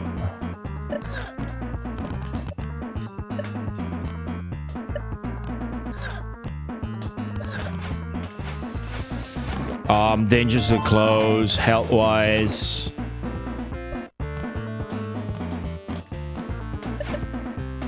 Be a good time for a pizza. I haven't found a single one. Oh! The pizza summoner! Call me the fucking pizza summoner, dude! Alright, just pick the furthest shoot and drop down. This might be the end of the level. Okay, the frog did not do its high damage attack on me. That was nice and fair. They really want me to go up, which means I want to try and go down. Forget about it, let's go up. The pizza summoner, that's me. This might be the end of the level, it feels like. Look at this. Okay, maybe not. Always be ready with the flies, water. If this had Joe Pesci and Marv in them, it would be fucked up. But I still think it's gonna have them at the end. If you don't have a single weapon, you're fucked. But maybe if you just stun the bot, because I can't shoot at them with the fly's water. I can melee them. That'd be tough if I had to stun them like that, but I'll try it.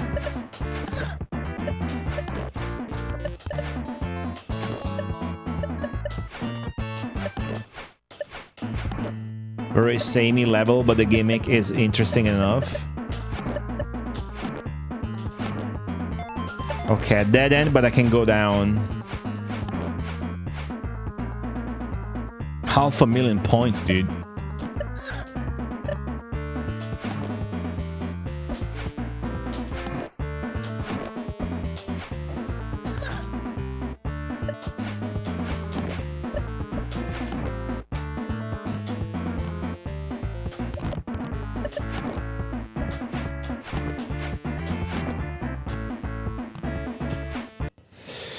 Other way. Hey, no hints. Can you see the pinned message in the YouTube chat? I don't know if you can see it. I hope you can. It doesn't look like you can. I'm clearly going the right way, so you're full of shit anyways. So the frog is doing the bubbles. Okay. Yeah, the Megamarathon just do shit my own, no hints ever. Hopefully people catch on soon enough.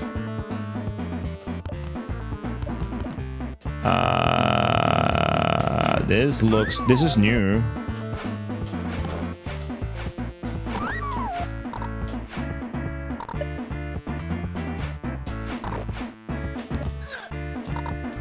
I'm not sure about this.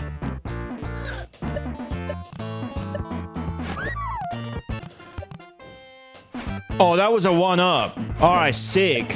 Okay, my sense of orientation is famously horrid, but looks like we're consistently getting to new spots. Oh! Oh, dude! Fuck yeah, Pigeon Lady, where are you? She must be around here somewhere. I gotta find her. Dude, this is the final level, isn't it? This is the final level. This is so fucking cool, these cutscenes. Yeah, this is doing the PC-88 vertical things that would go well with scan lines for sure. Flickering effect, more ninjas. I got snowballs. Every level is a nice level in this because it's fucking New York. I like this game, dude.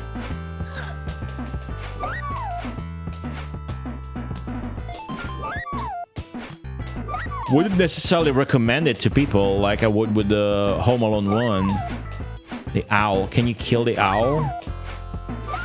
Yes.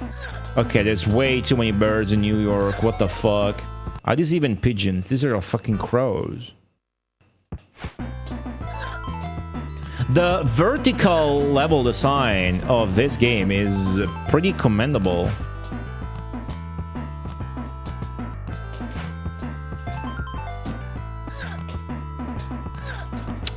Never mind. The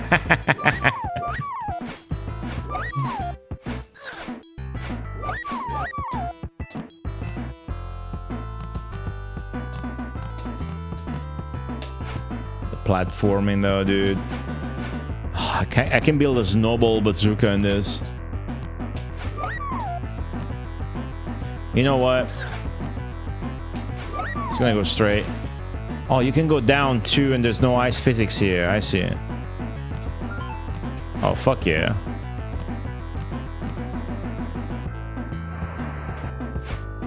Oh shit, it's Joe Pesci, dude.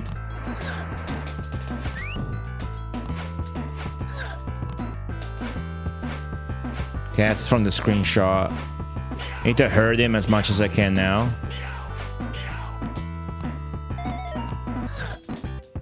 Funny, he's throwing. Oh, it's the both of them now. I don't know where this platforming's going, but basically I need to ignore the birds and all the million points of damage. You know what I could also do? I could just run to the right and see what happens.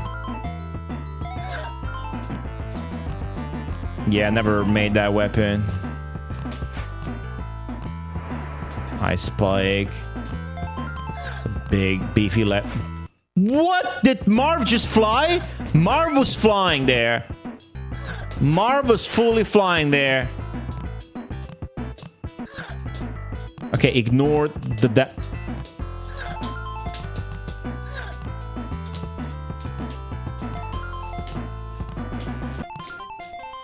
Merry Christmas, motherfuckers! Oh, what?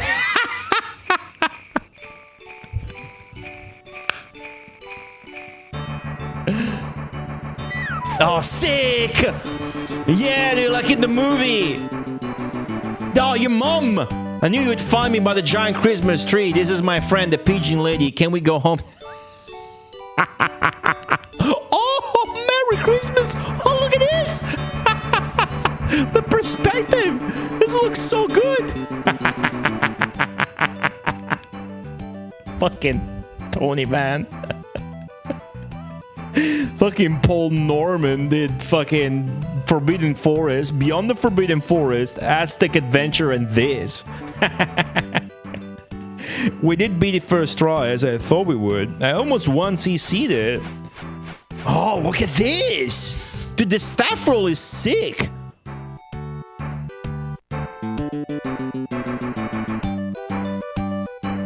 Oh, I wanted to do that again.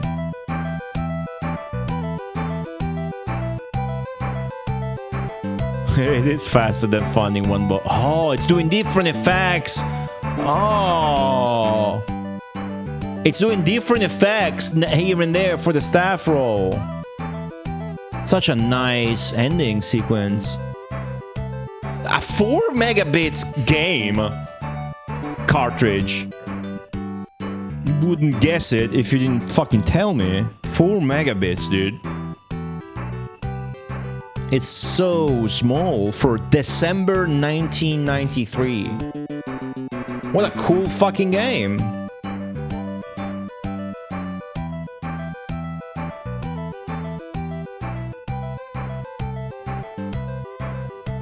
It's a kind of an abrupt ending to that final cutscene with the mom and the pigeon lady, but it was very nice. Crocodile, hello.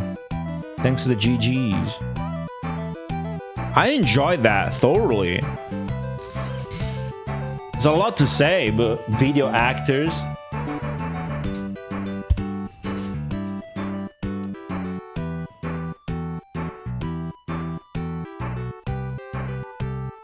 Sweet game. This, I checked for secrets. There's like a sound test and level select secret menu, but nothing like a hard mode that you can access. I want to do the explosion effect again.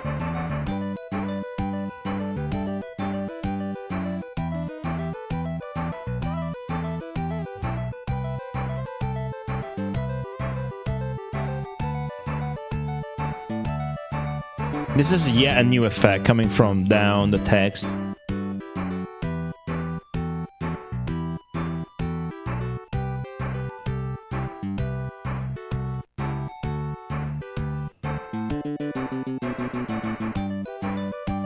I'm a big fan of this game. I'm gonna give you my full take on it, but I like it.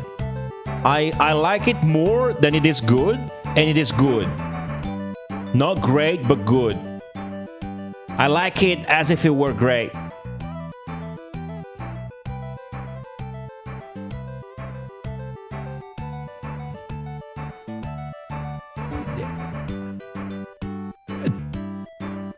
How long is this stuff roll?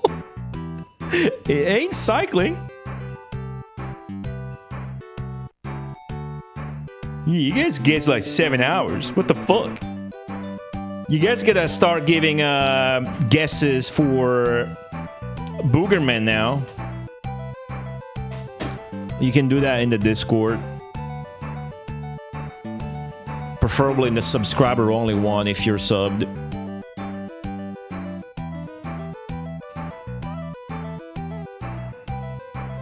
That's gotta be it. Yeah. Yeah, Boogerman's winning big time. Now it did not look Paul Norman, just has 3 credits. Oh! Dude, when you thought the staff roll couldn't get any fucking more satisfying, it's fucking snowflakes going. That was so fucking perfect. That's so good. Well done, Rocky. You received many bonus points. A true ninja. Christmas is a saved. Say Christmas. Thank you, Zenki, for the 210 bits. So I want to listen to the title theme, this title theme, as I talk more about the game. But if I just wait, it's gonna cut it. So maybe if I just enter the options menu. Although that's probably the same as the staff roll. Wow. Wow. December 1993, I was not expecting that. Christmas is saved. Huh?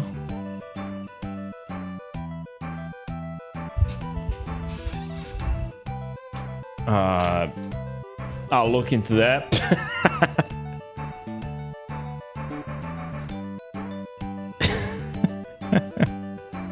Alright. Chinese voice should be the one that comes out in time. Whatever. I should eliminate the other one. Doesn't matter. Tum Tum from fucking Three Ninjas Kickback. I was not expecting. I was already surprised from the manual that it was 8 levels. I thought the level variety and continuity was perfectly designed, especially sometimes, like for example, Three Ninjas Kickback, another surprisingly fucking awesome, even more than this, even though completely different sort of design style, specifically with the levels and whatnot. That game is a lot more action. This is a lot more platformer, right? Because you have a melee attack there and special moves and whatnot, and, you know, a definite HP system with hearts or whatever the fuck.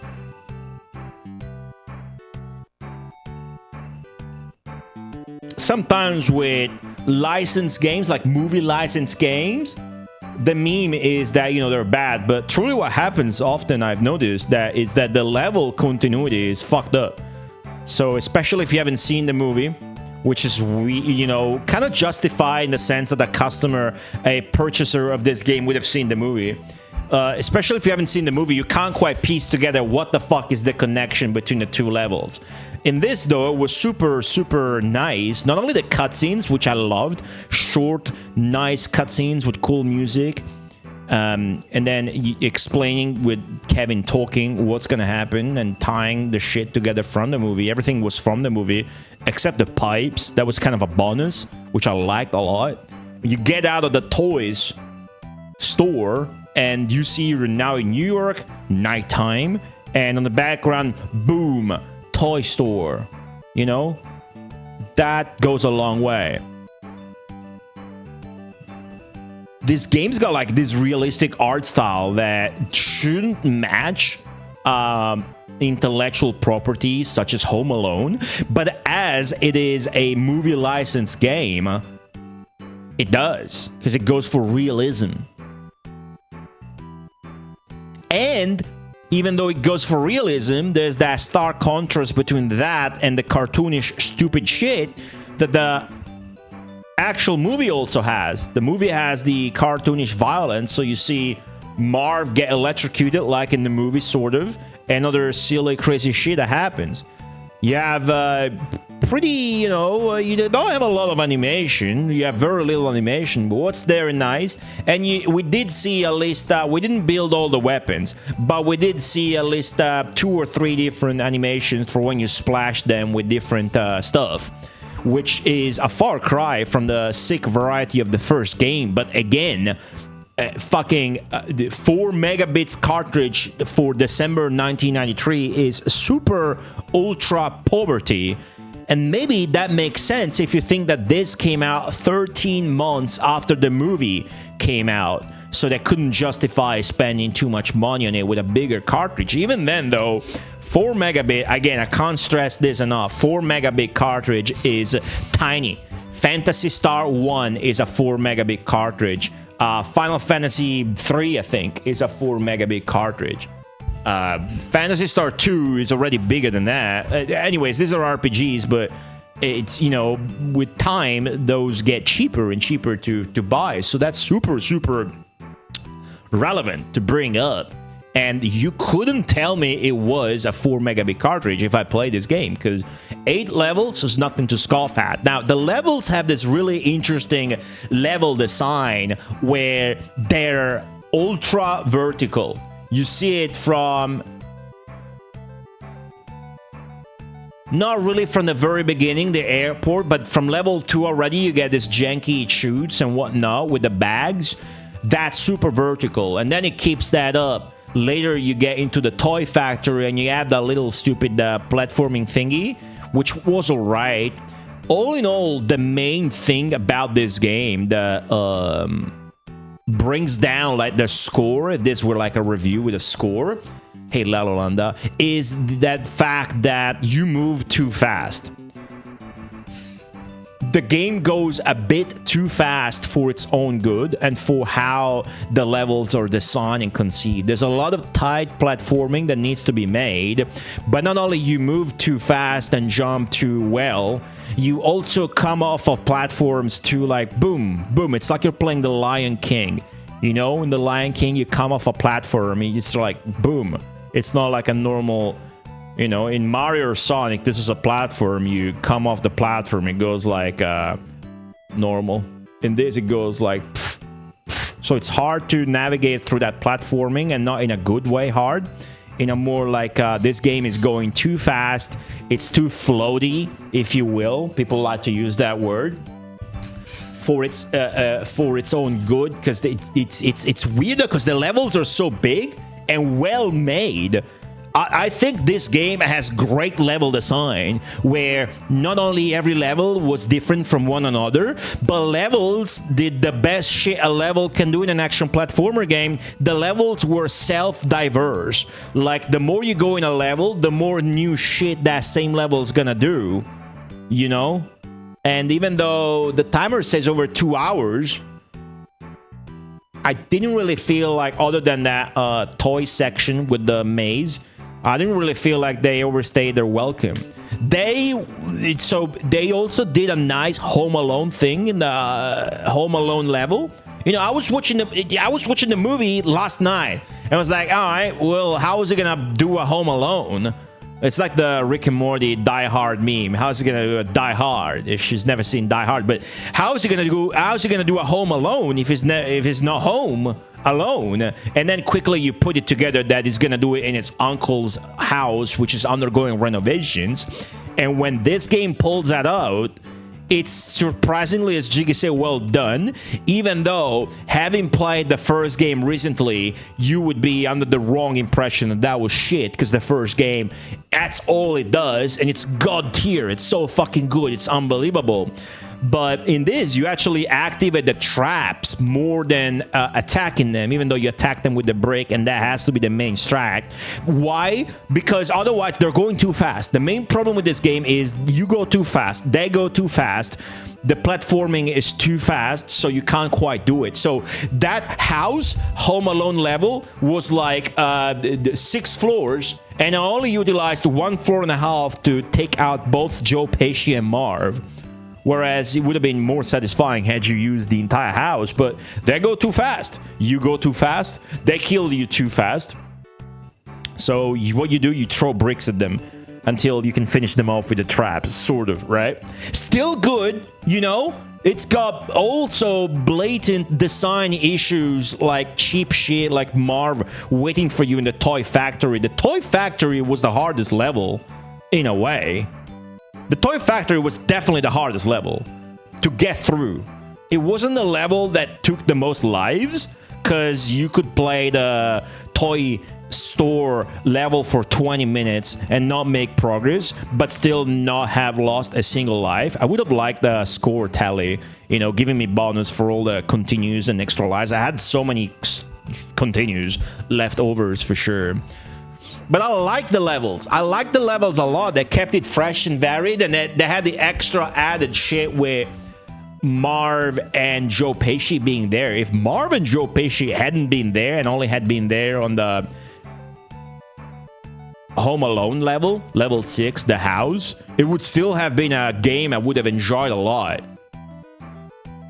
But they are there. The weapon construction thing is definitely not the best, but you still have a basic weapon, so you don't need to care about it as much.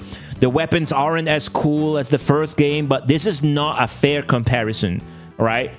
It's the same producer, but it's not a developer. I mean, it's unfair. It's two different studios, two different movies, two different games, okay? Still normal to compare, as in, you could have done this and that, but this is like an action tradition. This is a normal action platformer game with Home Alone elements. Home Alone 1 is a full-on Home Alone game that you have to fucking see and experience for yourself, because it's got crafting with a crafting menu, and all you do is Home Alone. In this, you go around as you should. It's Lost in New York, Home Alone 2. But even then, I thought this was a sick game. The cutscenes were glorious. The ending, you rarely see endings that nice.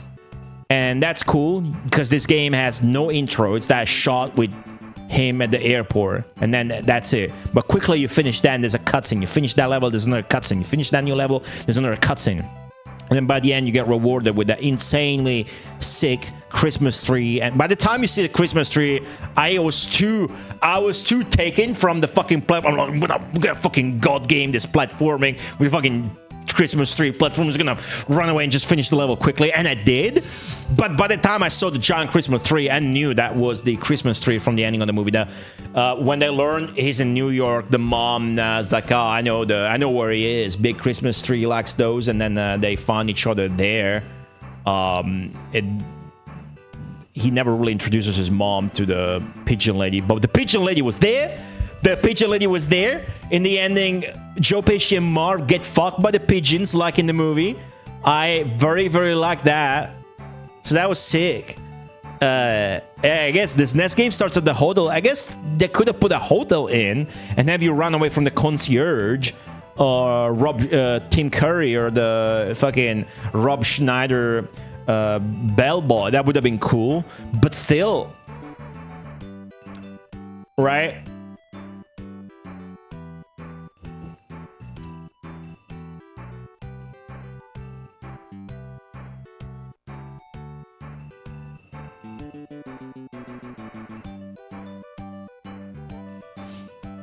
About the mazy level designs,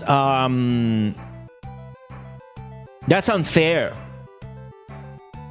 You quickly figure out where to go. They're just really big and vertical.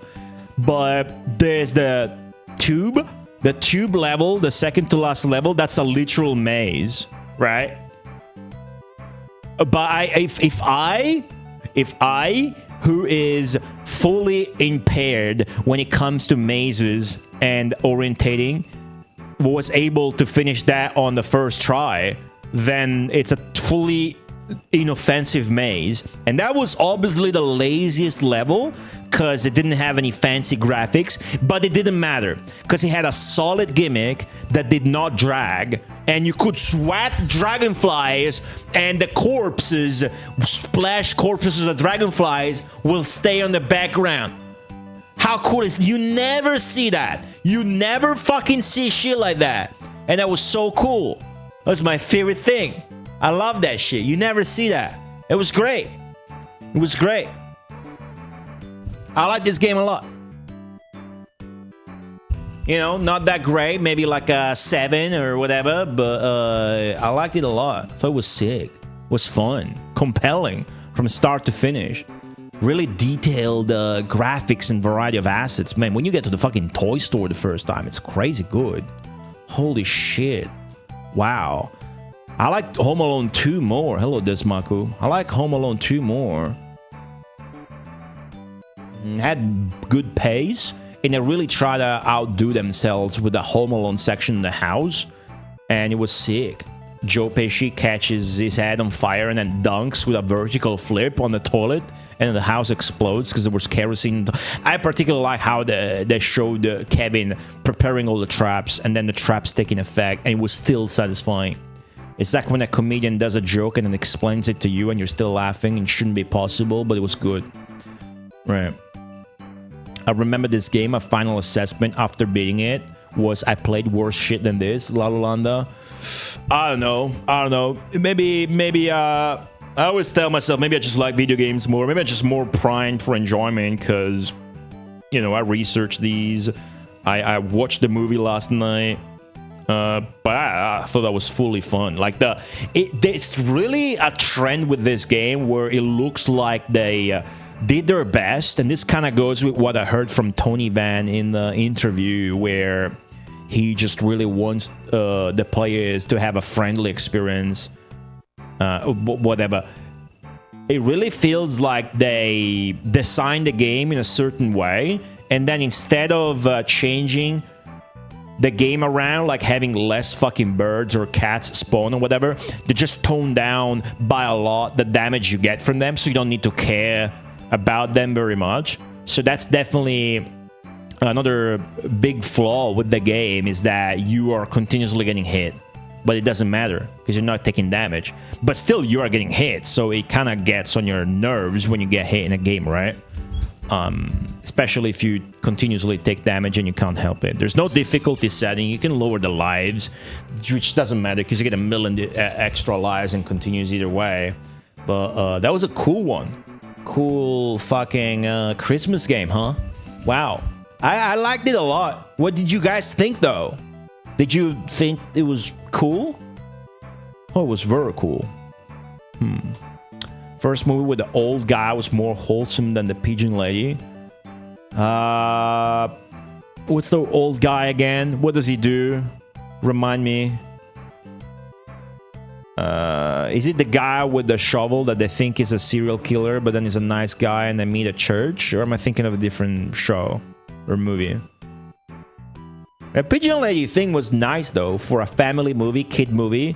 It was touching or moving or whatever you want to say. It was quite nice, the pigeon lady. She was a fully homeless lady with beard and whatnot. Yeah, the jumps were really floaty. It plays too fast. The controls were too fast, definitely. It just slow fucking down Kevin's movements and the Wet Bandit's movements by like 30 or 40%. You got a better game, I think. Sometimes I would platform through the levels. Like one of the New York levels, maybe the nighttime New York levels, was so fucked up. At some point, I had no idea what was going on. I was getting like fucking propelled horizontally through the levels. It was kind of broken, right? But it seems like after they did the game and it was kind of fucked, they did their best to polish it in a way where it's enjoyable. Like games that appear more polished than this have way less respect for the player's enjoyment. That's what it is. That's what it is. Games that appear a lot more polished than this have way less respect for the player's enjoyment than this. Rather than focusing the last fucking weeks of development or polishing or bug testing or whatever on changing the game around, they just made sure players could complete the game without fucking losing a leg and a nut and their nerves, and I think it worked. The snow shoulder guy, right? Yeah, okay, I vaguely remember that. Chris Barron 2, exactly. Okay, that's my opinion on this game. The music's pretty good. No extreme efforts to revamp the sound patches from the Gems stock ones, but still a good use of whatever it's using. Quite enjoy the music, especially in the cutscene song. And I like the bass in the...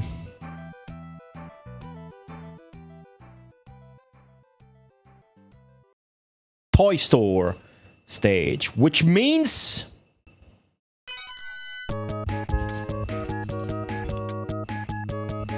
we finished 320 Mega Drive games.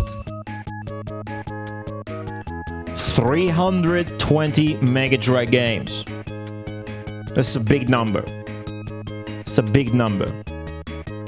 Feels good, yes, to finish a game in one stream instead of 2 months like Dino Land. But I had a great time. Had a great time. If you think this was cool, you should check out Home Alone 1 on the Genesis, because that game, I think, is so fucking sick. The game needs to be studied. It's so unique, and the gameplay loop is so fun and arcade styled, and the score is important, and it's a fully on Home Alone game. If you told me there was a Home Alone game that was more Home Alone than that, I would not believe you. That said, DOS Home Alone 2. What does that one do? There's this as well, Spinning Machine. Hello. This is a game.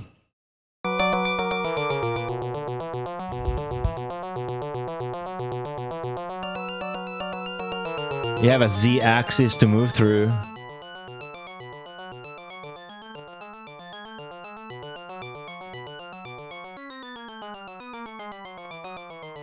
You know, capstan? Man, you can't see shit in front of you. Pretty graphics, though. Bought dogs.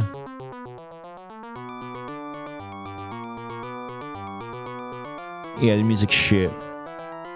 There's 2 instruments, 2 channels used. Are you grabbing a lot of items? Whoa, wee! Hello there, huh? What kind of store is that? Oh! It's shots from the movie.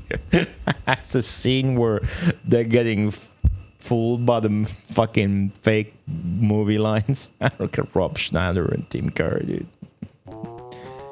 When you finish the level, you get a still from the movie. So this also has the hotel. Is the bellboy try to resemble Rob Schneider here?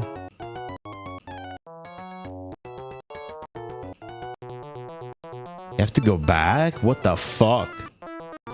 That's messed up.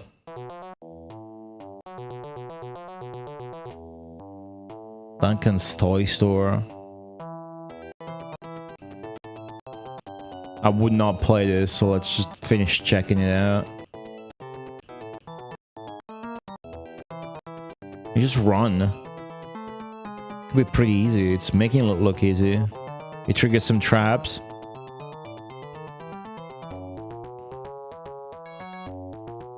The graphics are nice, though, you know?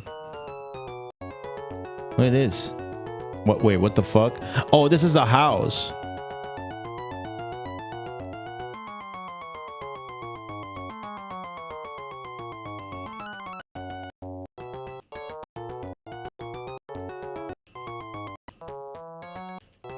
Wow. Okay. That was pretty shitty.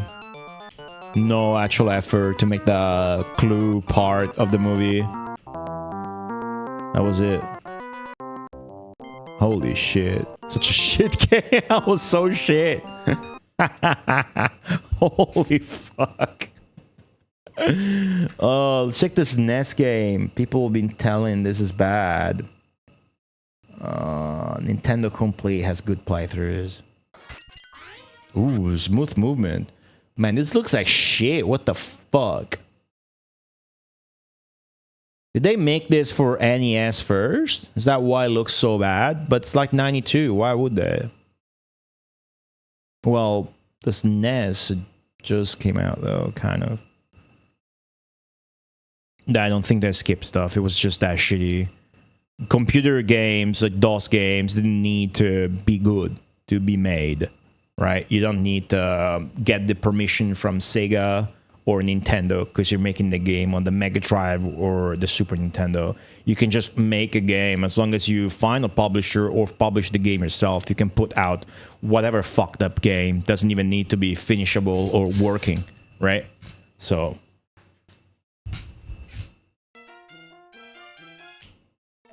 I'm curious.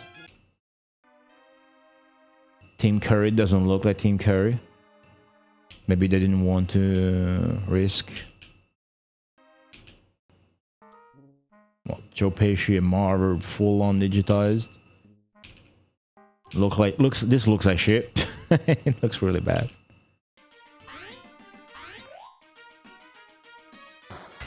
I think that's supposed to be Tim Curry because he's got the curly hair. This looks more like Kevin McAllister, right? Looks more like a weak kid. But I like the unique, realistic look of... we just find the gun? Is this shit where you enter stores? That's cool.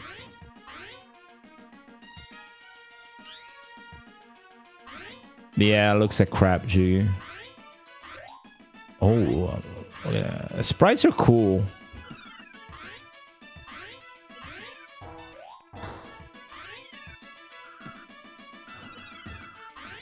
This is easy.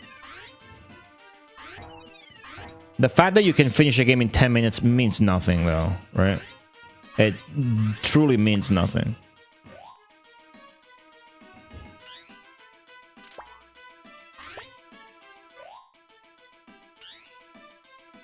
Do you need to, like, enter... The pizza being a healing item makes sense. In the hotel, he splurges on room service and whatnot, and then when he gets taken with a limo on the toy center, he orders a complimentary pizza for the ride. That's where they're taking the pizza from.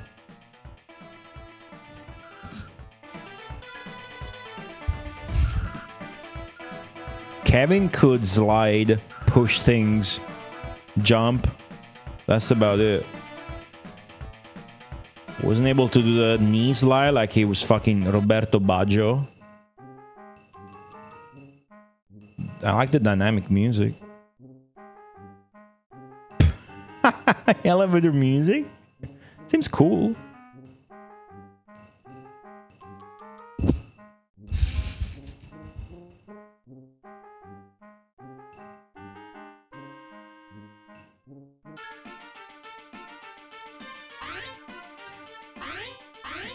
Oh, that jump flipping like Sonic?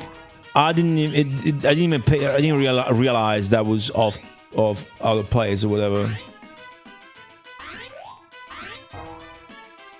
I mean, I was more paying attention to his to his fucking walking cycle being just the legs moving because they're a separate sprite.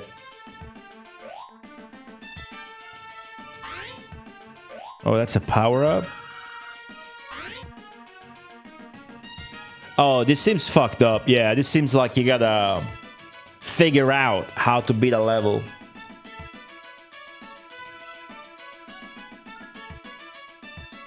Right? Is that it?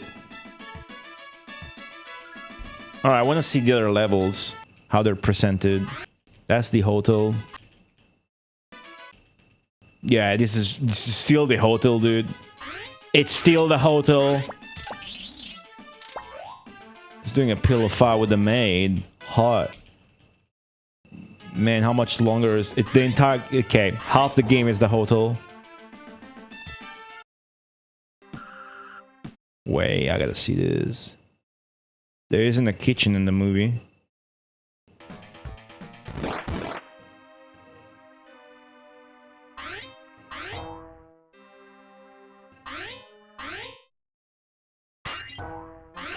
I like the reflections on the ground.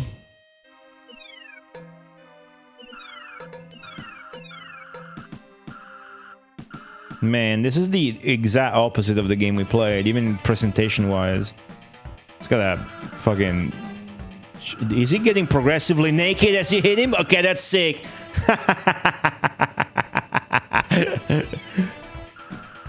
Okay, off with his sleeves. Snap off with the buttons. Off with the shirt. Off with the pants. That's funny.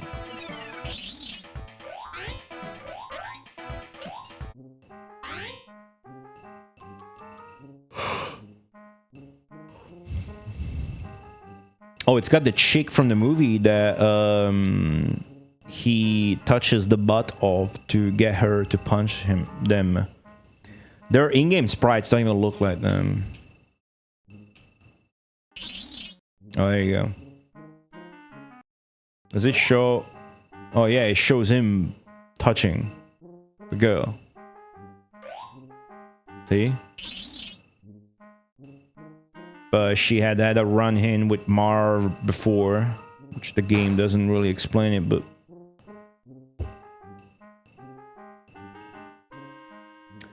Yeah, it kind of looks so bad with those cutscenes that it's good, because the girl has pixel art, but they're just digitized.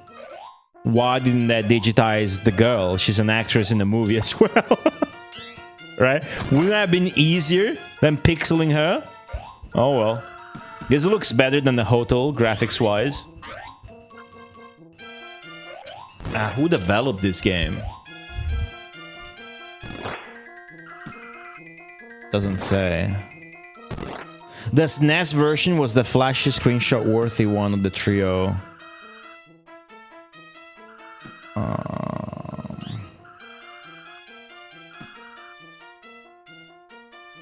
Wait, it mentions the NES version doesn't have the Trump cameo. Does that mean this one does?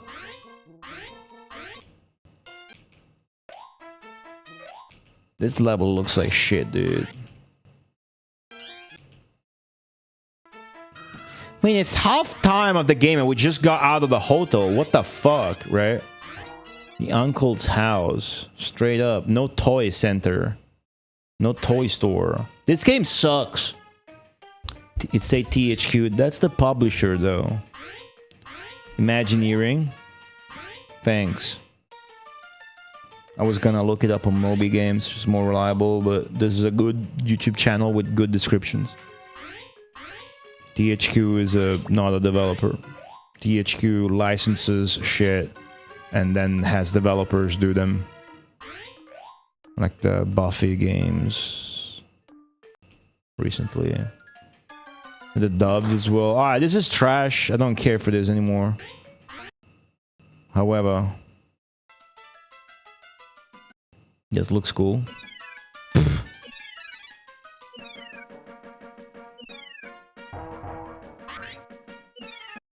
It's a really bad game.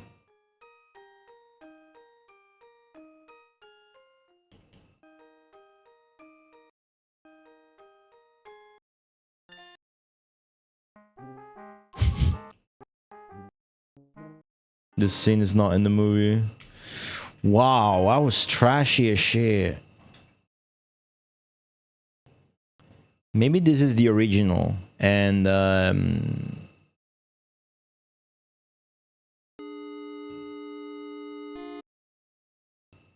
somehow that looks like a mix of Tim Curry and Rob Schneider.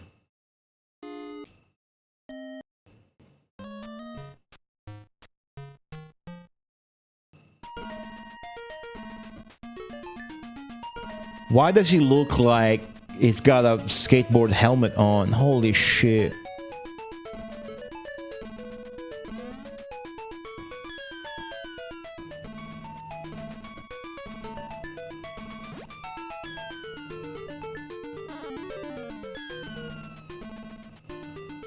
This is a different game.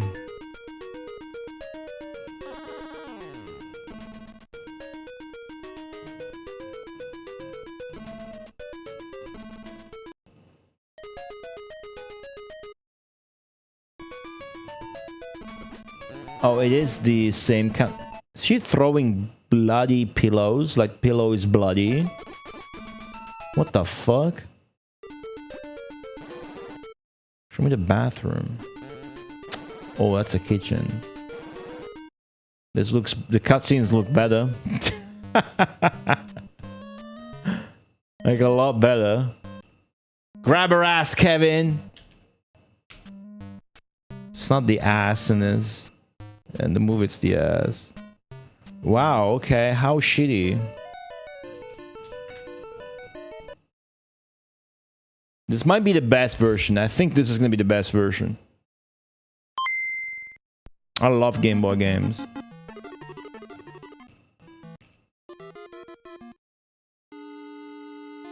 It already looks way better. This is sick. Look at this. That looks incredible. Ignore the filters Nintendo Complete is applying.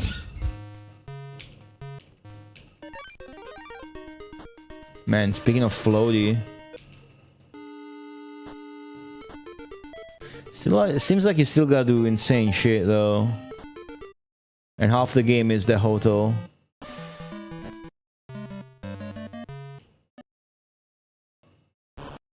Sick cutscenes. Yeah, still a shit game, yeah. Still a pretty shit game. But the Game Boy version seems like the best one to me. Or least offensive. What the fuck? Oh my god. Okay. Cool. Whatever. I haven't seen the first Home Alone batch on the Nintendo systems. Are they any good? Either way.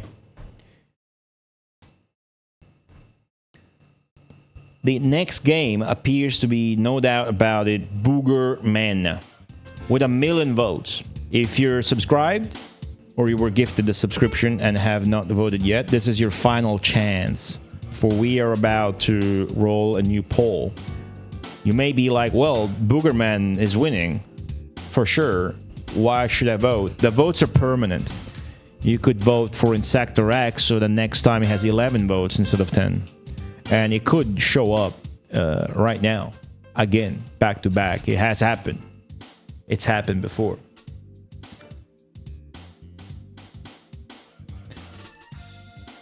That does mean that game number 321 will be Boogerman, a pick and flick adventure. But for now, we think about the new poll, which will be rolling right after these advertisements.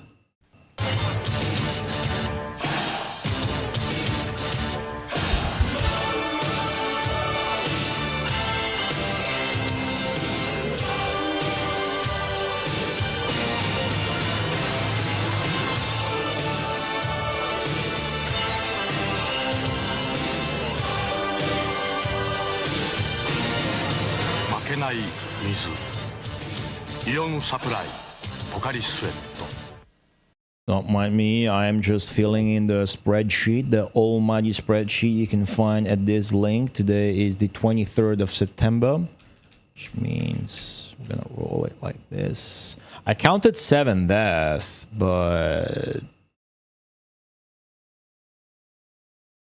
I must have died more. I'd say 10. I'd say 10 deaths.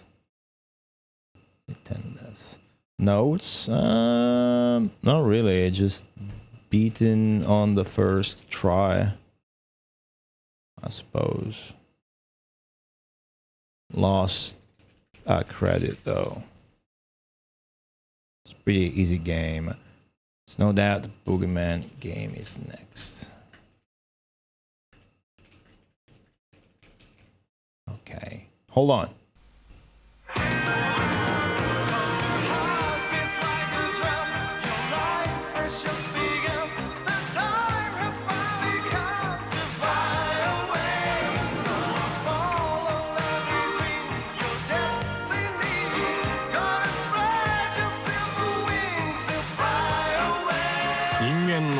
Oh, I'm so sorry.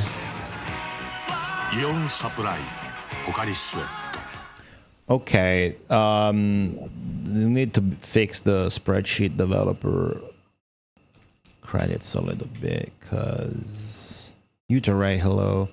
The first game is by Brian A. Rice Inc.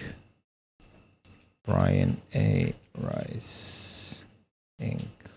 Second game is by Sid, Sega Interactive Development Division.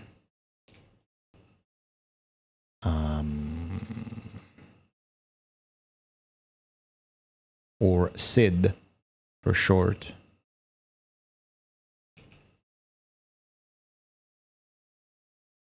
Right? This one is indeed by Sega, though. Okay. And to conclude the housekeeping,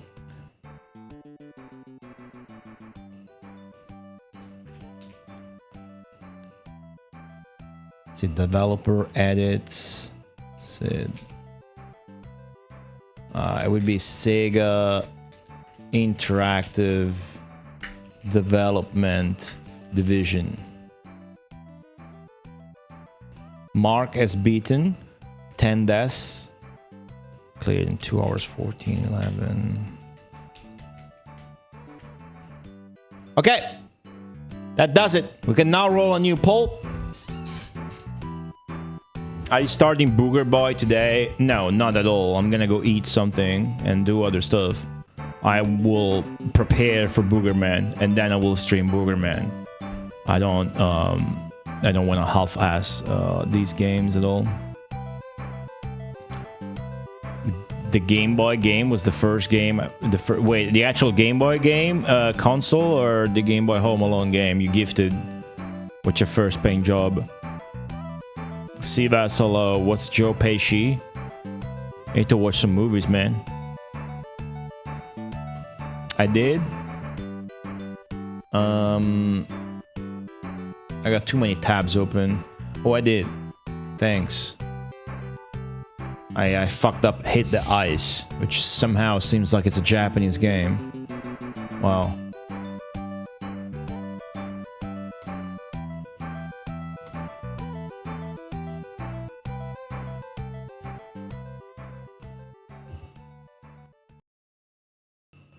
It's time for a new poll.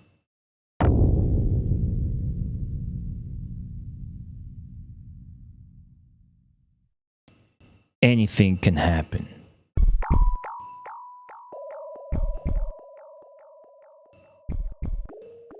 JRPGs, RPGs. Puzzle games. Porno games. Quiz games. Taiwanese games.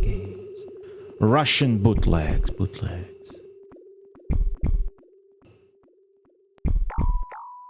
Movie license games. Dinosaur themed games. The new poll for game number 322, which will be played after Booger Man is completed, starts with none other than Bill's Tomato Game. Bill's Tomato Game. Bill's Tomato Game is a very British game.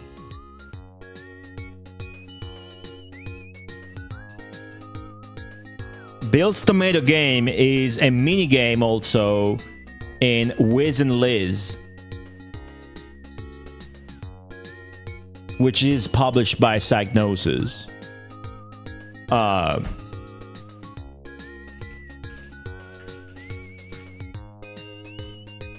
It's an Amiga game. And it is not released on the Mega Drive. This is what I knew about it. I know that it's got Matt Furniss soundtrack. And that it is sort of featured in Wiz and Liz. But the actual game... Right. I mean, it's not like it's featured in Wiz and Liz. In Wiz and Liz, you throw tomatoes at dudes like Bill as one of the secret minigames.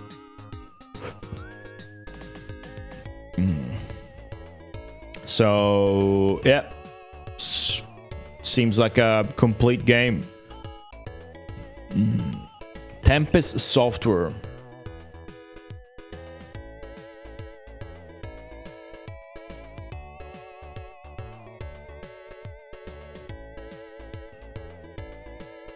I only recognize these two names, of course, and Chrysalis. Obviously, Matt Furniss, God tier composer. This is about it. It's it's all we got. You can find screenshots and shit like that. This should be both fun and meme-tastic and short, and it's going to sound great. Because it's gonna sound like... Oh, I don't have Bill's Tomato Game? My bad. But it's gonna sound good. Because it's Matt Furnace. Bill's Tomato Game. Shall we check a screenshot on the Amiga? Bill's Tomato Game Amiga. Just to give you guys something. Yeah, so... The meme of the Wiz and Liz has got nothing to do with the actual gameplay. It seems like it's a platformer. Where you play as a tomato. Okay? Cool. Wonder if it's gonna have better colors on Mega Drive. Tomato platformer game. Saw this on the Amiga. Cool. It's a pretty known game, I would say. It's not unheard of. But I'm a poor reference for that. Close. Keep. Close. Alright. This game never came out before, so Bill's Tomato Game will have 0 votes. As you can kind of see here, there's a little 0. 0 votes. What else is going to come out? It could be Pelé 2.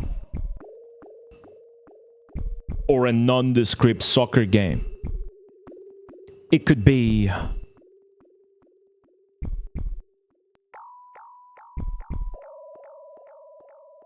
an 80-hour game. It could be Sokoban.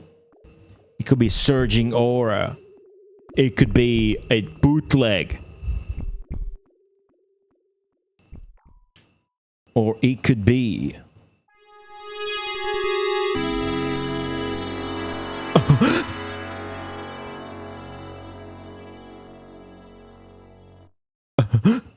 Or it could be the only remaining game to support the use of the infrared Mega Drive gun, the Sega Manacer.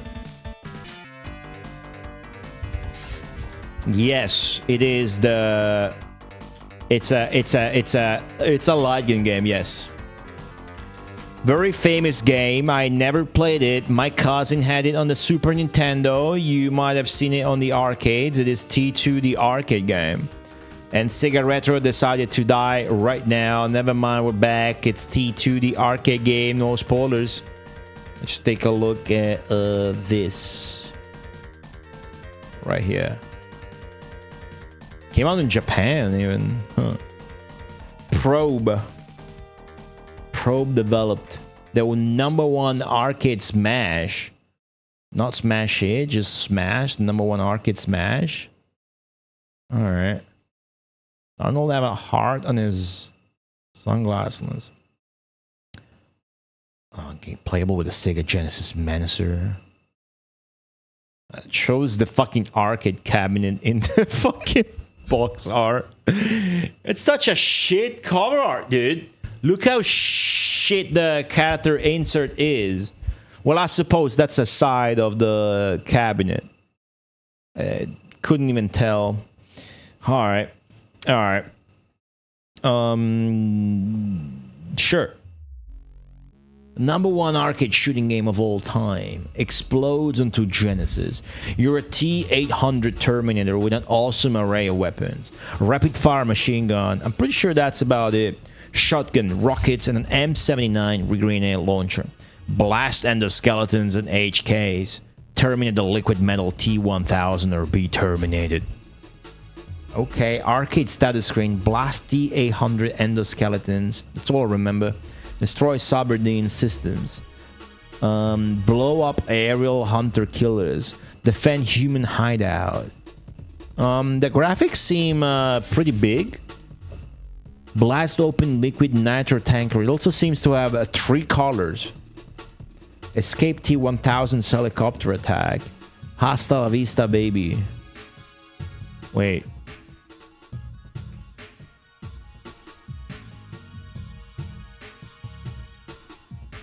Huh?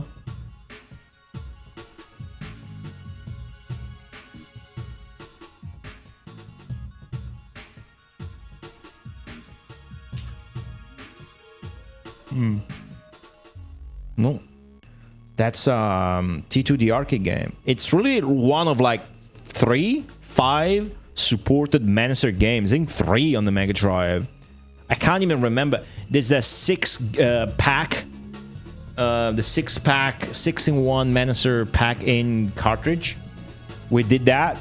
It came out. We played it. Then there's Body Count. We did that. Came out. We got the good ending. The only one with the staff roll, I suppose. And then there's this. I think that's it. 3 games supported by the Menacer. I did beat the game, Biko. You gotta fucking check that out because the ending was sick. Revolution X does not support it. Believe it or not, Revolution X does not support it. I wonder if it came out before now. I forgot. But that's T2. Okay. Also, never came out in a poll and has 0 votes.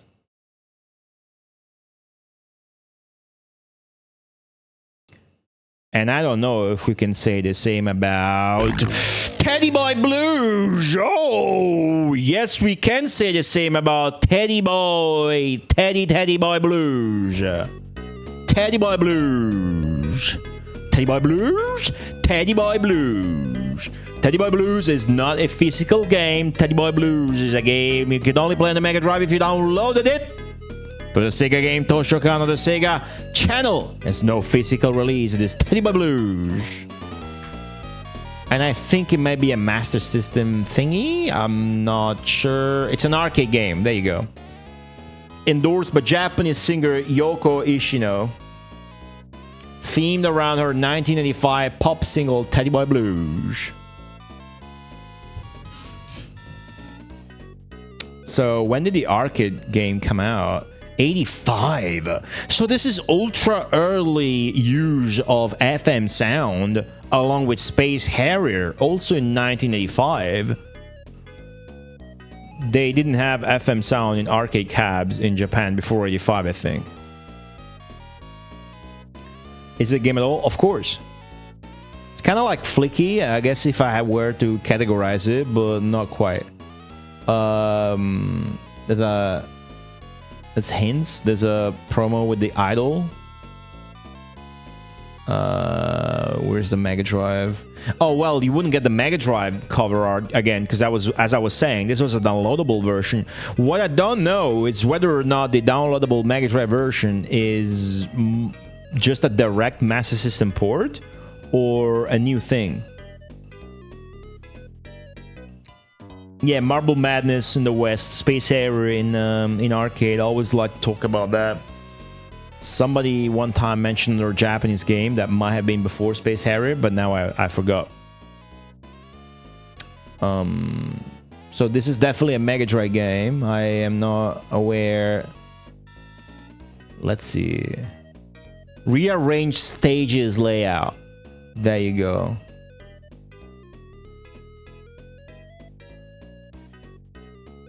Wow. Wow. So you would probably find this in the Mega Drive Mini 1 as well, because it's got the game no Kanzumi thing. Whereas the Mega Drive Mini 2's got the Wonder Mega CD compilation. Right. Very virgin poll indeed. Look at that. I guess you guys want to see at least a screenshot. So what about there you go. There you go.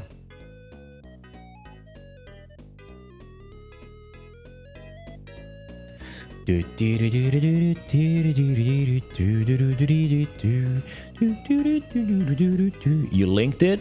Oh, I guess I was looking at the wrong one. Doesn't really change anything because we got the info from there. So, just got spoilers. Yeah, alright, so that's Teddy Boy Blues. What a poll, what a poll.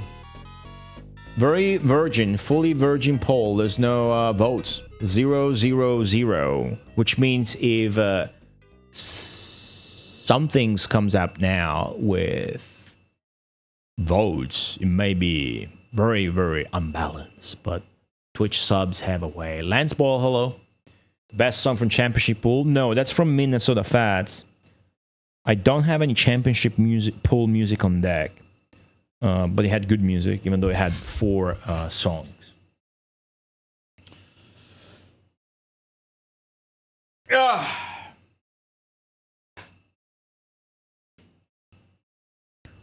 What game is gonna come out and vastly offset the balance of this? I definitely pressed the wrong button, but I'm gonna roll with it. Could it be a French game?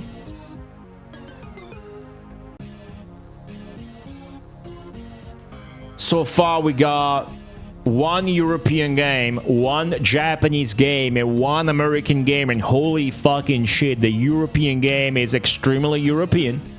The American game literally could not be more American, and the Japanese game really could not be more Japanese.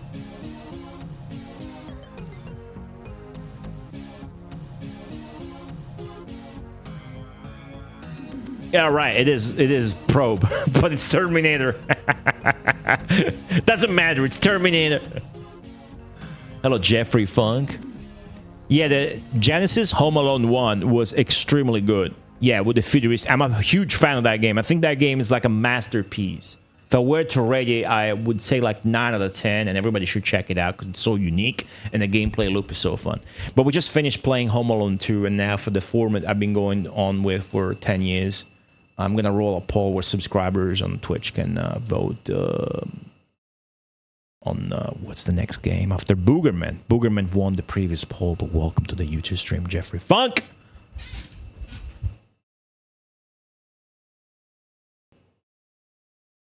Game number 4 in the poll for game number 322 is going to be...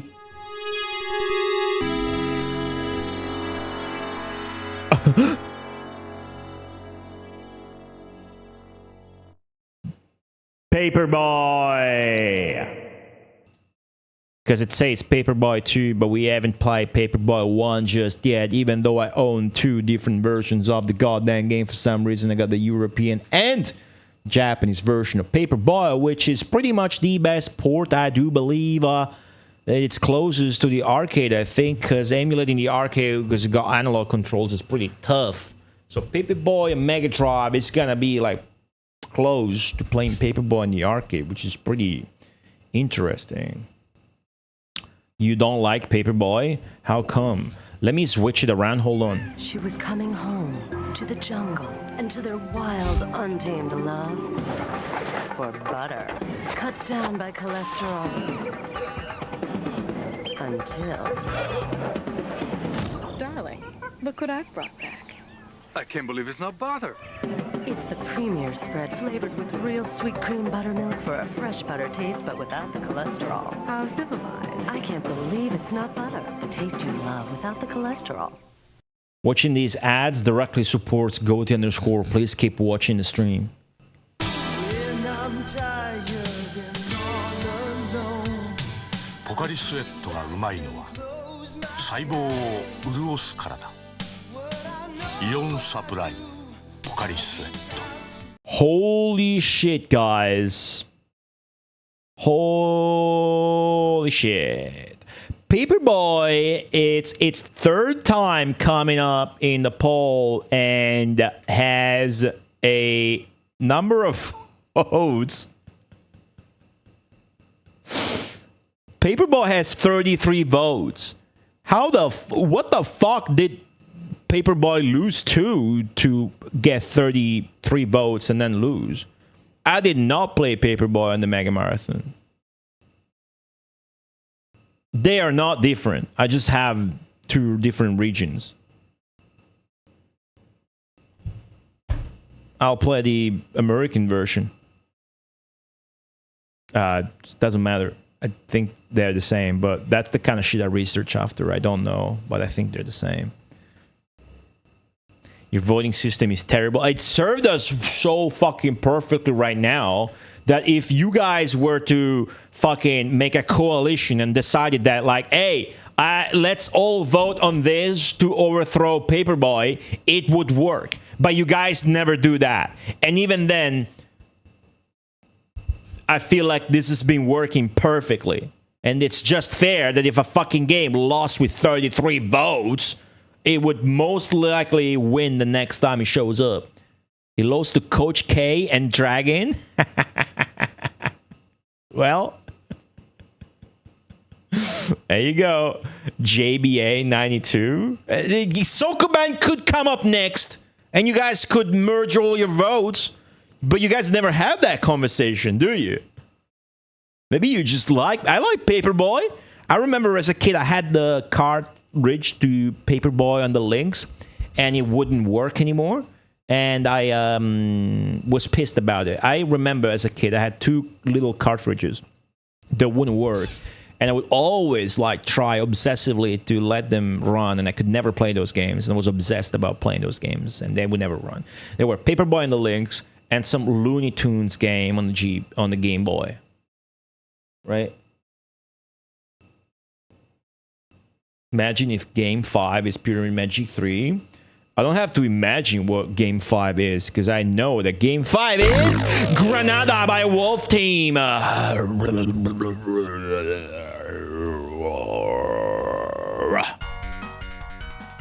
More Wolf Team is back. Granada, the X68000 game ported to Mega Drive.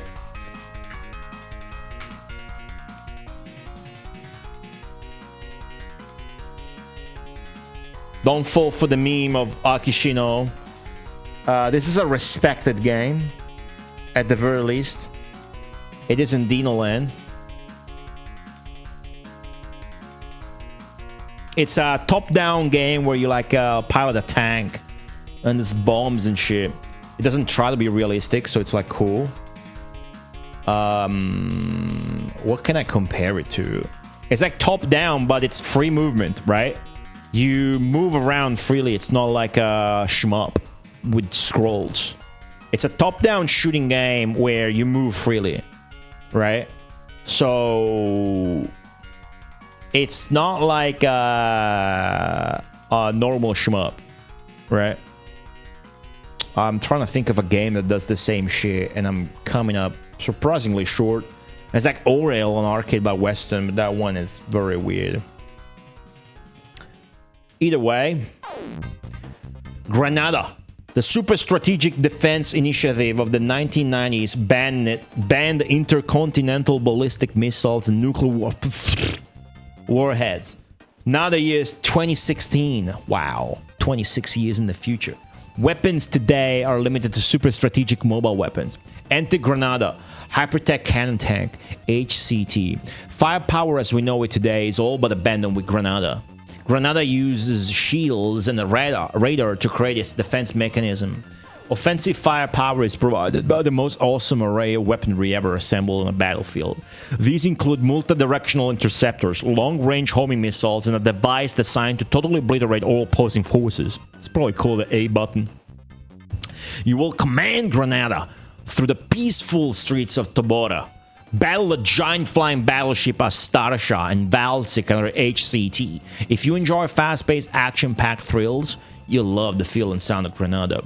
This is part of a lineup of a Wolf Team Sharp X68000 games ported to the Mega Drive, such as Arcus Odyssey and Final Zone, Zenki Axis, or whatever that one's called.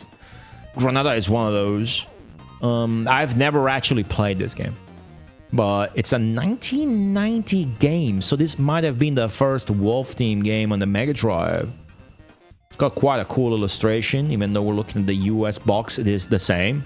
I guess when that fucking illustration is just a fucking tank, you know, you don't have to redraw it for the Western market.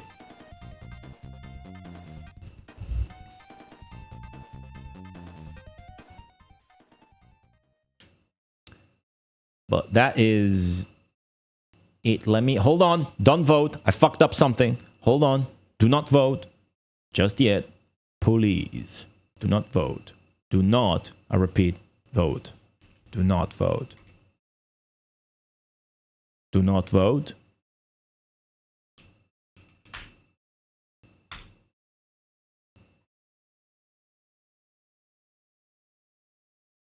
You can now vote. Okay, I forgot to put the 33 votes back on Paperboy in the poll instance, whatever. 33 against 0. Either you guys just decide to vote all in on another game or, you know. But still, why is the system cool? Because the fucking game's votes are permanent. That shit can happen, but that means that you can still meaningfully vote on another game because it's going to retain its votes. If you really want to see Terminator with the, I'm going to play Terminator with the Menacer, Teddy Boy Blues, or Bill Stonegate, Granada, you can just vote on it, and next time I'll have a better chance. It's kind of how the system is. It makes sense that T2 is getting mass voted because it's kind of hyped that even though it's a port, I'm going to be able to play with the Menacer. So that makes sense. Alrighty. Sorry, Agent Neil, you got paywall. That is indeed subscriber incentive feature. And also patrons on Patterson can... I'm going to do way more with my patrons soon, but I still kind of post daily vlogs, which is more than most people do with their Patreon.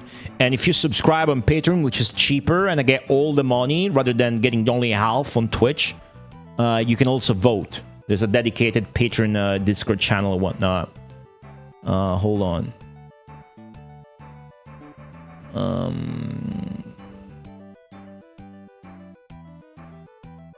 Okay. Ned Momotaro, welcome to the stream. Ned Momotaro. Let me read what you got to say from France. I usually don't follow much non-French speaking channels here. Parbleu! But since I like your content on YouTube, I had to hang out here. Hope my English is okay. Try to understand the concept. Your English is better than most Americans that use my chat room, so you're most welcome. I am curious what you saw from me on YouTube.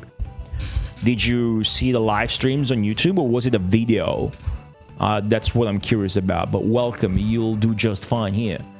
I stream every Tuesday, Thursday, and Sunday, so I'm gonna do my best to stream Boogerman on Thursday. Right? Cool. Welcome to the stream.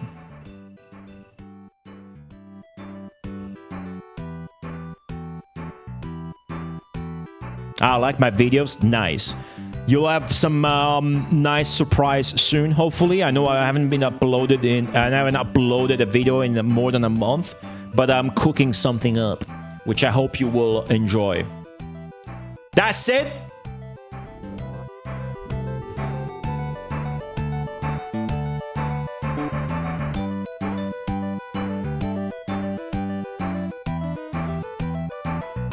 Say Christmas from Joe Pesci and Marv.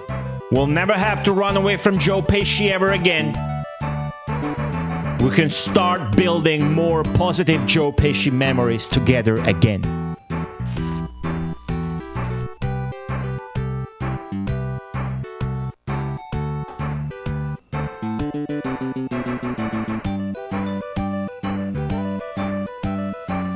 We even made a new French friend here today at twitch.tv/Gotti_, where we saved Christmas and we beat Mega Drive games since November 2014.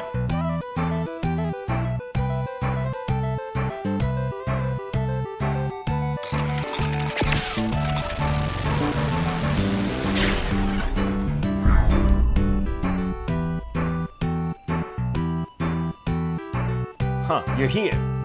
So I wasn't quite home alone, was I?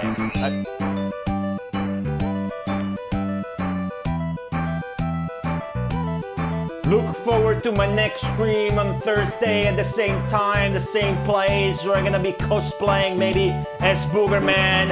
It's pretty easy. All I need to do is fart and pick my nose live on stream like this.